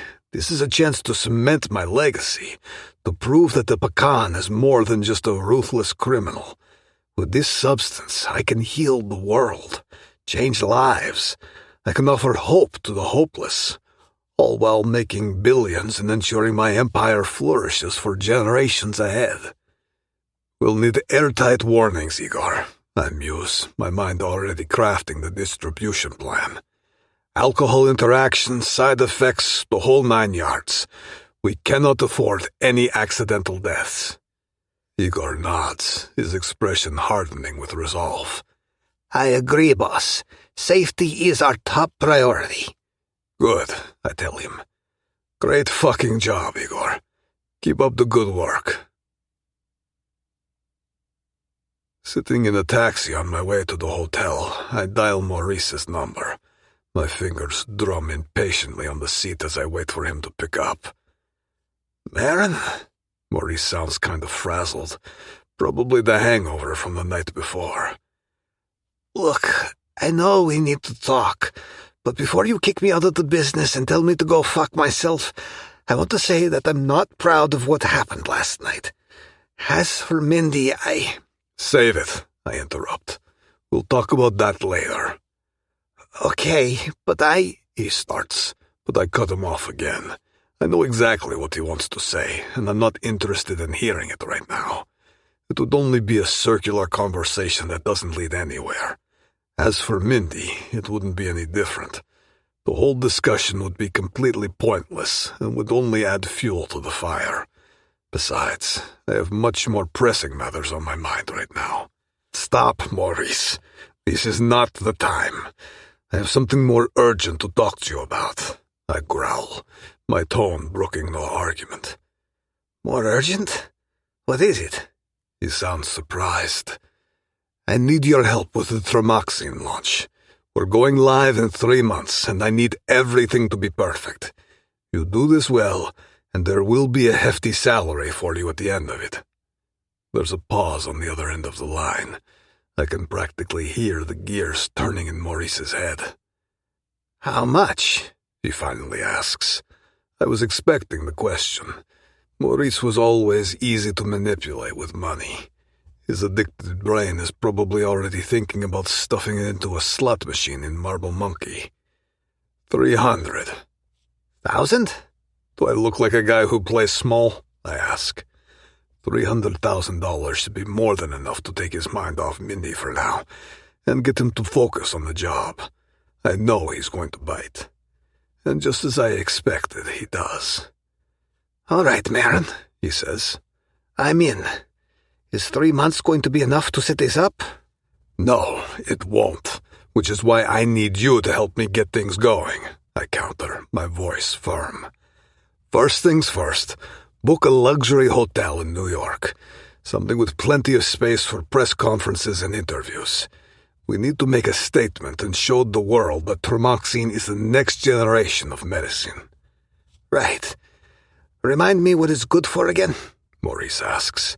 It's a fucking miracle drug, Maurice, I tell him, my voice full of pride. Mental health conditions, trauma, PTSD, insomnia, all the shit people suffer from. He could even heal your addiction, dear brother. You think? He seems to hesitate. Are you sure? 100%, Bratva. Well, about that. Maurice sighs and goes silent for a few seconds. You think you can save me some? You know, for my troubles? My brother's unexpected comment throws me slightly off balance. I furrow my brow. He wants to take Tremoxine? All this time he refused to admit that he's got issues. Can it be possible that he's finally starting to take responsibility for his shit? I know he said we're not going to talk about this, but... He continues. I can hear him fidgeting with something, probably a pen.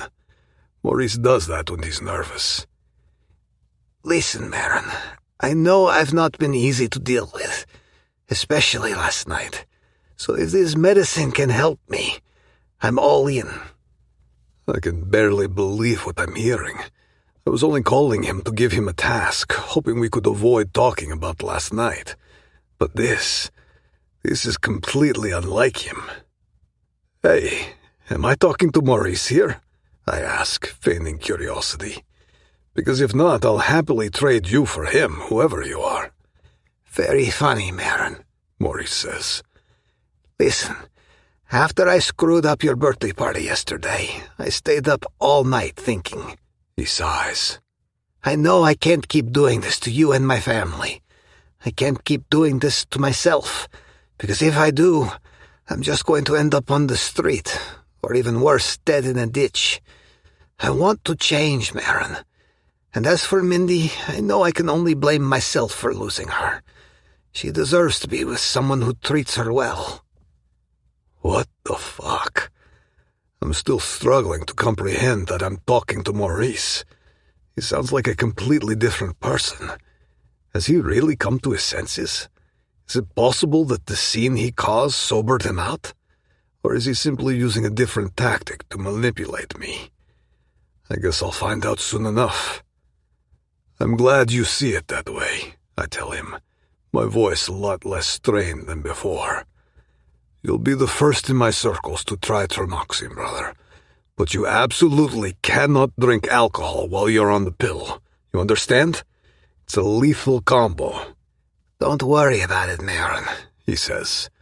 I'm dead set on kicking this drinking habit anyway.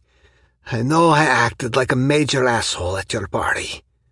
All right, let's just move past it, Bratva, I say. Let's focus on the job instead. Speaking of which, have you got an update on Shirkov's kidney? Oh, it's sorted, Maurice says, a hint of pride in his voice. They are shipping it in a few days. We'll be in New York days before the deadline. I can't help but be a little impressed. This is not the conversation I was expecting at all. Far from it. Good job, Maurice. I give a nod of recognition. Who is the donor? 20-year-old woman in Bangladesh who recently passed away from a terminal illness. She agreed for her organs to be used after her death. For money, of course. It will go towards caring for her nieces. Food, school fees, bus fares, that kind of stuff. Jesus Christ. I can't stop myself from thinking about the desperation poverty can drive people to. I should be used to it by now, but whenever I encounter it, it never truly leaves me unfazed. For a brief moment, I'm grateful for being born into a privileged part of the world. Fine, I say, my tone softening just a fraction. Good job, Maurice. Proud of you, brother. Keep this up and we can talk about the pay raise. The kidney will be the first milestone of your progress. Thanks, Maron, he says. I can almost see his smug smile through the telephone line. I nod, even though he can't see me. Keep me posted on the kidney, and in the meantime, let's focus on making this launch party as big as we can. I want the press to talk about it for months. You got it, Maurice replies. I won't let you down again, brother. Just wait and see. I put the phone down and allow myself a smile, feeling a rush of anticipation. I know I mustn't judge too quickly. Maurice still needs to prove himself, but this is a good start. And perhaps with the help of Tromoxine, I'll be able to put him on the road to recovery. The taxi comes to a screeching halt outside the Grand Hotel, and I toss the driver a wad of cash without even bothering to count. I shut the car door behind me and stride into the hotel lobby to take the lift to my penthouse suite. My head is still reeling from everything that happened today. The success of the Tromoxine trials and the promising conversation with Maurice are making me feel positive about the future. I enter the suite and throw my jacket on the kitchen counter. Sinking into the plush couch in the living room, I feel a surge of satisfaction wash over me. For years we've poured blood, sweat, and billions of dollars into Tromoxine, and now it's finally on the brink of its launch. Sure, there's the alcohol issue, but we'll deal with that. Nothing is ever perfect. All we need to do is put a giant fucking disclaimer on the label and we have our asses saved. As for Maurice, I don't know what to think. His attitude seems better than ever. A few weeks ago, he couldn't even take responsibility for his fuck-ups. Now he sounds like an adult who owns his shit. He even agreed to take Tromoxine to treat his addiction. But I guess we'll have to see. Either way, he'll be in my ass in the next 3 months, working alongside me on the launch. That way I can keep a close eye on him. And most importantly, there's Mindy. Finally, a woman I genuinely enjoy being with. Unlike my past relationships, which were just temporary pussies to fuck and forget. Just thinking about her makes me feel lightheaded and rock hard at the same time. It's like my heart is pumping all the blood into my cock, bringing it to the brink of explosion. Mindy is mine. Only mine. Life is good right now. A flicker of unease runs through me. Where could she be? I've called her multiple times before I left for Moscow, but she still hasn't called me back. It's not like her to disappear without a word. For a moment I consider sending Pavel to look for her, but I push the thought aside. I've had enough of today. Besides, she's probably just thinking about the conversation we had last night and needs some space. She'll turn up eventually. Korolev, you need a fucking shower, I tell myself. I've been in the same outfit since I left New York. I push myself up from the couch and take off my clothes. Naked, I walk to the drink cabinet. I grab a bottle of whiskey and take a swig, feeling the intense burn as I swallow it down. My thoughts drift to Mindy again. I wish she was here right now to join me in the shower. My erection is nearly painful as I think of her. I take another sip of whiskey. The coolness of the bottle against my hand, the burning sensation of the alcohol in my mouth, and the heat inside me all come together as I stand there naked in the dim lighting of my room. My heart races. I can't stop my mind from imagining what Mindy might be doing right now. I picture her soft curves, her supple skin, and ache for her touch. As I swallow another mouthful of whiskey, its smoothness burns all the way down, igniting something deep and primal inside me. Damn it, Korolev. I set the bottle down on the counter and reach between my legs, finding myself as hard as steel. My fingers brush against the sensitive skin at the tip of my shaft as I begin to stroke up and down, savoring the feel of my dick growing bigger under my touch. The sound of skin smacking against skin echoes in my ears each time I thrust into my palm. The scent of whiskey fills my nostrils, while my cock grows harder and harder, a heady mix that ignites deeper desires within me. Suddenly memories flood back. Our first kiss, our sweet moans when we made love. Everything about her feels so fucking right, too right for my world. Because my world is full of pain, blood, and chaos. All I know is that I have to find a way to keep her in it. My thumb finds its way to the tiny slit at the tip of my cock. I begin circling it gently, imagining it's her tongue doing the work. My other hand runs across my chest to pull on one of my nipples while I continue stroking myself faster, growling softly as pleasure builds.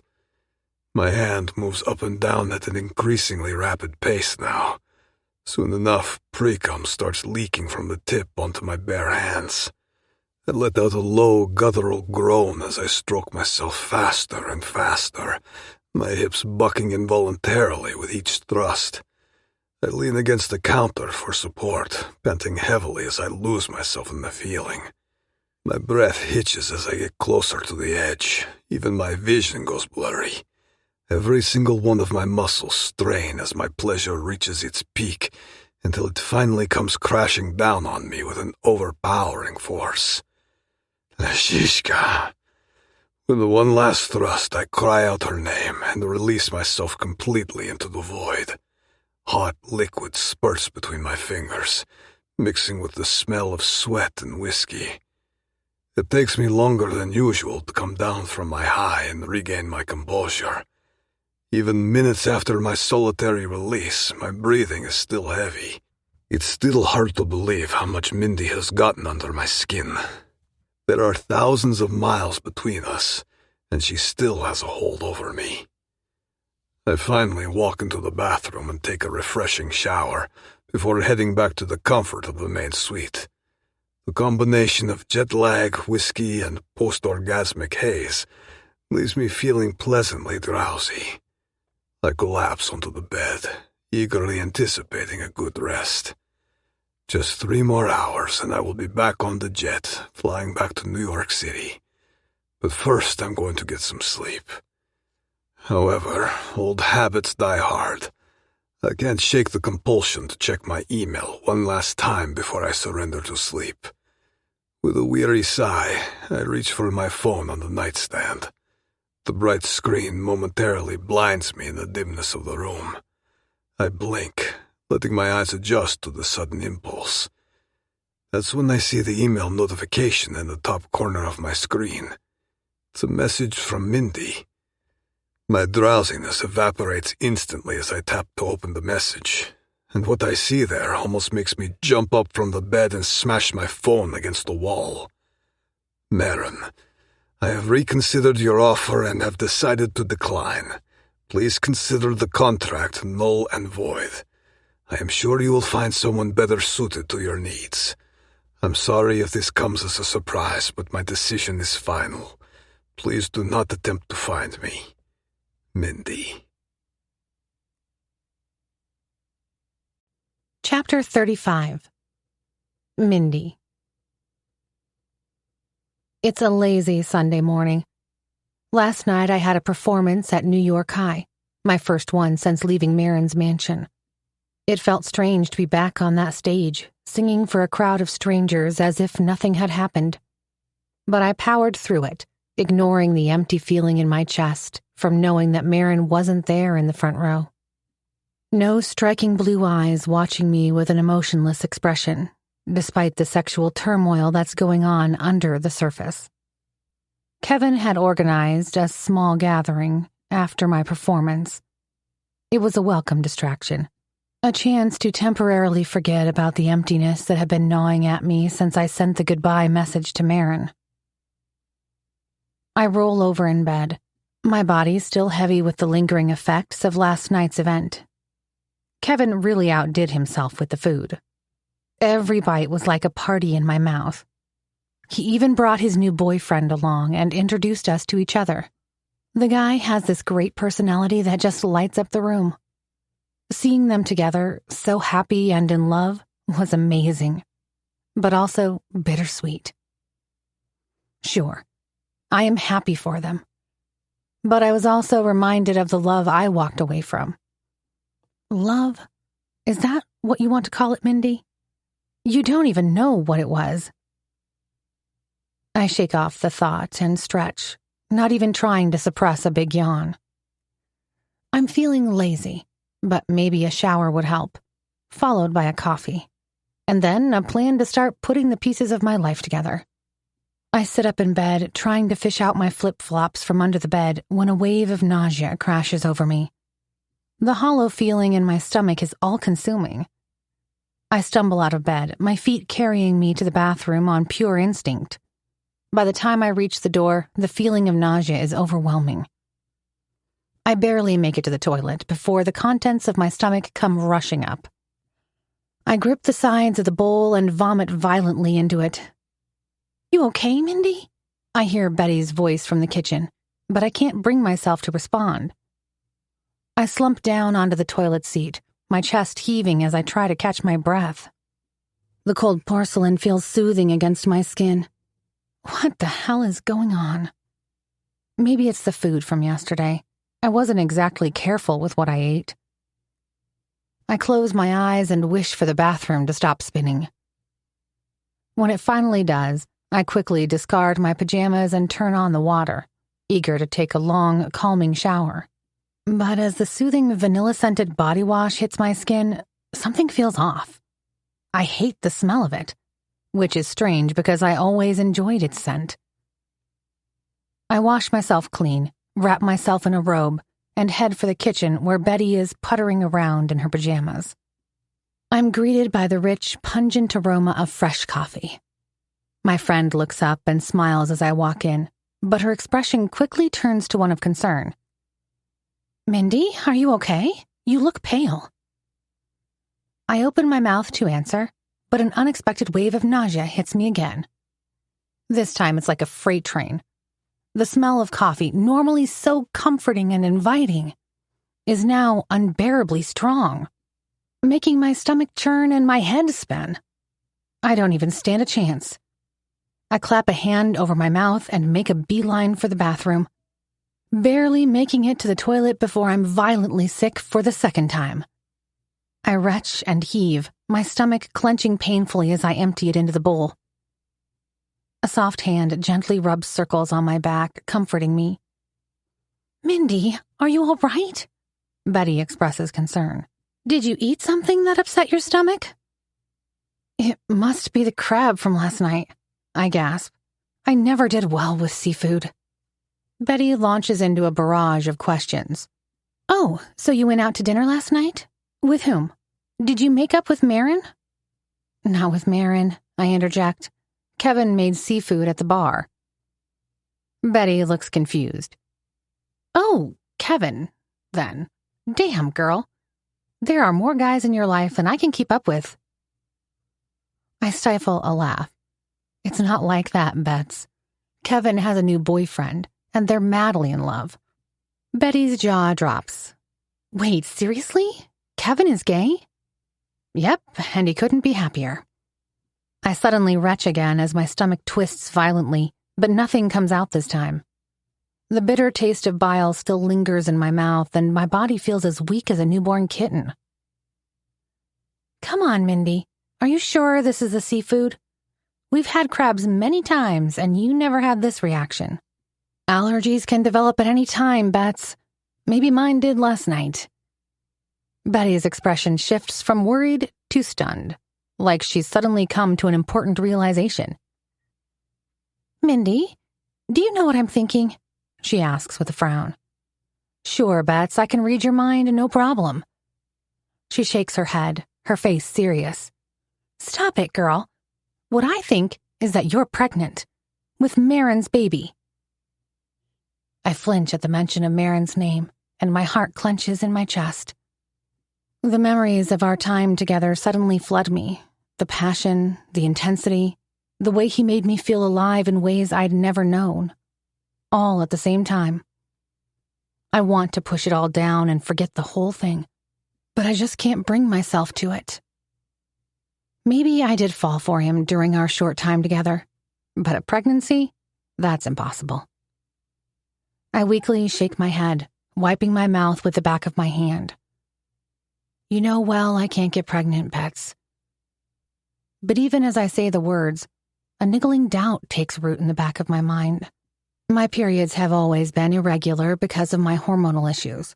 And with everything that's happened lately, the stress, the chaos, the earth-shattering revelations about Maron, I can't even remember when I had my last one. Betty frowns, her eyes searching mine.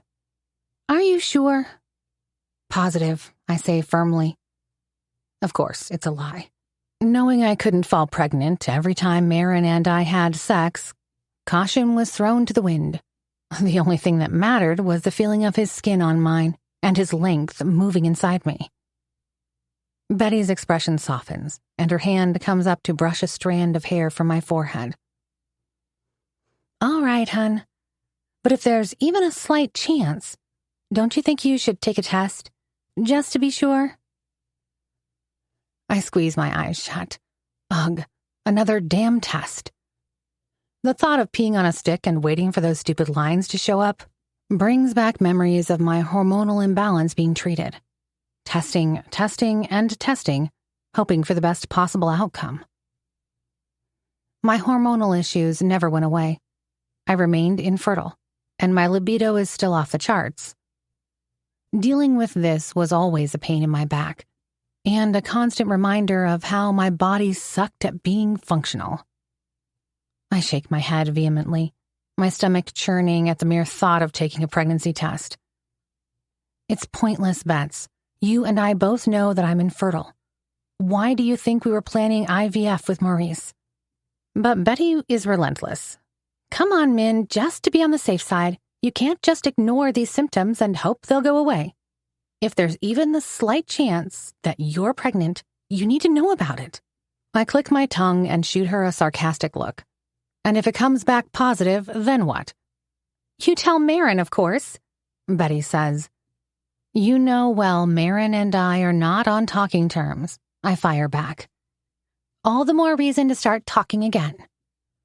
I take a deep, shuddering breath, steeling myself for the confession that's been weighing on my soul.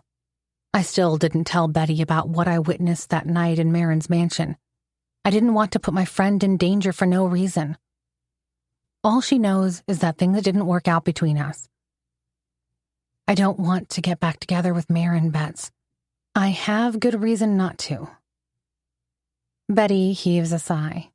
You know, girl, sometimes I just don't understand you. You dated the hottest man alive who also happens to be a billionaire entrepreneur, and you suddenly decided to break up with him. We both know that you're never going to find someone like.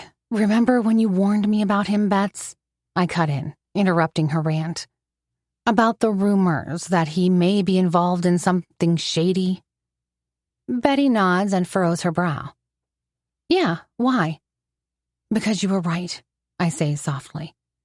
I saw something the night before I broke up with him, Bets. Something horrible. Betty's eyes suddenly widen. I know her gossip sensors are alert and that every cell in her body is eager to hear what I'm about to say. This is exactly why you need to be careful with gossip around Betty. So I tell her about what happened that night, leaving out the worst details, namely the fact that I saw Maron kill someone. But I tell her about wandering the darkened corridors of the mansion, stumbling upon that awful scene. I tell her how the man was being interrogated and tortured, while Maron watched with a cold, impassive expression, like it was just another day at the office. As I speak, Betty's complexion drains of color and there's horror in her eyes. Holy shit, Mindy. That's That's horrible. I can't even imagine. I wipe the unwanted tears from my eyes as I nod in agreement. You see now? I can't be with a man like him, Bets. I bet you would have done the same in my shoes. Betty reaches out and squeezes my hand tightly. Oh, babe, I'm so sorry. I know this must be a lot to deal with. I just wish you'd told me earlier. It's just... I sniff. It hurts like a bitch, Bets. I have fresh tears welling up in my eyes again. My friend comes in to embrace me with a comforting hug. Of course it does, babe, she says. Still, you did the right thing by leaving him. That was the only sensible thing to do after this.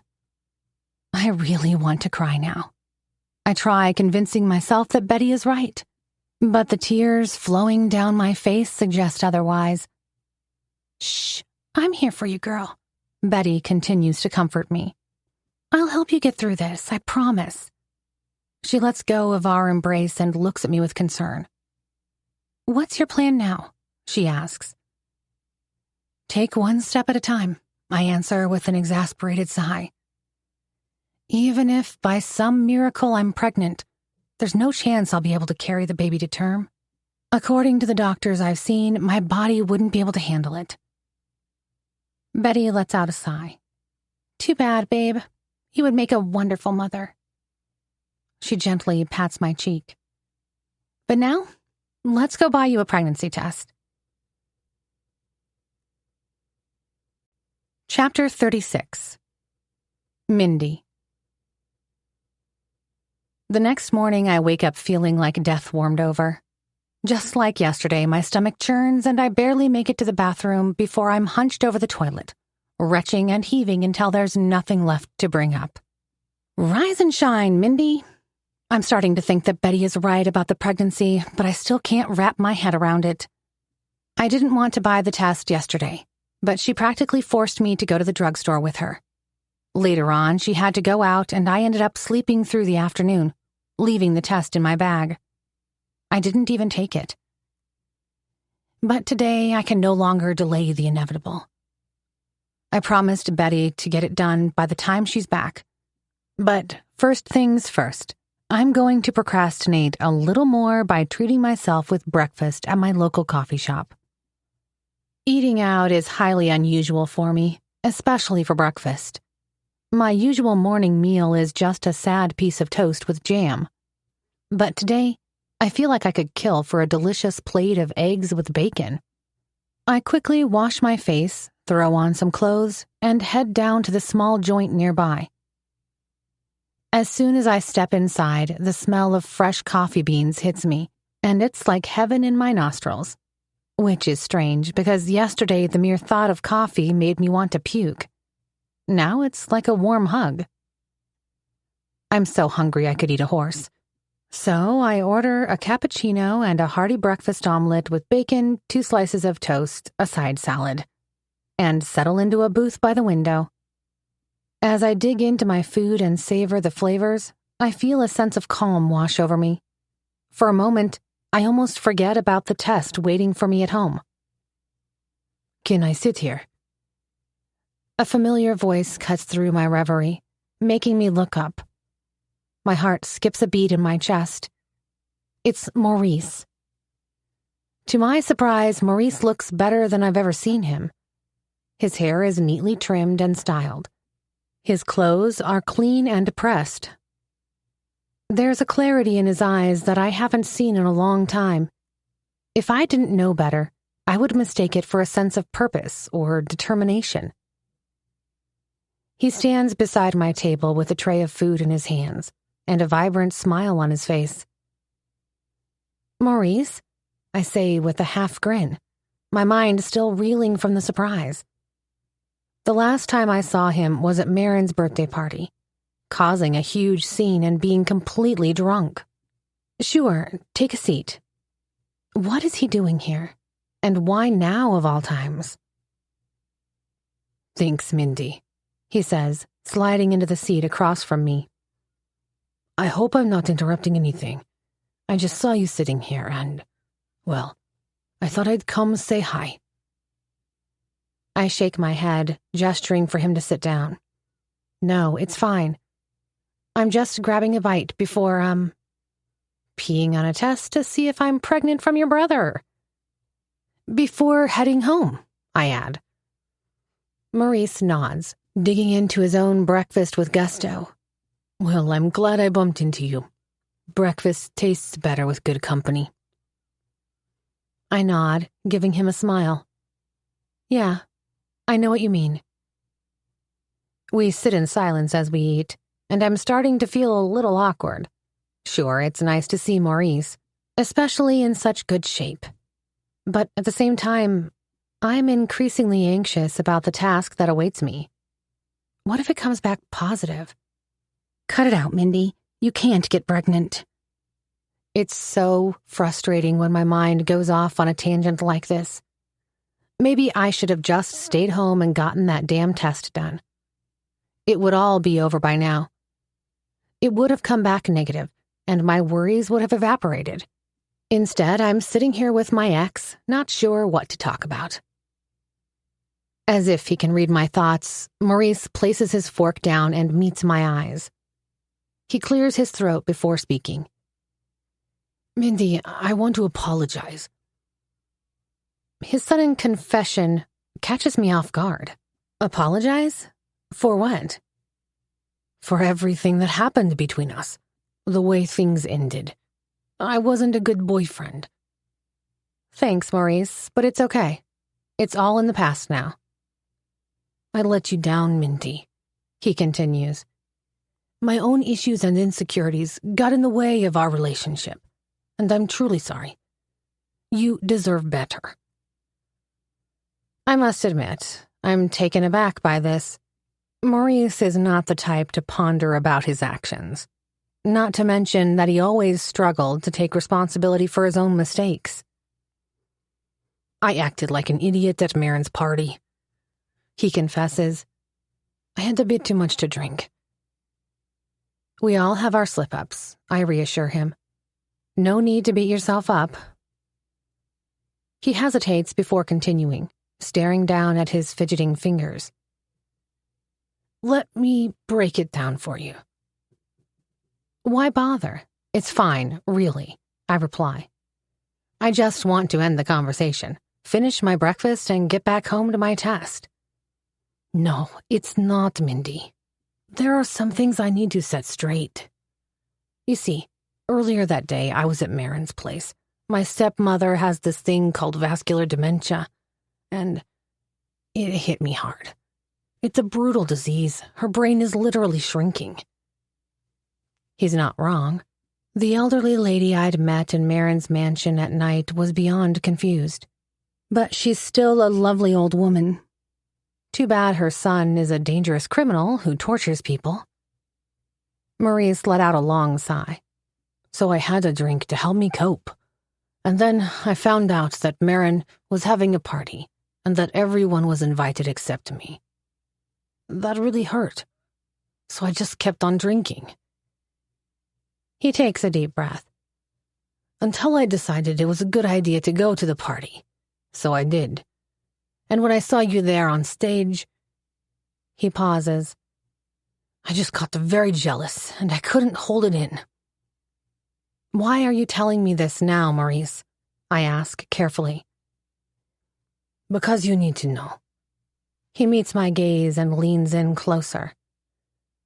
That night, Maron and I had a huge argument. I thought that you and him are together, and it's been eating me up inside ever since. My heart skips a beat and my palms grow clammy with nerves. This is the last thing I need on my list right now. How could I possibly explain the tangled mess I've found myself in to Maurice, of all people? Not that I owe him an explanation. I gather my courage and decide to lie, hoping he won't see through me. No, I say unconvincingly. I was only there to sing, nothing more. Oh. Maurice's expression visibly changes. I can't decide if he knows I'm lying to him or not. That's good, It would kill me if you and my brother, you know." "Why?" I ask, staring at him in confusion. "You broke up with me, Maurice, not the other way around." His gaze is heavy with remorse and yearning as he nods. "And I've regretted it every single day since."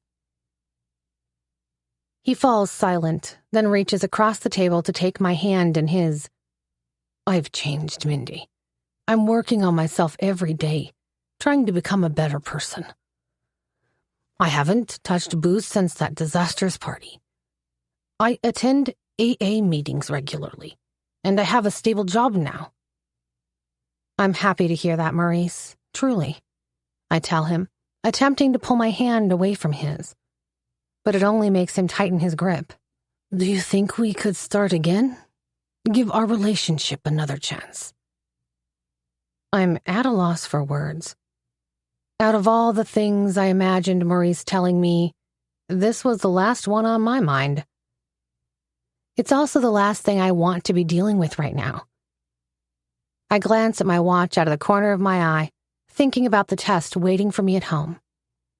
Maurice, I trail off, my mind spinning with conflicting emotions. A part of me remembers the good times we shared, but I know that chapter of my life is over. I could never go back to Maurice after how things ended between us. And especially after what happened between Maron and me. It would be a disaster. My stomach lurches forward without warning, and I find myself thinking about that damn test again.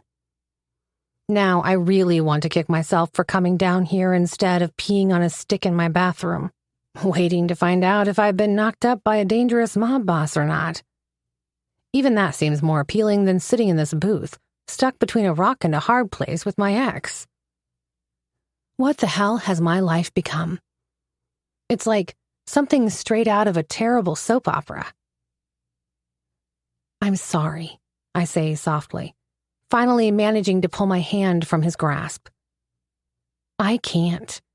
Too much has changed, Maurice. I've changed too." He stares at me. "Mindy, please don't shut me out. Whatever it is, we can work through it together."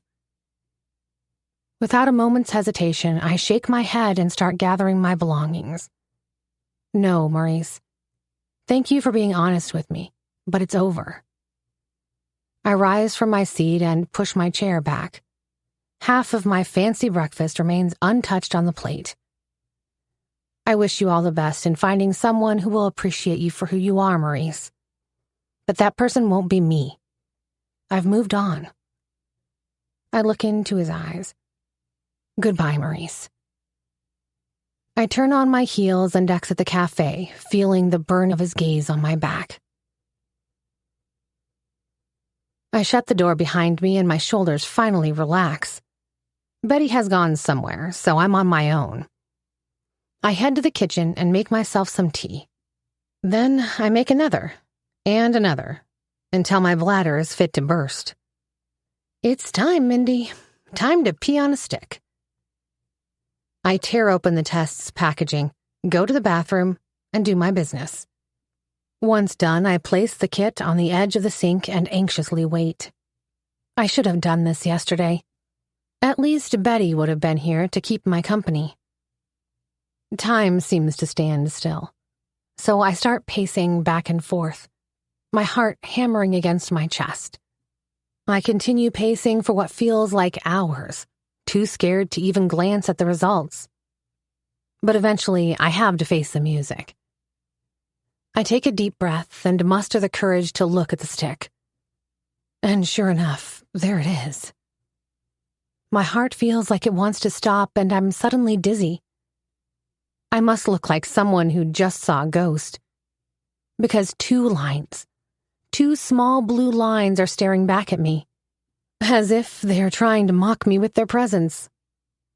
I stumble out of the bathroom and collapse onto my bed, staring up at the ceiling as the reality of the situation begins to sink in. Pregnant. With Maron's baby. The man I ran away from. The man who terrifies me as much as he turns me on. Now what? How is this even possible? Minutes go by, and I'm so lost in my own swirling thoughts that I almost don't hear my phone ringing. It's when I glance at the screen that my breath hitches. It's a number from St. Mary's Hospital. Hello? I answer, my heart thundering against my ribcage. Miss Williams? Dr. Walker here. Dr. Walker, is this about my mother? Yes, he says and clears his throat. I swallow hard, my throat suddenly running dry. Calls like this out of nowhere are usually not a good sign. Is she okay? There's a pause on the other end. I'm afraid not, Miss Williams. Your mother's condition has deteriorated significantly in the past 24 hours. I feel like I'm being punched in the gut. The air rushes out of my lungs, leaving me breathless. I see. What does that mean? Dr. Walker's voice is sympathetic. It means that we have done all we can to treat her cancer. But I'm afraid she's no longer responding to the treatment. We've made the decision to move her to comfort care, so we can focus on managing her pain and making her as comfortable as possible. I'm so sorry, Miss Williams. Tears sting my eyes as I begin to comprehend the reality of his words.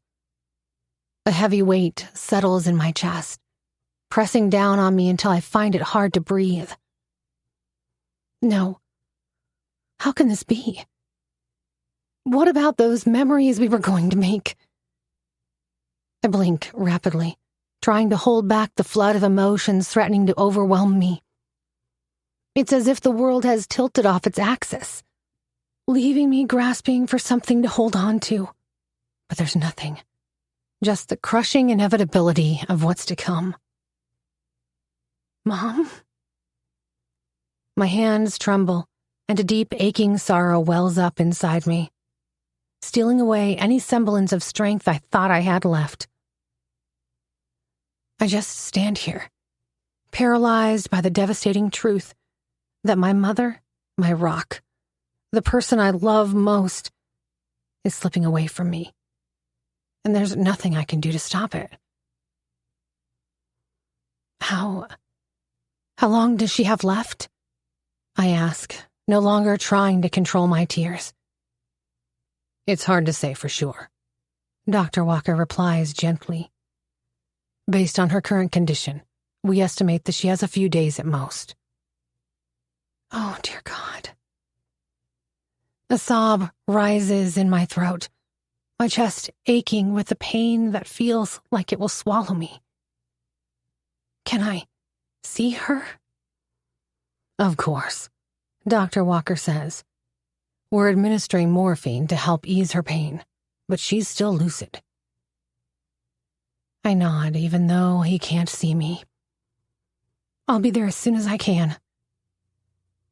I murmur a thank you and end the call, letting the phone fall on the bed from my numb fingers. The weight of losing my mother comes crashing down on me like an avalanche. All while a new life is being created in my belly. One coming to an end, and another one just starting. Chapter 37. Maron. Oh, please, Mindy groans. suck my clit. I run my tongue up her slit, dancing at the tip across her clitoris. Then I press my mouth against it. Fuck, she cries, and her head drops back on the pillow. Then I start licking and sucking her clitoris with long, flat strokes, giving it no mercy. Now she can't help herself. She moans and thrusts her hand into my hair, pressing my face against her pussy harder. I welcome it. I ravage her cunt, being relentless with it until she spirals completely out of control. Fuck! Eat my pussy, you bastard! Mindy is lost in an ocean of pleasure as I continue licking. Oh, fuck! Please, Maron, she pants. Don't. Stop. I'm gonna burst. Then fucking burst for me, baby. With a scream that's muffled by the pillow she pressed her face into, she comes, squirting her juice into my mouth like a fountain. Oh, God. Oh. She screams, her body shaking uncontrollably from her orgasm. Good girl, I growl. Now you're going to suck my cock. Barely waiting for her shaking to subside, she eagerly obeys. I place my erect dick against her lips and thrust into her mouth. Her throat relaxes, and her mouth sinks down my shaft, licking and sucking it. My groans of encouragement spur her on with even greater enthusiasm. Deeper, Lizishka, I order, and she takes it all the way in. My nuts are so tight they nearly hurt. I want nothing more than to be deep inside her, buried to the hilt, to feel her wall